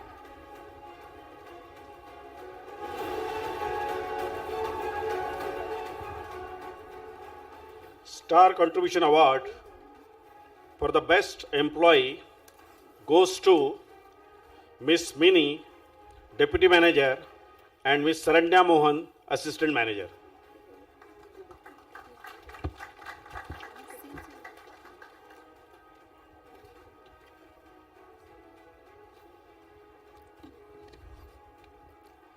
Next category of award is SEAM Silver Awards now.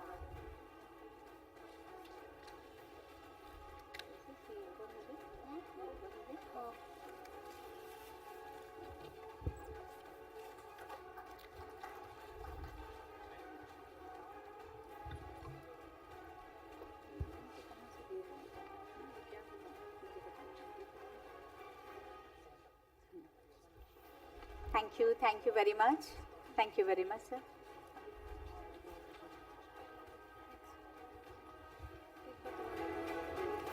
Next category of awards is SEAM Silver Award.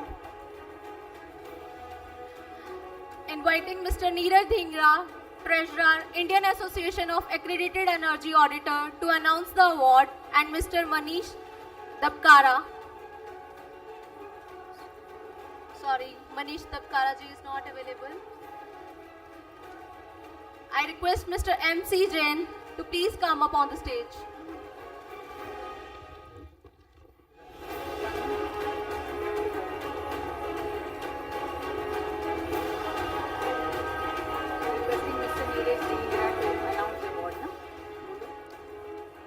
So it's my immense pleasure to announce this award in engineering segment, and the award goes to Centum Electronics Limited, EMS Division, Bangalore, Karnataka. Now I request the awardee to please come up on the stage.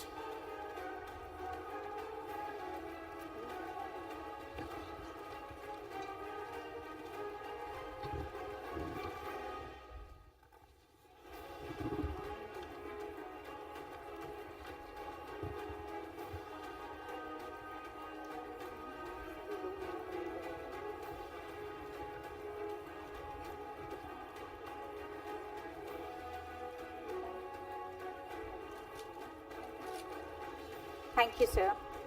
SEAM Award 2021, powered by Senpar, in association with Janitza Electronics and Sonal India, SEAM Silver Awards for Engineering Industry.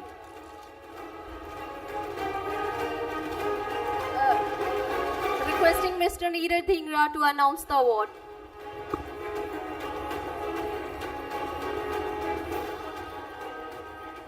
So we are getting the second award in the engineering segment.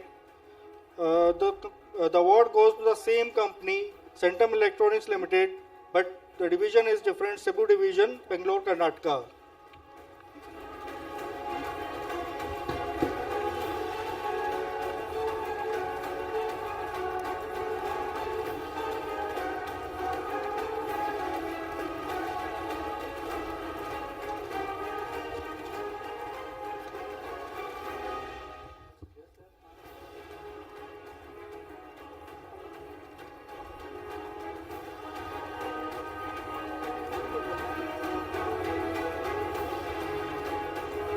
Thank you very much. Congratulations.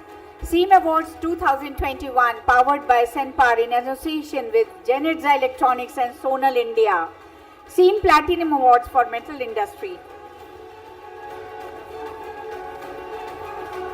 Requesting Mr. Neeraj Dhingra to announce the award. So the SEAM Silver Award 2021 in the non-ferrous metal industry segment goes to the Metal Powder Company Limited, Tamil Nadu. We can congratulate to the winners. Huge round of applause.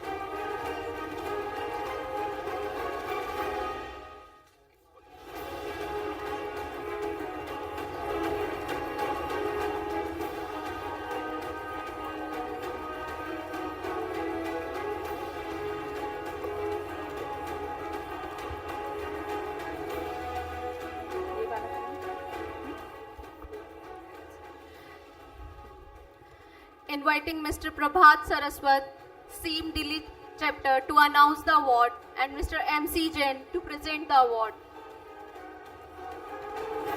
SEAM Awards 2021 powered by Senpar in association with Janitza Electronics and Sonal India. SEAM Silver Awards for Chemical Industry.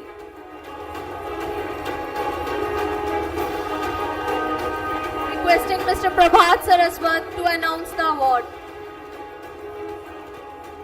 Hello. SEAM Silver Award 2021 in the chemical segment goes to Neeta Galatian India Limited, Kerala.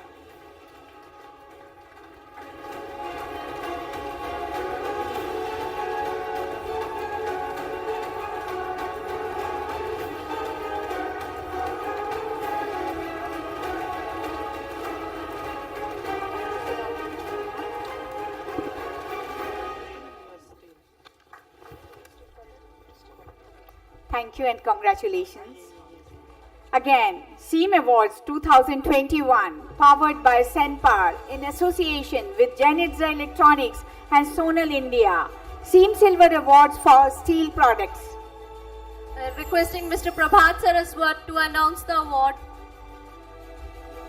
SEAM Silver Award 2021 in the steel products segment goes to JSW Steel Coated Products Limited, Vasin at Thane, Maharashtra. Please give them a huge round of applause.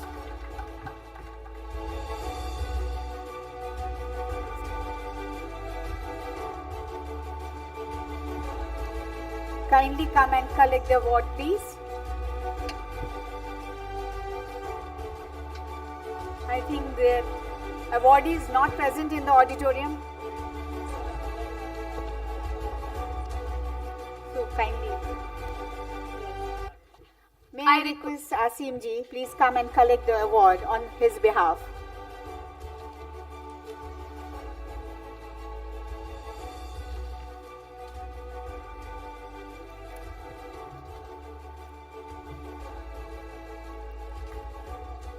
Thank you. Congratulations once again. SEAM Awards 2021 powered by Senpar in association with Janitza Electronics and Sonal India. SEAM Silver Awards for Thermal Power Plant. Requesting Mr. Prabhat Saraswat to announce the award. SEAM Silver Award 2021 in the thermal power segment goes to Vedanta Limited 4x600 megawatt TPP, Jharsuguda, Odisha. I request the awardees to please come up on the stage.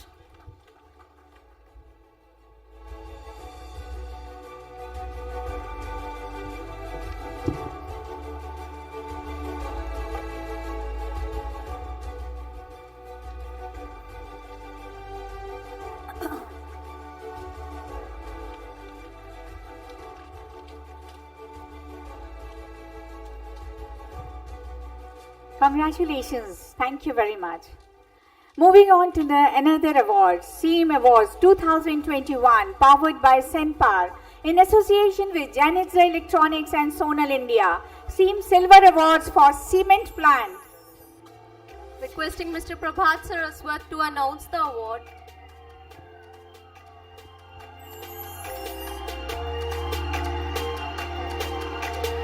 Team Silver Award 2021 in the cement segment goes to RCCPL Private Limited, Mehar, Madhya Pradesh. Awardees are requested to please come up on the stage.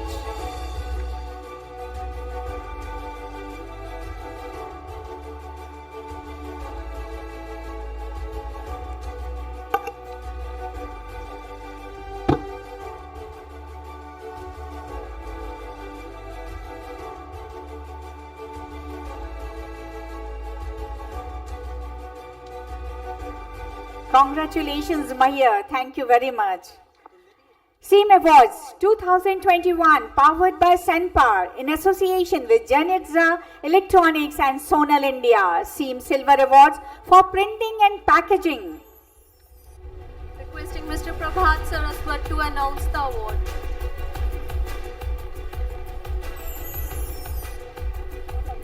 The printing and packaging segment goes to Scanman India Private Limited, Mumbai, Maharashtra.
Congratulations and thank you very much.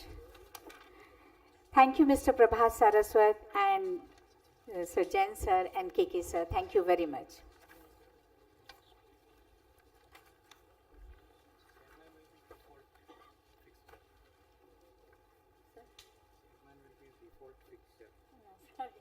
Always welcome. Okay. Intro videos and advertisements, please.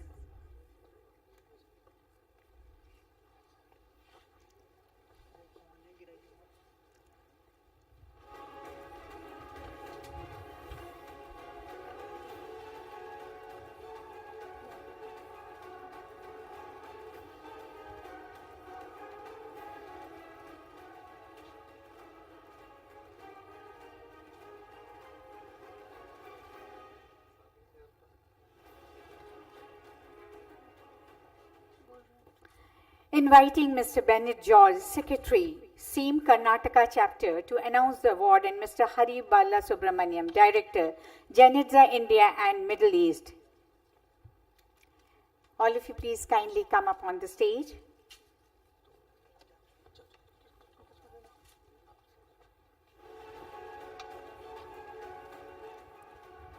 SEAM Silver Awards for Seafood Industry.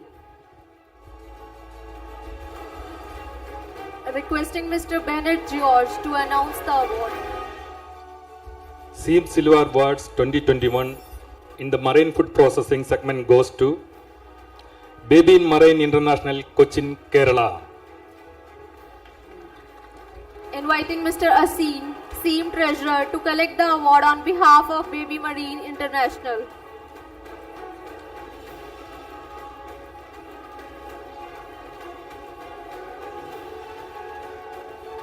Thank you very much. SEAM Awards 2021 powered by Senpar in association with Janitza Electronics and Sonal India.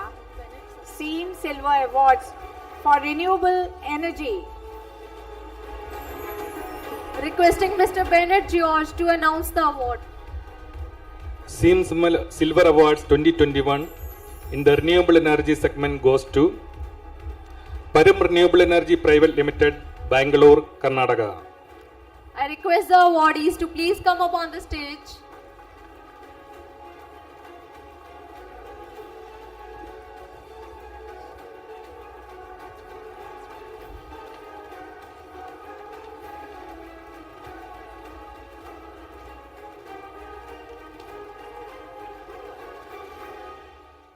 Congratulations. Thank you. SEAM Silver Awards for Food and Beverages. Requesting Mr. Bennett George to announce the award.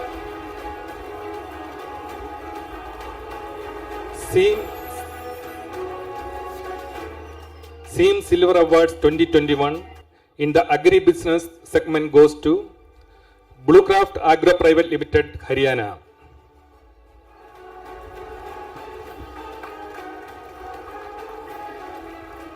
Awardees, please come up on the stage, and Mr. Hari Bala is requested to please hand over the award.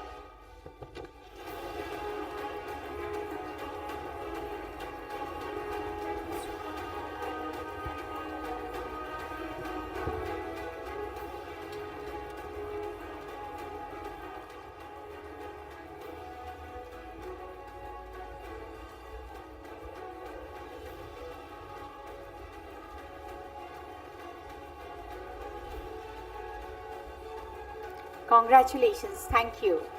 SEAM Awards 2021 powered by Senpar in association with Janetza Electronics and Sonal India. SEAM Silver Awards for Financial Institutions. Requesting Mr. Bennett George to announce the award.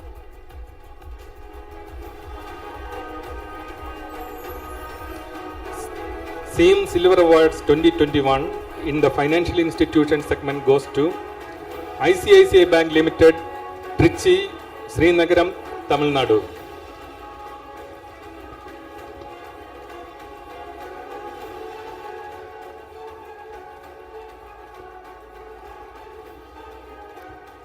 I request the awardees to please come up on the stage. Mr. Hari Bala Subramaniam, please hand over the awards. I think you people totally forgot about to give them a round of applause. They are winners, and your turn will also come. So cheer up.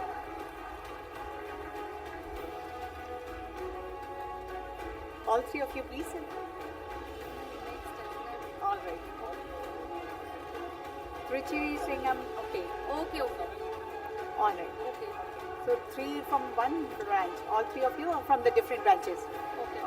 Right. SEAM Silver Award in Financial Institution goes to Srirangam. Yes. That's Tamil Nadu. Tamil Nadu. All right. And Trichy. All right. Now, Silver SEAM Awards to Financial Institutes. SEAM Silver Awards in a financial institution goes to ICICI Bank, Erode, Tamil Nadu. Yeah, Bennett George.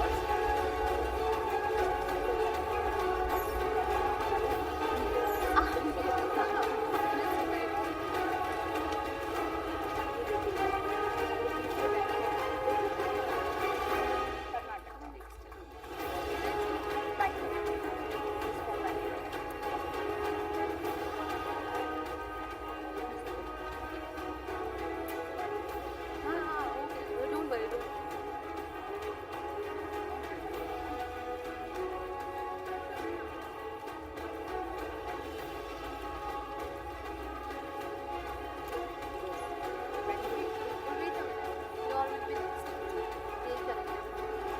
We are going sequence. SEAM Awards 2021 powered by Senpar in association with Janetza Electronics and Sonal India. Silver Award for Financial Institution. Requesting Mr. Bennett George to announce the award.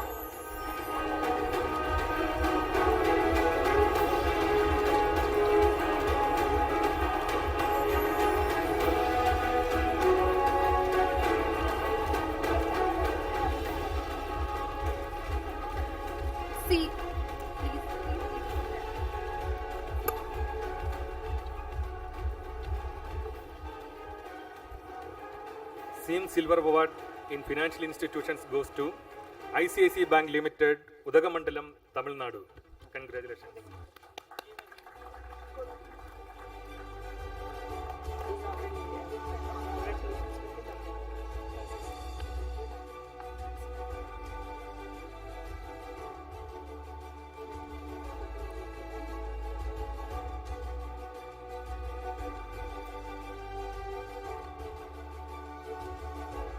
That was the award for SEAM Silver Financial Institution. Please give them a huge round of applause.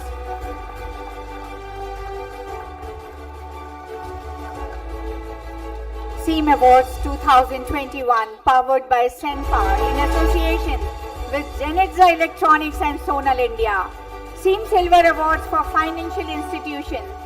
Requesting Mr. Bennett George to announce the award.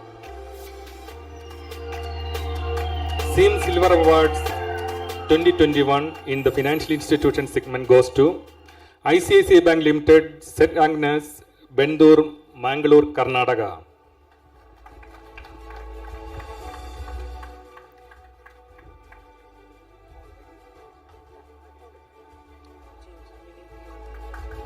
Please give them a huge round of applause.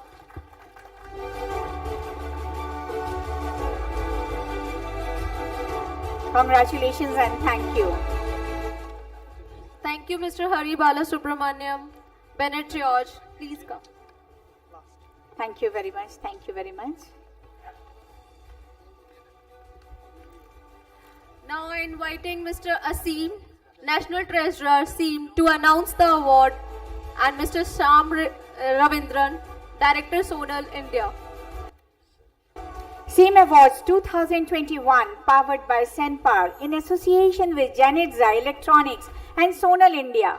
SEAM Silver Awards for Financial Institution.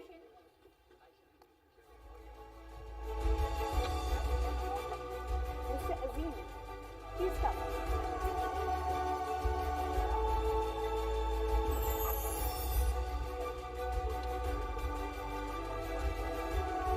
Requesting Mr. Asim to announce the award.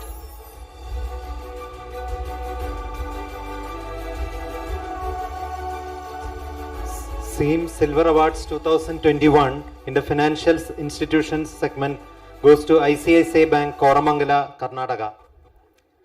Inviting the awardees to please come up on the stage.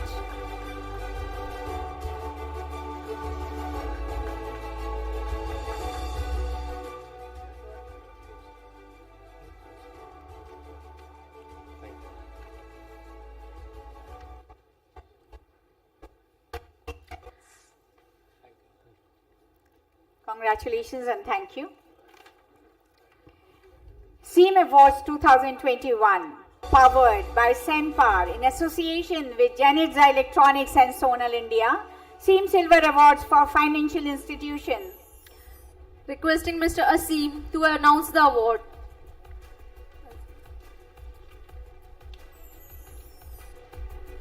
SEAM Silver Awards 2021 in the Financial Institution segment goes to ICICI Bank, Kuntrathur, Tamil Nadu.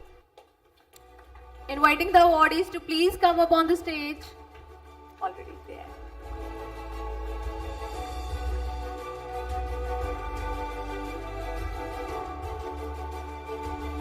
Congratulations, thank you. SEAM Silver Awards for Financial Institute. Requesting Mr. Azim to announce the award. SEAM Silver Awards 2021 in the Financial Institution segment goes to ICICI Bank, Chengalpet, Tamil Nadu. See the ICICI bankers, my God, how many awards they are collecting. Give them a round of applause. Very happy, sir. Thank you very much. Thank you. Again, SEAM Awards 2021 powered by Senpower in association with Genetza Electronics and Sonal India. SEAM Silver Awards for Educational Institutions. Requesting Mr. Azim to announce the award. SEAM Silver Awards 2021 in the Educational Institution segment goes to VI SAT Engineering College, Kerala.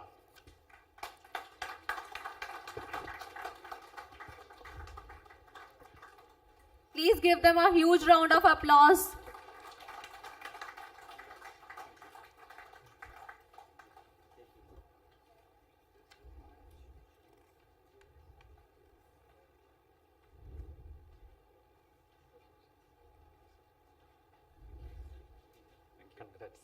Congratulations and thank you.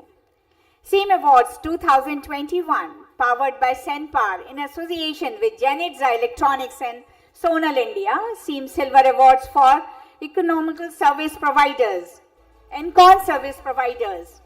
Requesting Mr. Azim to announce the award.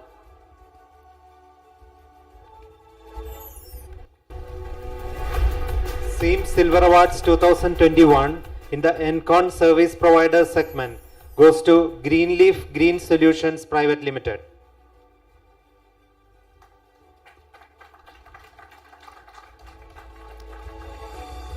Awardees are requested to please come up on the stage. Already here, yes.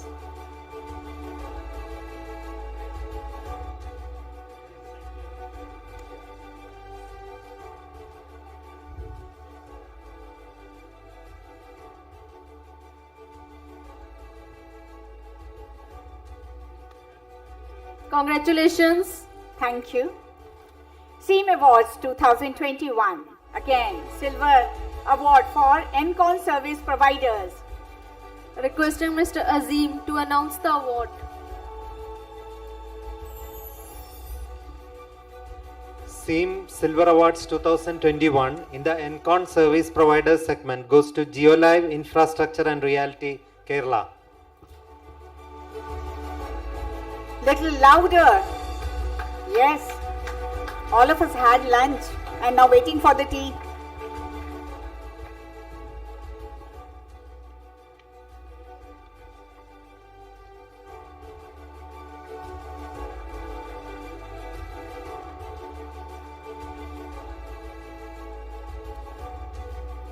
Congratulations and thank you. Thank you, Mr. Azim, and thank you, Radhakrishnan ji and Mr. KK. Thank you very much. Now we are waiting for the next silver, gold.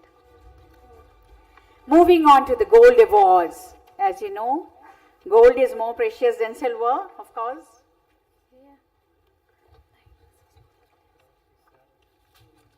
Just give me a sec. Give me the sequence.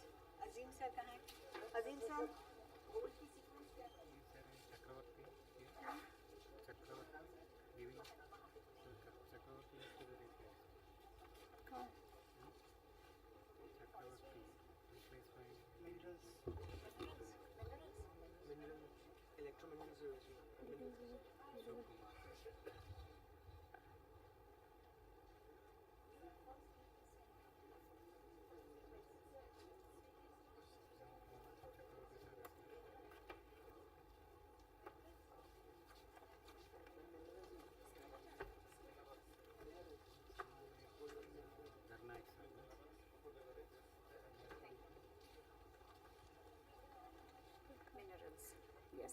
Yes.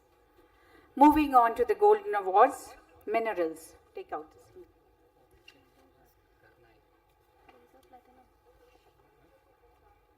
We'll have here SEAM gold awards. Here are SEAM gold awards.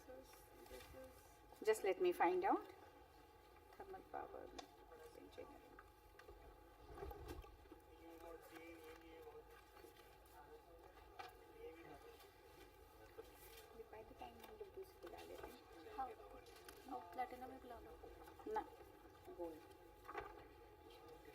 Just give us a second, please.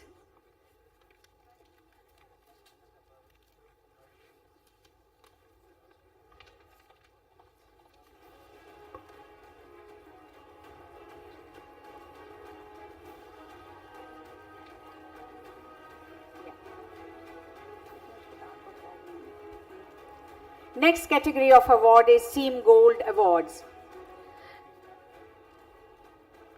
Inviting Mr. Mohan Kedkar, SEEM Maharashtra Chapter Chairman to announce the award, and Mr. S.P. Garnayak, Lead Energy Efficiency Global Green Growth Initiative Copper Association to present the award. SEEM Awards 2021 powered by Senpar in association with Janitza Electronics and Sonal India. SEEM Gold Award for Mineral Processing. Requesting Mr. Mohan Kedkar, SEEM Maharashtra Chapter Chairman to announce the award. SEEM Gold Award 2021 in Mineral Processing segment goes to Messrs. Carborundum Universal Limited, Electro Minerals Division, Kochi. I request the awardees to please come up on the stage.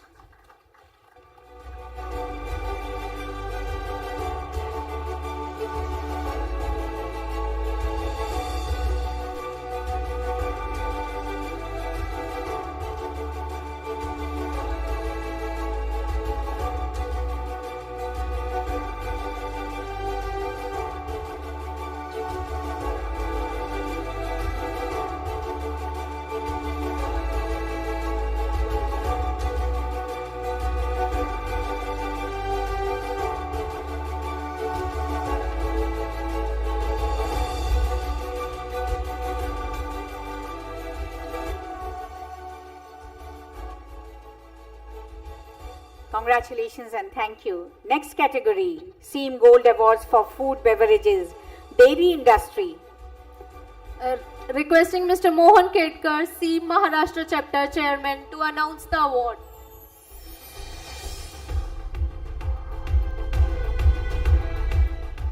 SEEM Gold Award 2021 in Food, Beverages, Dairy Industry segment goes to Mrs. Dodla Dairy Limited, Palaner, Andhra Pradesh. Please give them a huge round of applause. I think their share is doing very well probably, which was listed last year if I am not wrong.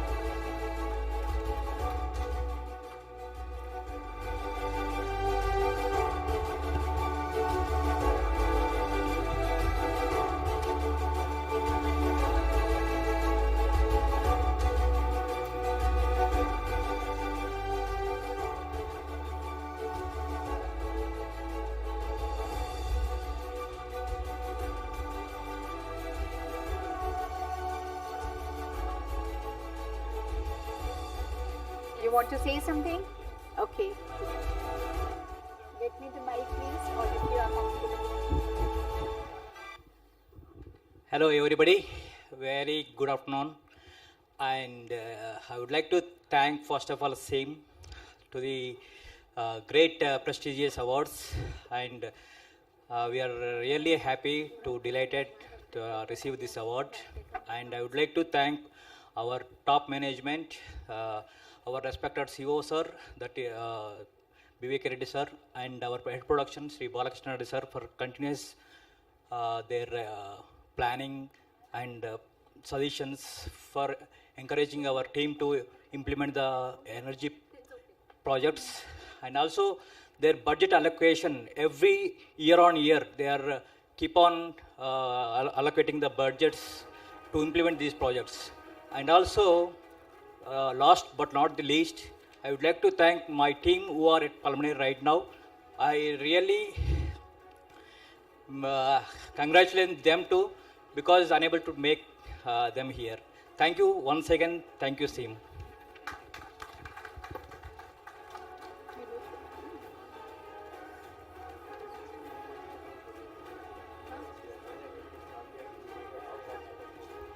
Right. Thank you. Thank you. SEEM Awards 2021 powered by Senpar in association with Janitza Electronics and Sonal India. SEEM Gold Awards for Tire Industry. Requesting Mr. Mohan Kedkar, SEEM Maharashtra Chapter Chairman to announce the award. SEEM Gold Awards 2021 in the tire industry. That segment goes to Apollo Tyres Limited, Kalamesari, Kerala.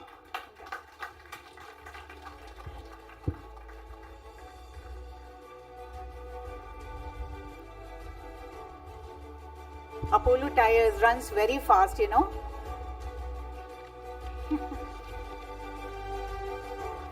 Most welcome. Most welcome.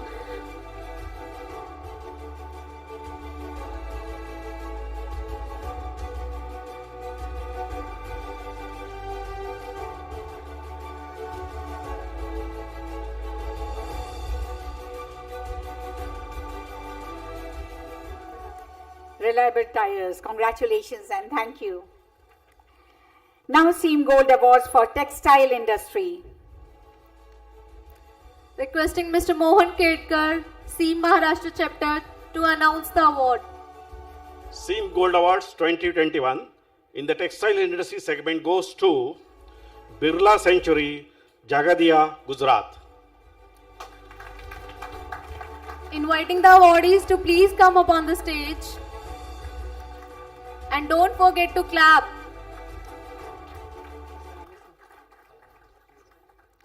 Because long way to go, so all of you please तालियां बजाते रहिए और जागते रहिए.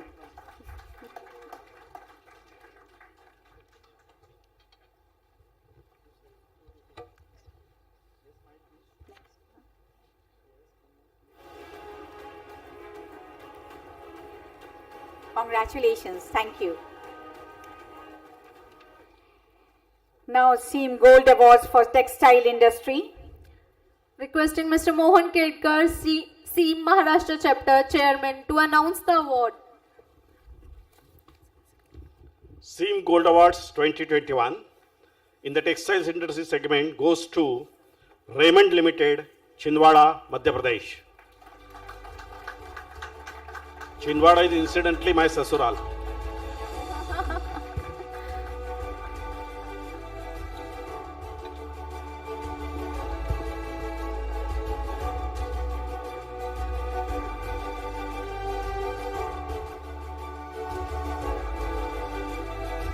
Please give them a huge round of applause. All the more happy, sir, when the matter comes for Sasral. Yes.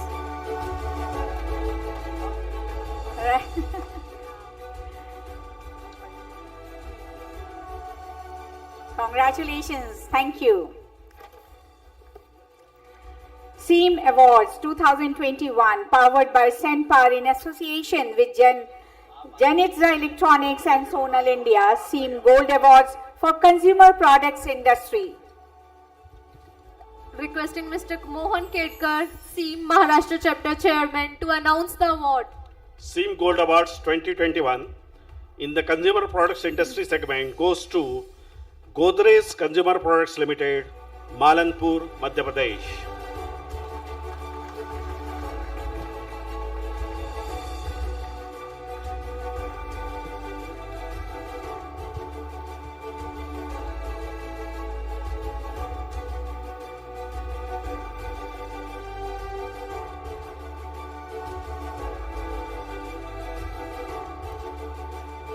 Congratulations to awardees and please give them a huge round of applause.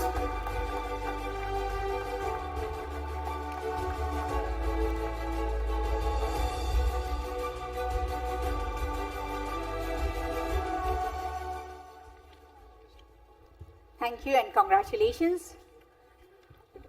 Thank you, Mr. Mohan Kedkar.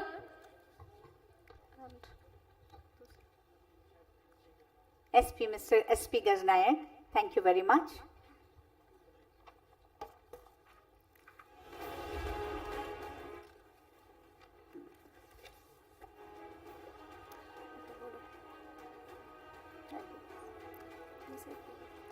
SEAM Awards 2021 powered by Senpar in association with Janitza Electronics and Sonal India. SEAM Gold Award for Steel Products Industry. Inviting Mr. Jay Prakash Nair, Narayanan, SEAM Karnataka chapter chairman, to announce the award, and Mr. SP Garnayak, lead industry efficiency, Global Green Worth Initiative, Copper Association, to present the award. Sorry, sir, extra exercise for you. I'm sorry. From Nair to Narayan. From award winner to award giver now. SEAM Gold Award 2021 in the steel product industry segment goes to JSW Steel Coated Products Limited, Boyasar, Maharashtra.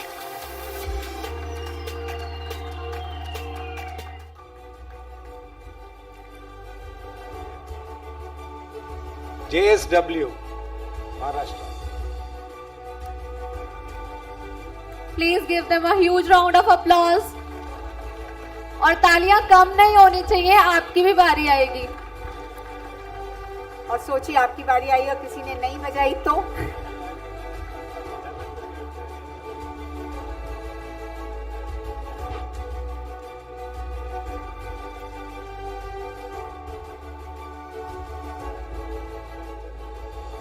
Congratulations and thank you very much. SEAM Awards 2021, powered by Senpar in association with Genitza Electronics and Sonal India. SEAM Gold Award for Engineering Industry. Requesting Mr. Jay Prakash Narayan, SEAM Karnataka Chapter Chairman, to announce the award. SEAM Gold Awards 2021 in the engineering industry segment goes to KEC International Limited, Nagpur. Inviting the awardees to please come up on the stage. KEC Engineering, Nagpur. I think they are not here. I request Mr. Azim. Please come and collect the award on his behalf.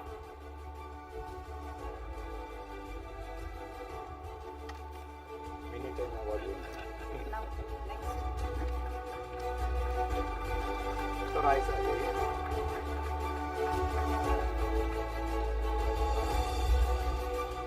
Congratulations. SEAM Gold Award for Engineering Industry. Requesting Mr. Jay Prakash Narayan, SEAM Karnataka Chapter Chairman, to announce the award.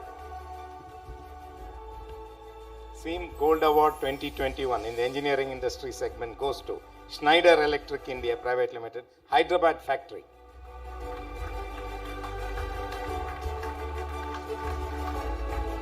Inviting the awardees, please come up on the stage.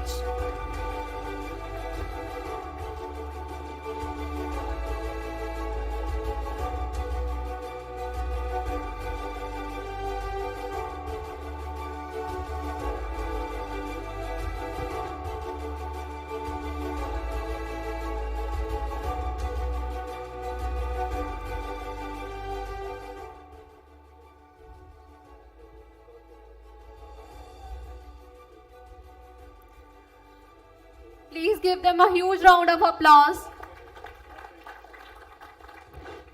Congratulations, Schneider Electric India. Congratulations and thank you. SEAM Awards 2021, powered by Senpar in association with Genitza Electronics and Sonal India. SEAM Gold Award for Iron and Steel Industry. Requesting Mr. Jay Prakash Narayan, SEAM Karnataka Chapter Chairman, to announce the award. SEAM Gold Awards 2021 in the iron and steel industry segment goes to MSP Steel and Power Limited, Raigarh. MSP Steel, Raigarh. Please come up on the stage.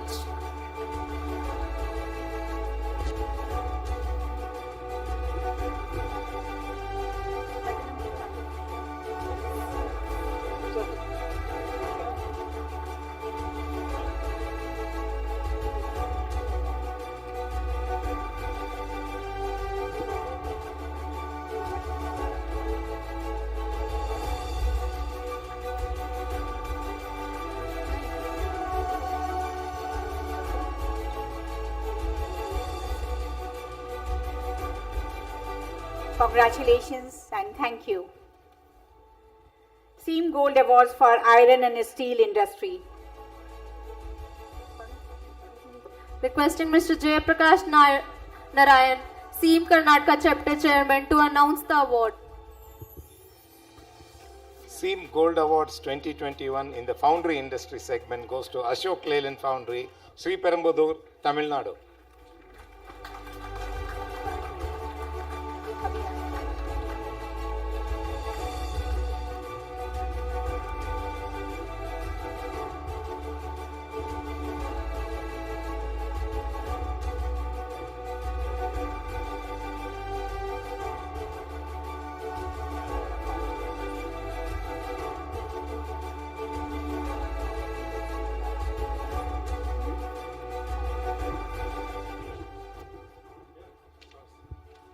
Congratulations and thank you.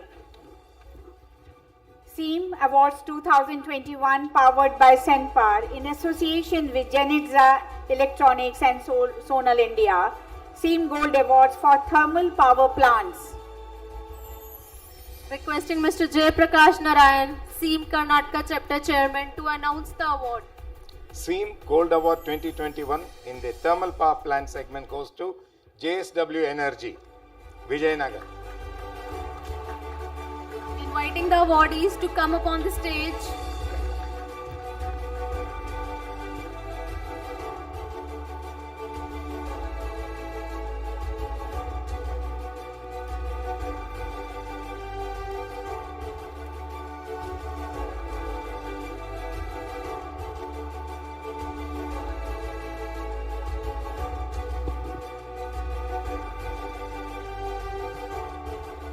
Congratulations and thank you. SEAM Gold Award for Aluminium Smelter. Inviting Mr. Jayesh Derji, SEAM Gujarat Chapter Chairman, to announce the award, and Mr. S.P. Garnayak, Lead Energy Efficiency, Global Green Growth Initiative, Copper Association, to present the award.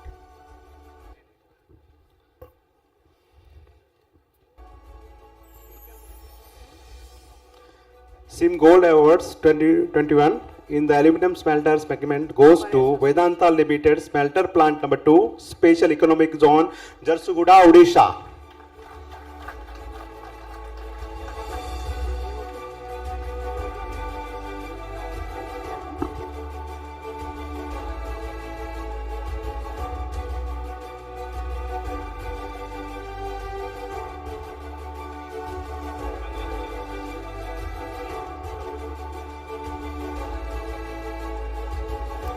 It's a high time. Give a round of applause.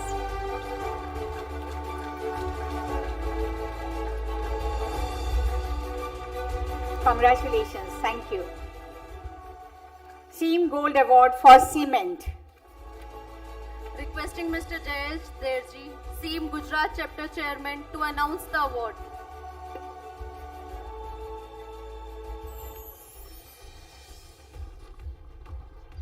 SEAM Gold Award 2021 in the cement segments goes to Orient Cement Limited, Chitapur.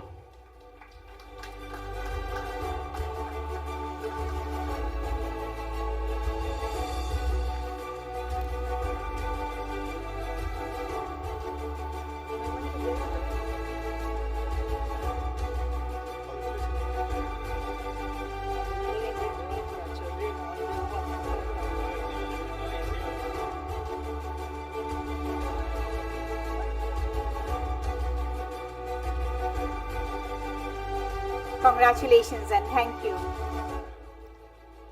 SEAM Gold Award for Cement.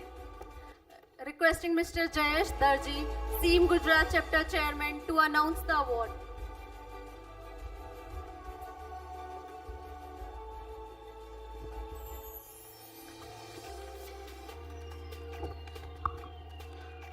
SEAM Gold Award 2021 in the cement segment goes to Sri Jai Jyoti Cements Private Limited, Ekanda, Andhra Pradesh.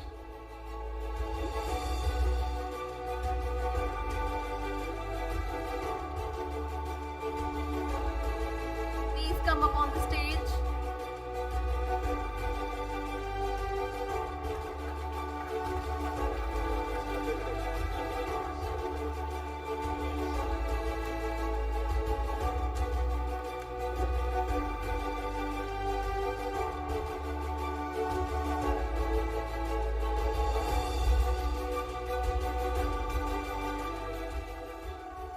Congratulations and thank you. SEAM Awards 2021 powered by Senpar in association with Genitza Electronics and Sonal India. SEAM Gold Award for Cement.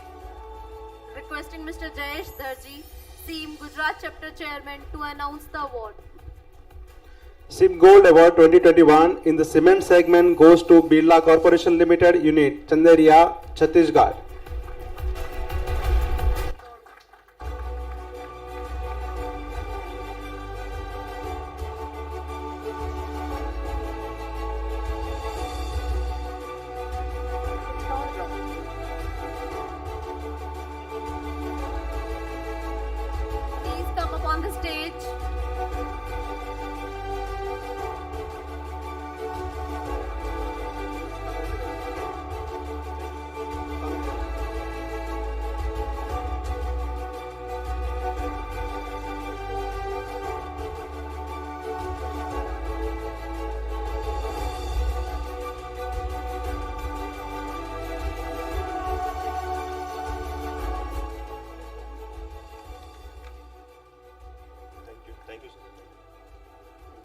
Congratulations and thank you. SEAM Gold Award for Cement Grinding. Requesting Mr. Jayesh Darji, SEAM Gujarat Chapter Chairman, to announce the award. SIM Gold Awards 2021 in the cement grinding segment goes to JK Cement Works, Jarli.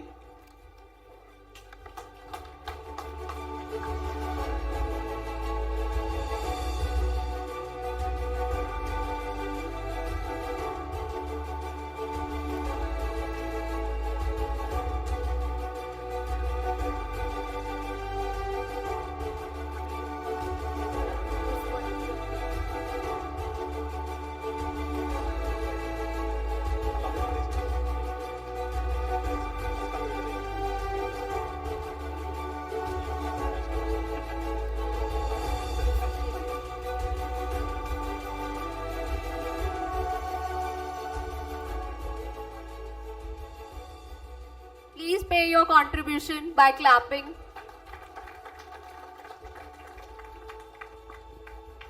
Congratulations and thank you. SEAM Gold Award for Automobiles.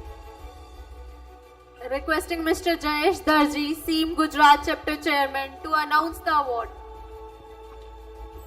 SIM Gold Award 2021 in the automobile segment goes to Ashok Leyland Limited, Pantnagar, Uttarakhand. Inviting the awardees to please come up on the stage.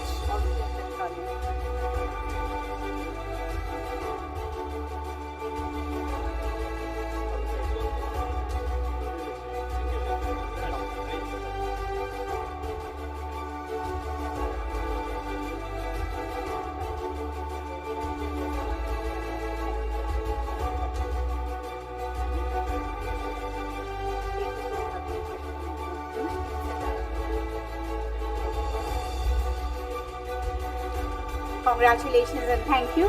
Thank you, Mr. Jayesh Darji and SP Garnayak. Thank you very much, sir. And KK sir also, thank you very much. But you should be here with us. Thank you. Now, SEAM Awards 2021, powered by Senpar in association with Janitra Electronics and Sonal India. SEAM Gold Awards for Food Processing. Inviting Mr. Pradeep Gupta, former Vice President SEAM, to announce the award, and Mr. Shyam Ravindra, Managing Director, Messrs. Sonal India, to present the award.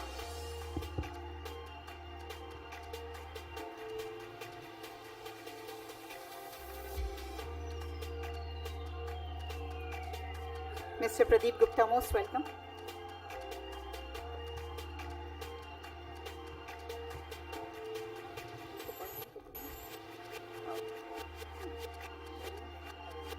Mr. Pradeep Gupta He's here. and Shyam Ravindran, Sir. Managing Director, Messrs. Sonal India Private Limited. Nobody is there.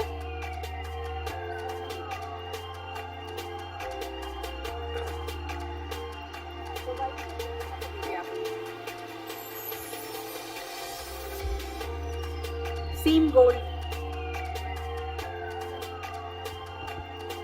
SEAM Gold Awards 2021 in the food processing segment goes to Tata Coffee Limited, Thani, Tamil Nadu.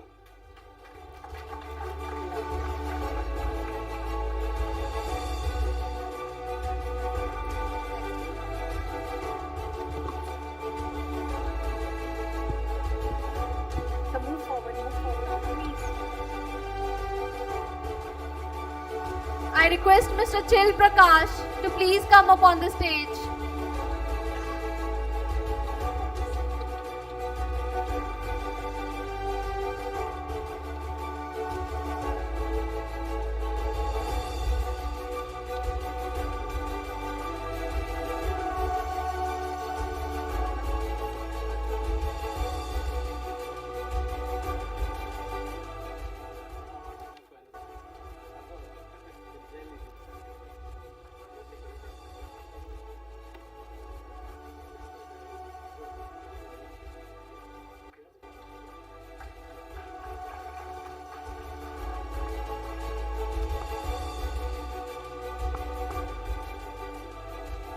Congratulations and thank you.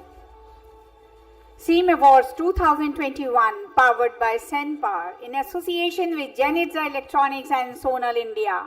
SEAM Gold Award for Power Plants. Requesting Mr. Pradeep Gupta, former Vice President, to announce the award. SEAM Gold Awards 2021 in the power plant segment goes to Bajaj Energy Limited, Uttar Pradesh.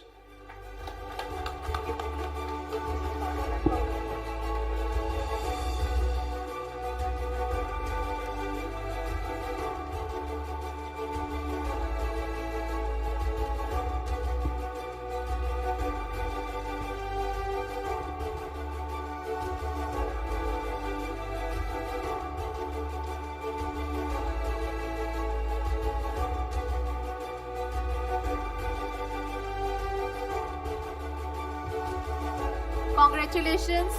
Thank you. SEAM Gold Award for IT and ITES.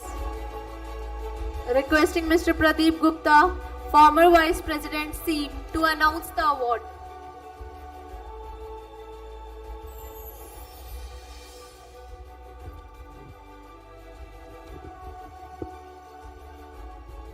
SEAM Gold Awards 2021 in the IT ITES segment goes to Quest Global Engineering Services Private Limited, Kerala.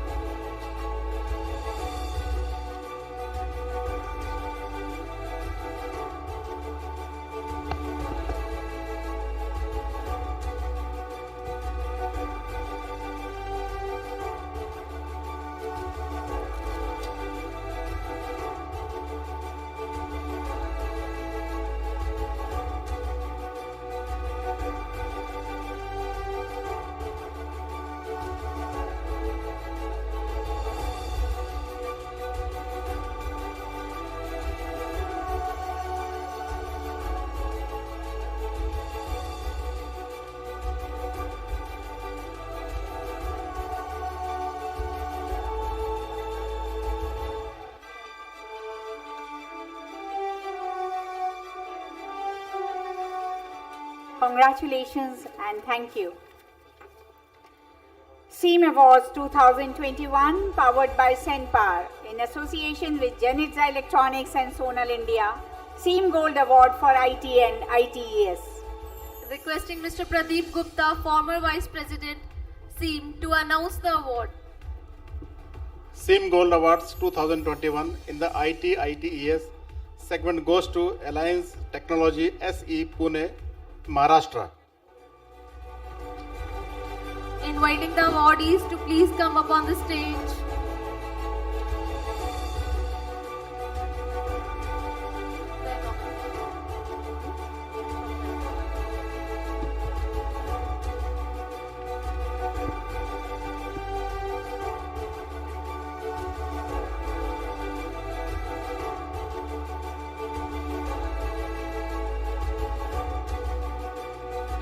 Please give them a huge round of applause.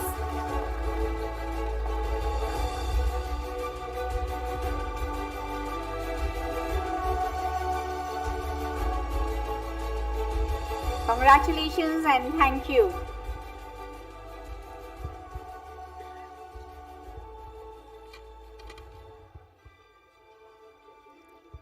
SEAM Gold Awards for IT and ITES. Requesting Mr. Pradeep Gupta, former Vice President SEAM, to announce the award.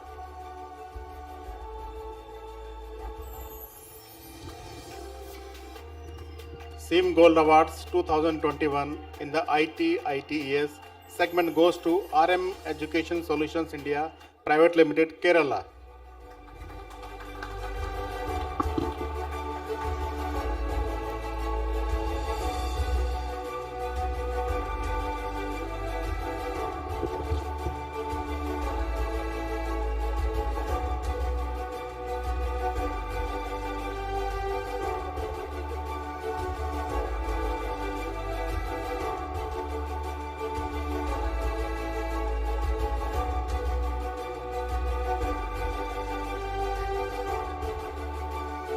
Congratulations and thank you. SEAM Gold Award for Financial Institutions. Requesting Mr. Pradeep Gupta, former Vice President SEAM, to announce the award.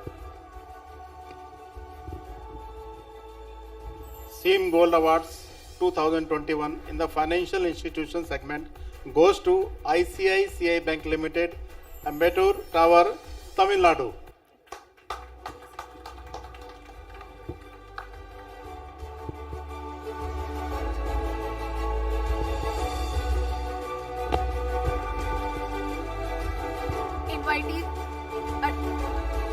Inviting the awardees to please come up on the stage.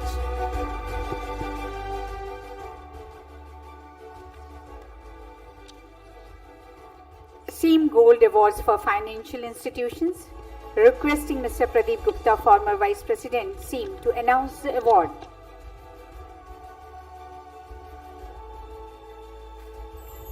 I request Mr. Jay Kumar to please. SEAM Gold Awards 2021 in the Financial Institutions segment goes to ICICI Bank Limited, Sanutapa Tower, Tamil Nadu.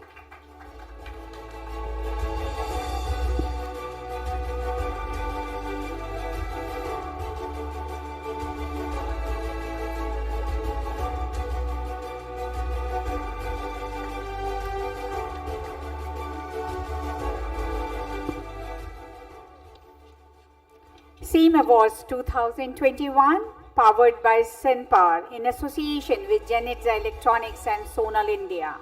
SEAM Gold Awards for Financial Institutions.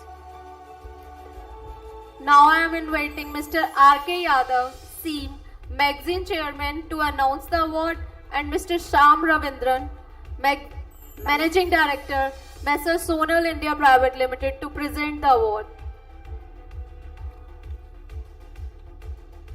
Can we please have them on the stage?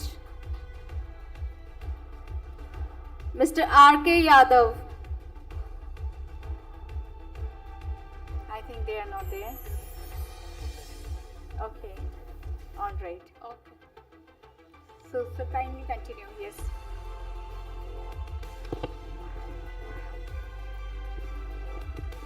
SEAM Gold Awards 2021 in the Financial Institutions segment goes to ICICI Bank Limited, Maitri Tower, Karnataka.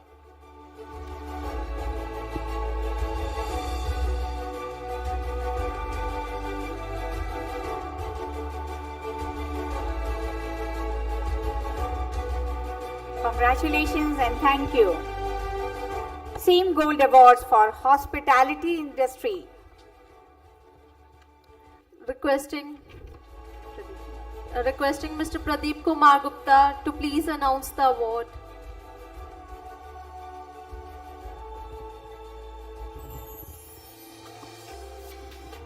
SEAM Gold Awards 2021 in the Hospitality Industry segment goes to the Leela Palace, Chennai.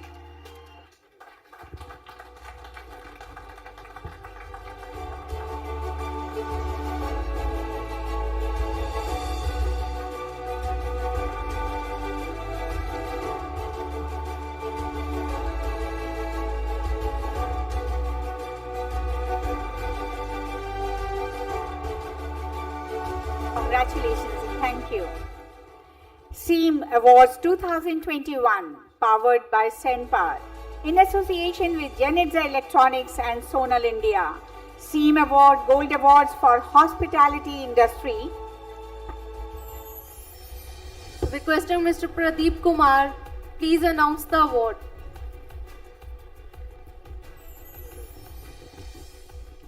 SEAM Gold Awards 2021 in the Healthcare Industry segment goes to Rajgiri Hospital, Kerala.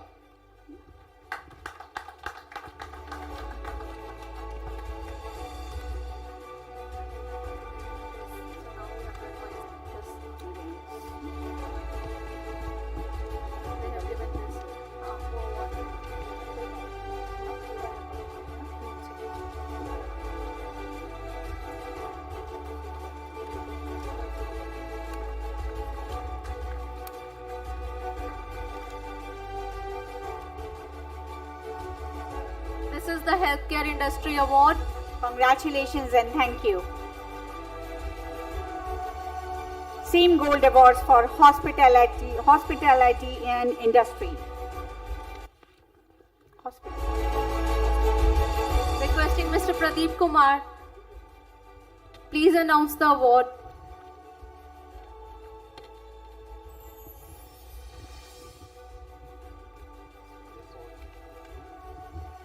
SEAM Gold Awards 2021 in the airport segment goes to Adani Ahmedabad International Airport Limited.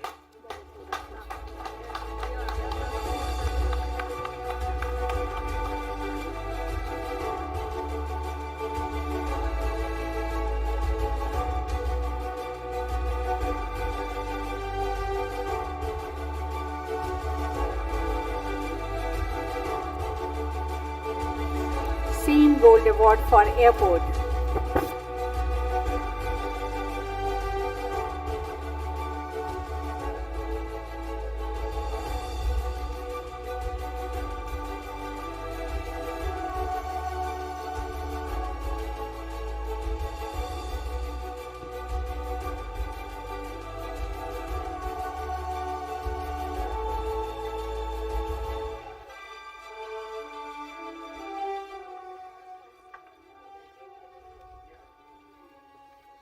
Congratulations and thank you.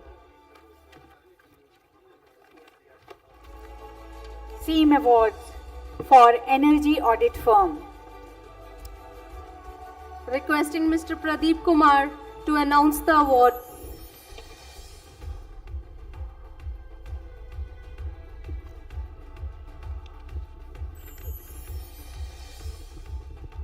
SEAM Gold Awards 2021 in the Energy Audit Firm segment goes to VSL Prayag Energy Systems and Services, Dr. Venkata Sudhir L.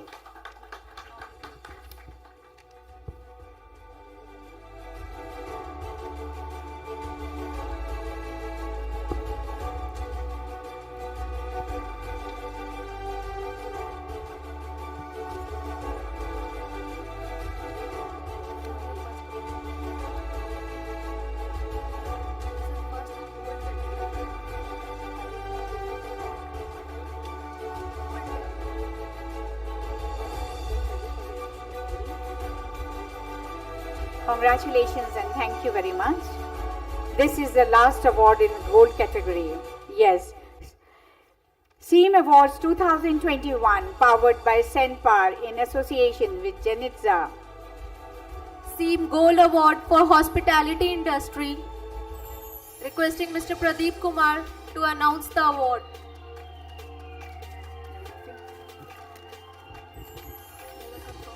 SEAM Gold Awards 2021 in the Hospitality Industry segment goes to Taj Clubhouse, Chennai, Tamil Nadu. Please give them a huge round of applause. Now the next category of awards is SEAM Platinum Awards.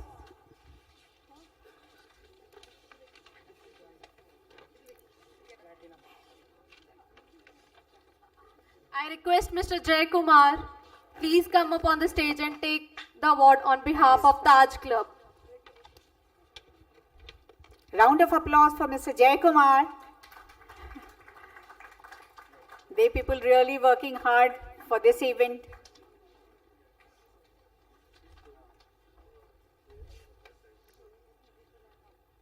Congratulations. And thank you all. Please kindly take your seats. Thank you very much. Thank you. Thank you. Now, the platinum is very precious, as all of you know very well. Next category of awards is SEAM Platinum Awards. Yes, round of applause at least. More valuable thing.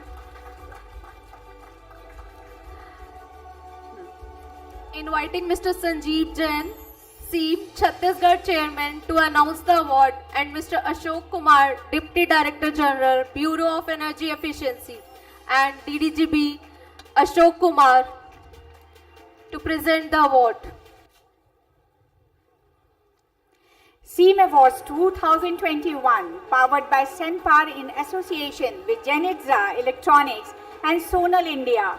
SEAM Platinum Awards for Drugs and Pharmaceuticals. SEAM Platinum Award 2021 in Drugs and Pharmaceutical segment goes to IPCA Laboratory Ratlam. Congratulations, IPCA. IPCA, congratulations.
Yeah, congratulations.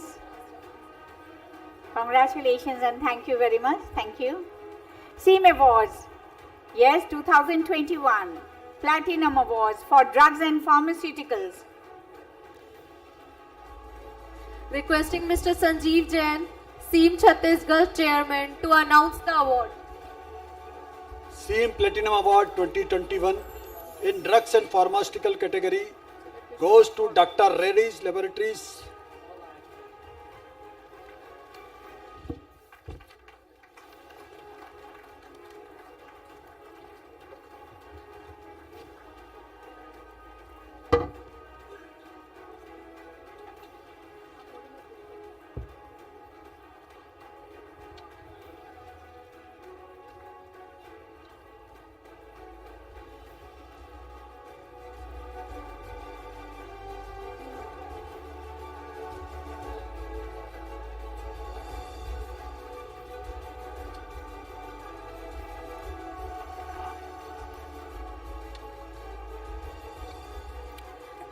Please don't forget to clap. It's a Platinum Award.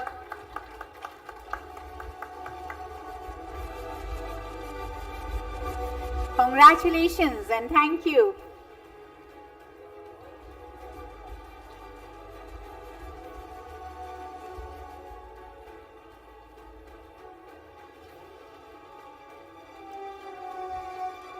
Thank you, sir.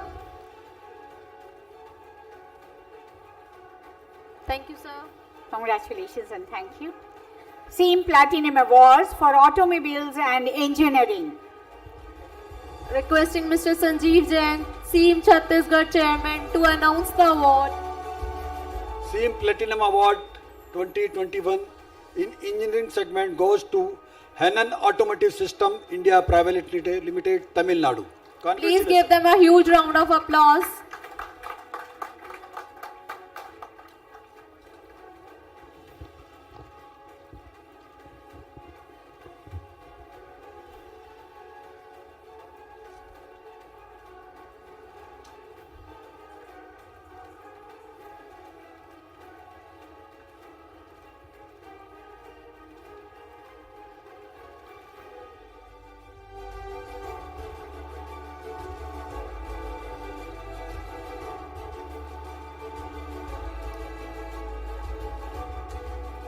You may clap.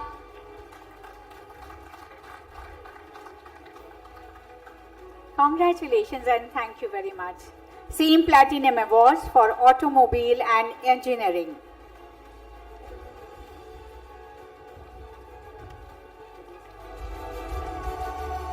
SEAM Platinum Award 2021 in the Engineering segment goes to KEC International Limited, Jaipur.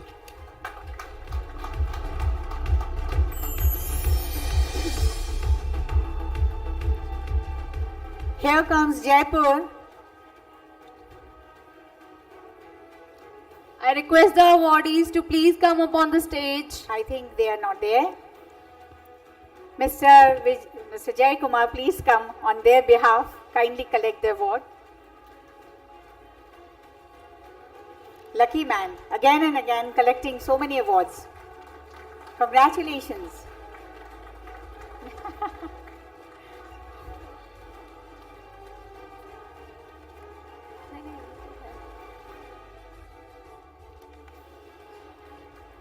Sorry to bother you, sir. Sorry.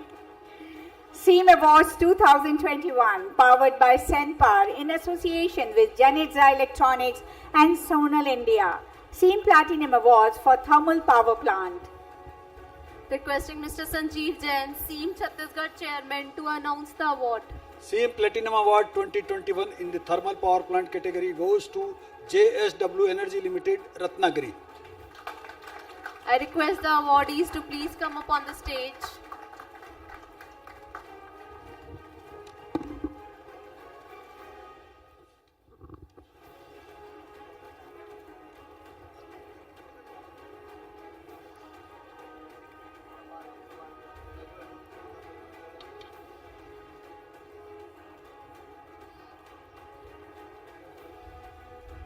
Congratulations to the awardee.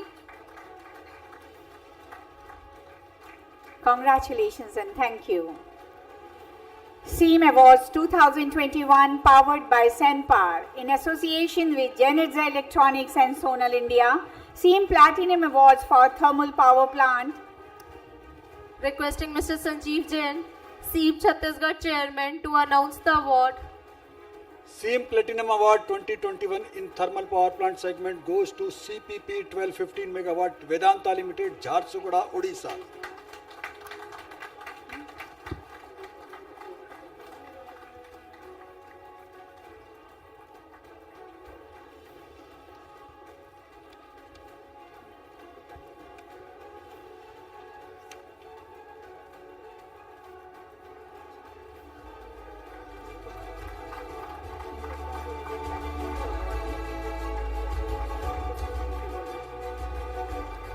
Congratulations and thank you. Thank you, Mr. Sanjeev Jain. Thank you very much for your support. Thank you.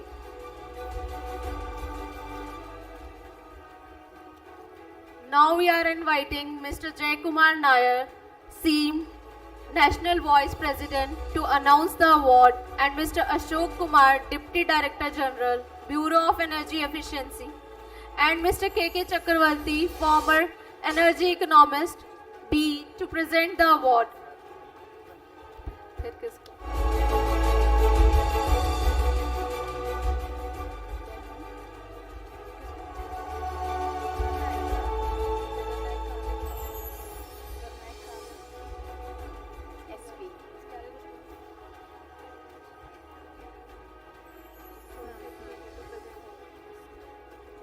I request Mr. S.P. Garnair to please come up on the stage.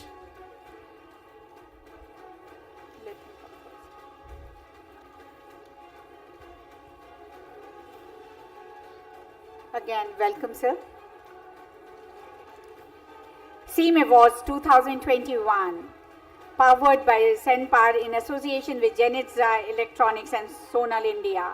SEAM Platinum Awards for Iron and Steel Plants. SEAM Platinum Awards 2021 in the steel products segment goes to Jindal Steel Hisar Limited, Haryana. I request the awardees to please come up on the stage.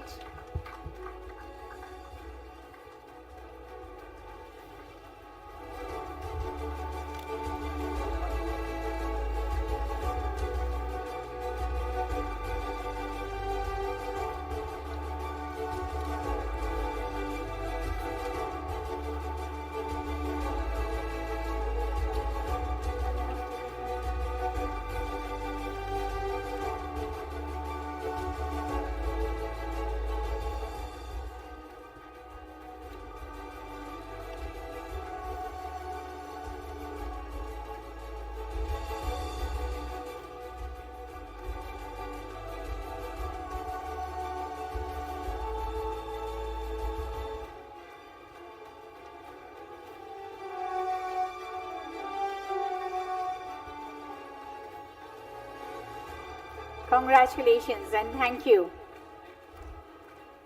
Thank you. SEAM Platinum Awards for Iron and Steel Plants.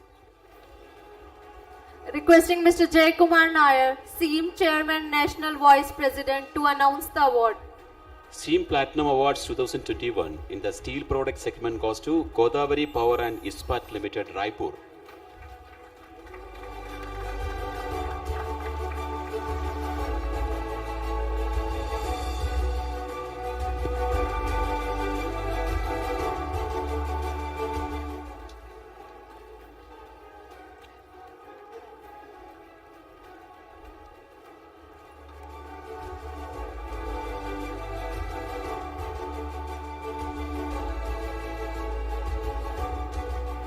Congratulations and thank you.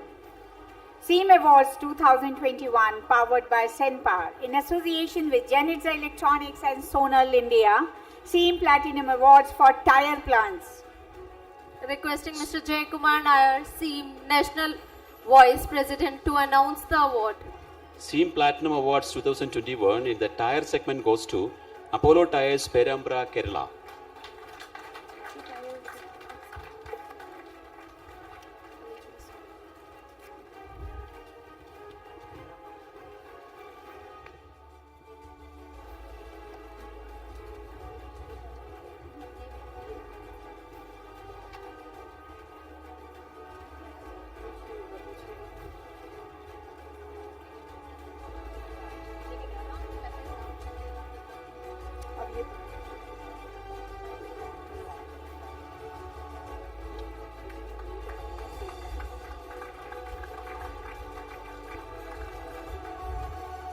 Congratulations, congratulations.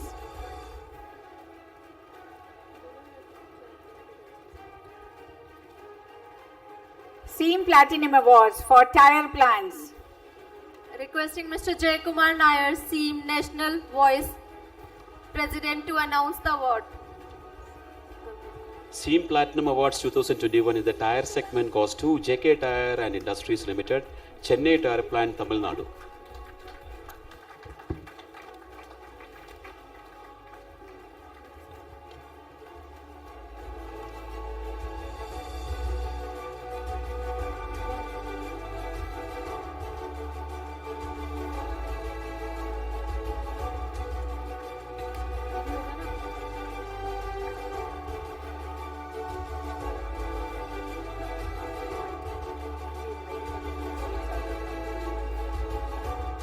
Thank you very much. Congratulations. Thank you all of you. Thank you very much. Now we are inviting. Yeah. Please, thank you very much. Thank you. Thank you, sir. Thank you for your cooperation and support. Thank you very much.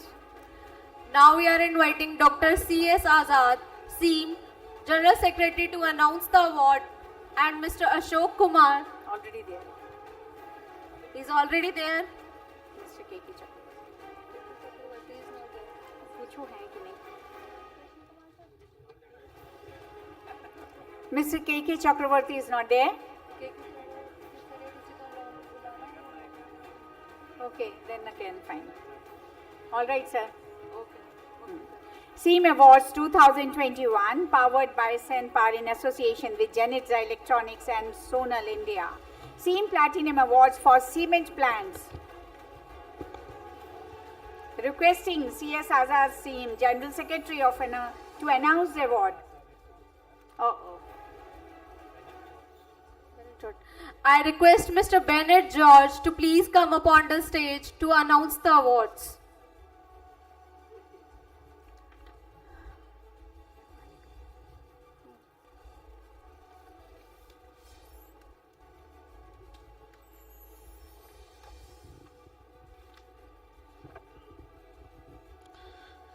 SEAM Platinum Awards 2021 in the cement segment goes to Sri Digvijay Cement Company Limited, Jamnagar, Gujarat.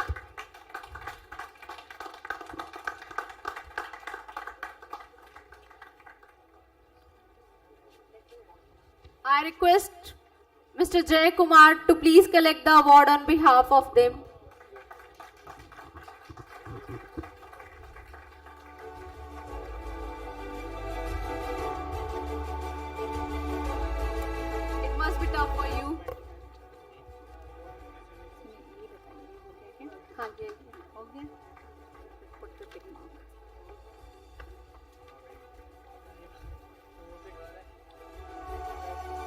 Thank you and congratulations. SEAM Platinum Awards for cement plants. Requesting Mr. Garnayak to please announce the award. Sorry, Mr. Bernard George. SEAM Platinum Awards 2021 in the cement segment goes to Orient Cement Limited, Devapur, Telangana.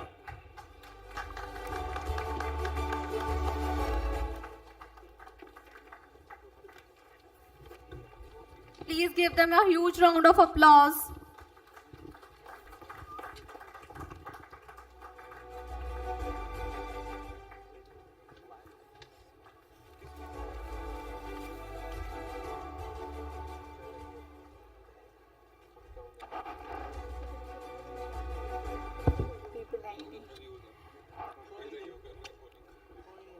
Only most of the awardees already have gone, and rest of the people, are you getting these awards? So wait for your turn and keep clapping for the others. Be happy and make them happy.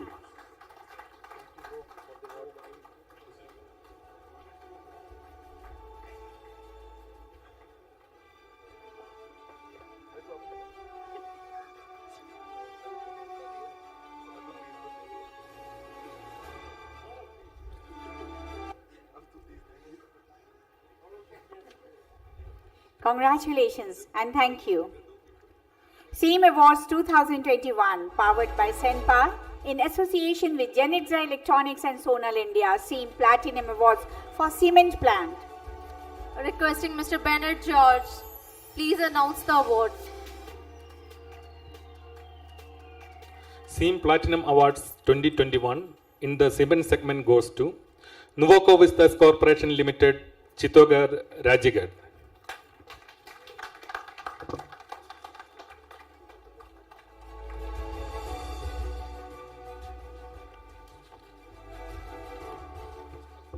Please come and collect the award.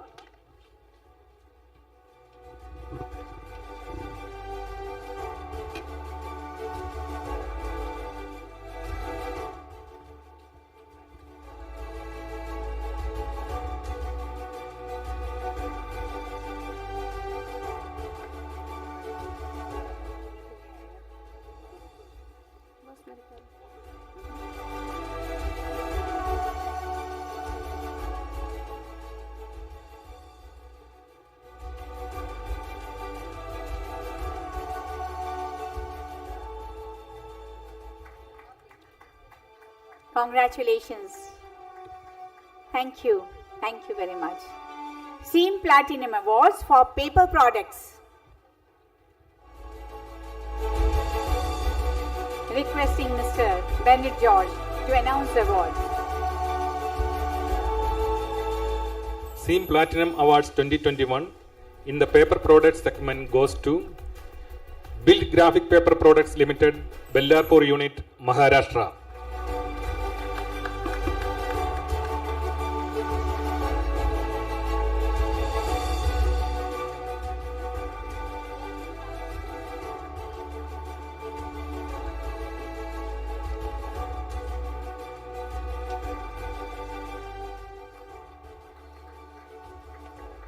Congratulations and thank you, ma'am.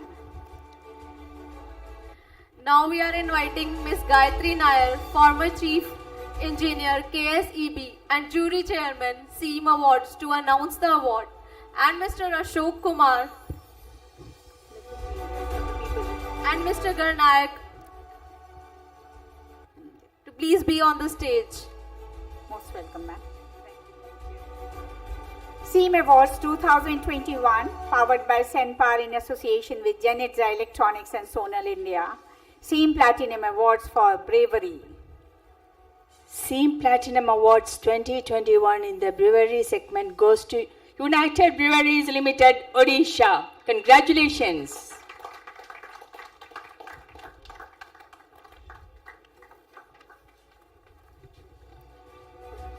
I request the awardees. Okay. Already there.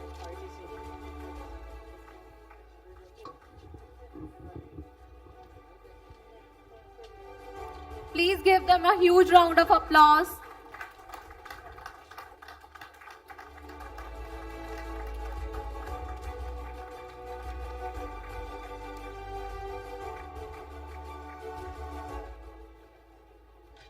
Congratulations and thank you.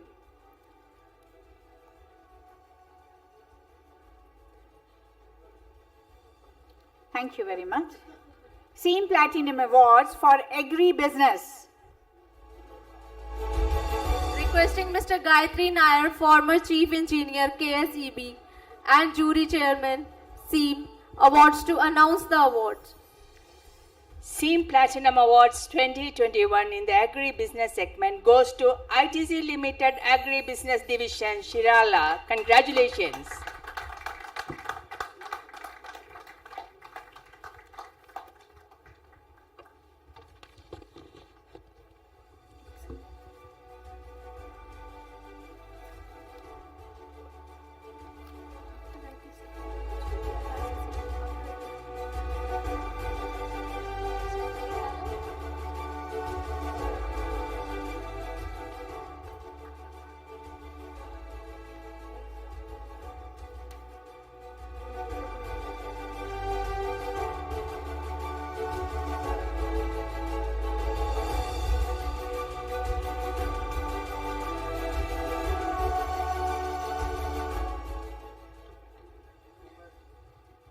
Congratulations to the awardees. Congratulations and thank you. SEAM Platinum Awards for Aluminium Smelter. Requesting Ms. Gayatri Nair, former Chief Engineer, KSEB, and Jury Chairman, to announce the award. SEAM Platinum Awards 2021 in the Aluminium Smelter segment goes to Vedanta Limited Smelter Plant 1, Jharsuguda, Odisha. Congratulations.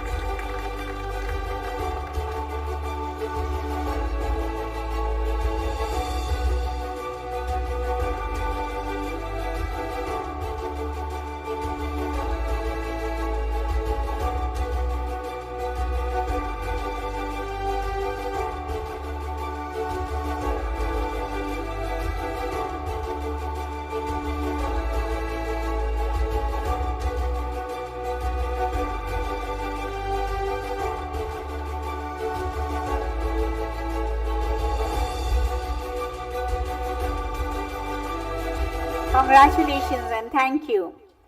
SEAM Awards 2021 powered by Senpar in association with Genitza Electronics and Sonal India.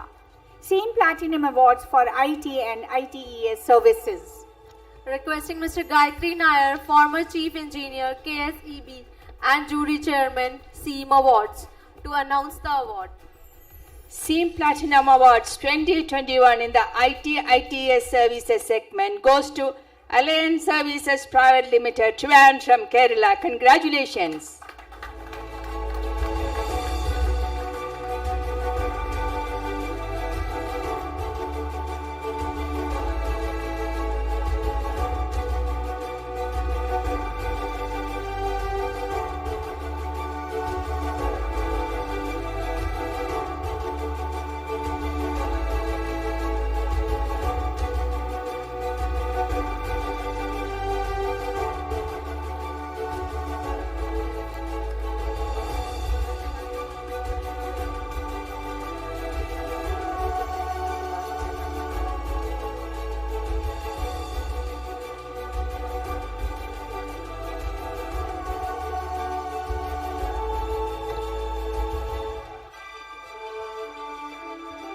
Congratulations and thank you all. SEAM Platinum Awards for Hospitality Sector. Requesting Mr. Gayatri Nair, former Chief Engineer, KSEB, and Jury Chairman, SEAM Awards, to announce the award. SEAM Platinum Awards 2021 in the hospitality segment goes to the Leela Palace, Udaipur, Rajasthan. Congratulations.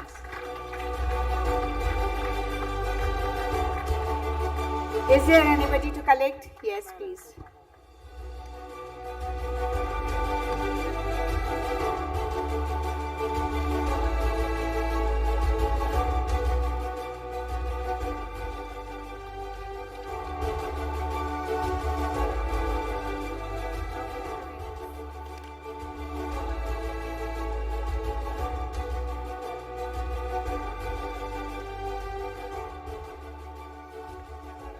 Congratulations and thank you.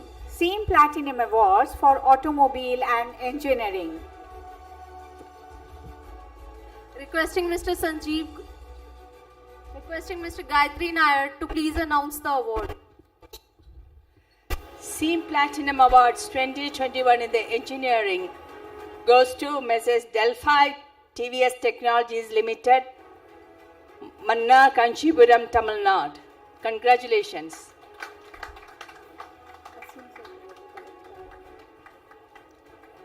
May I request Mr. Asim to collect on his behalf? Mr. Asim sir is not there? He is coming. Okay.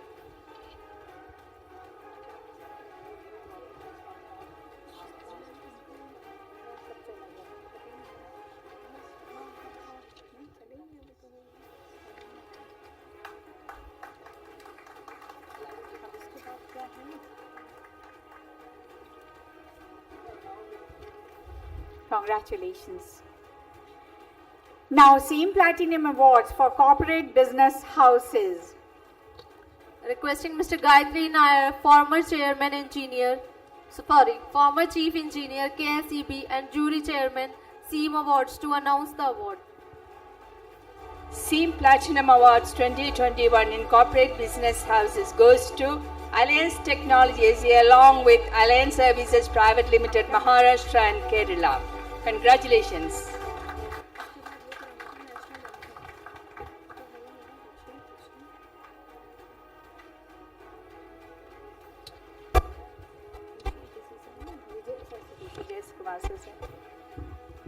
Mr. Jay Kumar, Vice President, can I have a word with you, please?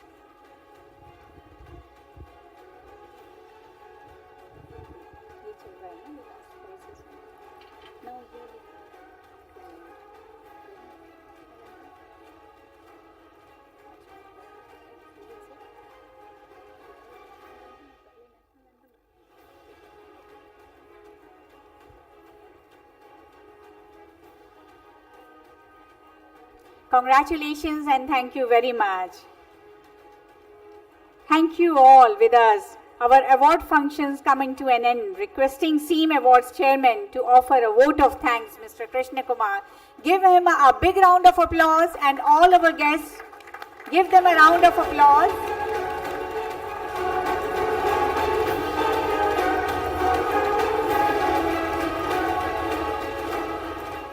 Most welcome, sir. Thank you.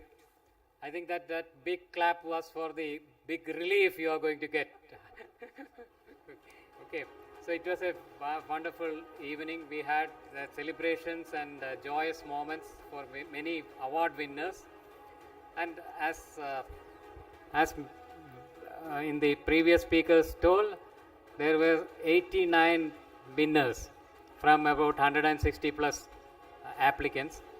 And it was a tough job for the jury to sift between the genuine, maybe exaggerated claims, etc. So they had done a wonderful job by evaluating under the leadership of Ms. Gayatri Nair. Then our former chairman, Mr. Jay Kumar Nair, had chipped in with a lot of efforts for collating the various aspects of the energy achievements in the 11 categories. See, we categorize the 11-point formula. We evaluate, we put marks. Then the jury confabulates. They call up all the nominees personally over phone. They interview and then arrive at a conclusion. Then they collate their findings and then arrive at the awards.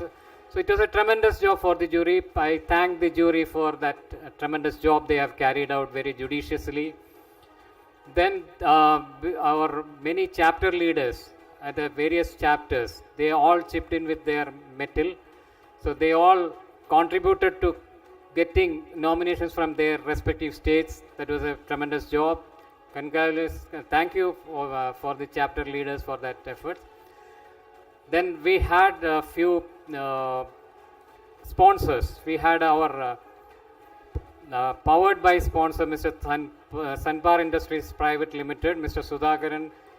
He was an ardent supporter for SEAM throughout in the beginning, but unfortunately he fell prey to a viral fever, which is still not recovered yet fully. That is why he had to come online to speak to us. Then we had two international giants, multinational giants, one Janitsa Electronics to sponsor. They brought to us a wide variety of modern equipment for energy management. Then we had Sonal India, who is again a multinational company in the automation, measurement automation. They have also had they had come here and they have displayed their wares, and they had spoken to us on various their this thing. Then we had in this time, for the first time, we thank the sponsors, and then we had this time to product category, innovative product category, when we announced for the first time. So we had few nominations. We could select some really good products to this audience. We are proud of that. Congratulations to those winners. And as usual, the entire corporate India, industries and facilities actively participated. And we are very happy to see that the financial segment is really throbbing to get into the award function. And we hope that that spirit will spread to the all parts of the country. And next time, probably see our chief guest and dignitaries will have to stay longer. I mean, see, already it's maybe tiring, so we'll have to look for many dignitaries on, so the effort of giving out awards are shared by so many people. Okay, so next time we thank you, the dignitaries, Dr. Ashok Kumar, Deputy Director General of BE, for his gracious presence throughout this award function. Thank you for your patience and to be with us throughout the function. Mr. S.P. Garnaik is always a supporter of SEAM throughout his career, whether he was with FICCI, whether he was ICF, whether he was with ESL or BE, all throughout his energy efficiency career, he was always supportive of SEAM. Thank you, Mr. Garnaik.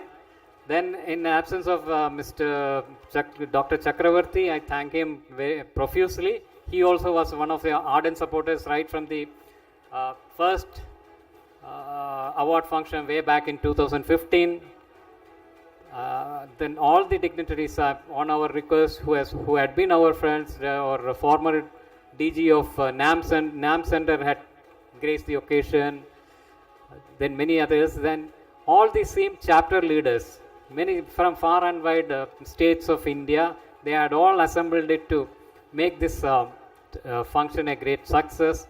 And all the members from the colleagues of the award-winning organizations. And I am sure that, thousands are watching way back at home, because we are airing this whole function over the online, and they must be watching. We can thank you for all those viewers who couldn't attend here personally. And not but the least, we have got our staff who very religiously worked out the schedules. Then we had our Kaifer, who was supporting our local support from Delhi, Ms. Rashmi and Manju, who had took us through all the contours of the morning session as well as the evening session. So they had took us very effectively, effortlessly through the entire session. Thanks, Rashmi and Manju. Then, of course, our creative team, who had wonderfully choreographed the entire program. They had assembled from our announcements, the correlation between the announcement, then the videography which has gone into that, then playing the advertisements, etc. A wonderful team from Mrs. Big Brand. Thank you, Mrs. Big Brand. And not but the least, the facility offered by India Islamic Center, Cultural Center was also very, what to say, very comfortable. Okay.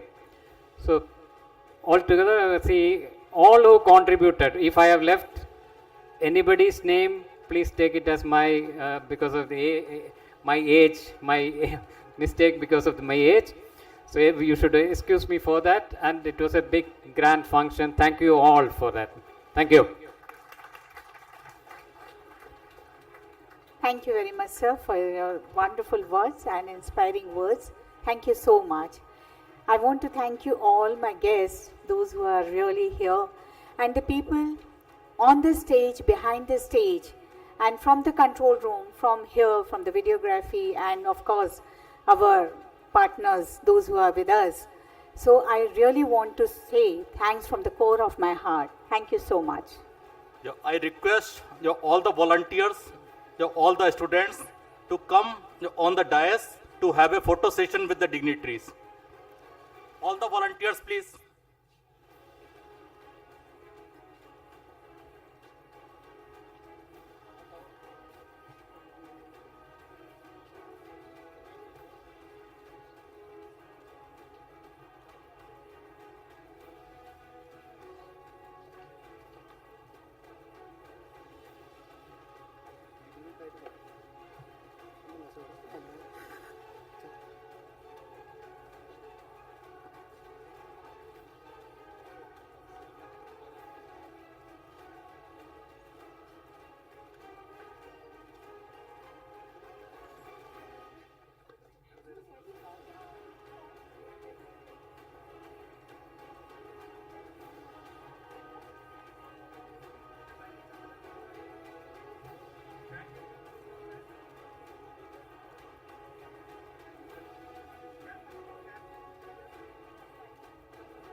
As customary, we should respect our nation. See, we'll have our national anthem being played.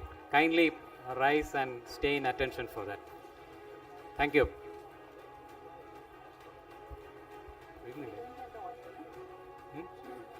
Yeah. You don't have audio? He's playing.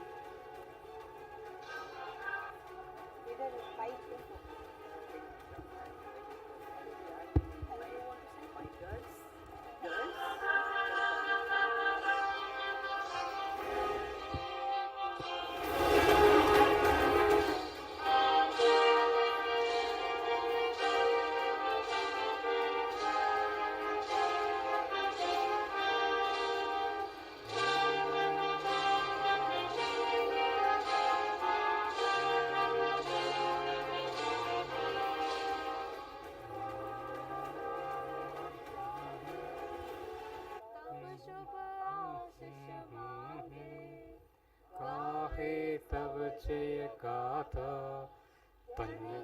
मंगलदायक जय हे भारत भाग्य विधाता जय हे जय हे जय हे जय जय जय जय हे जय.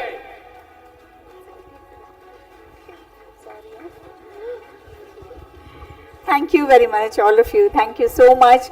Kindly come up on the stage, all of you, the team, entire team.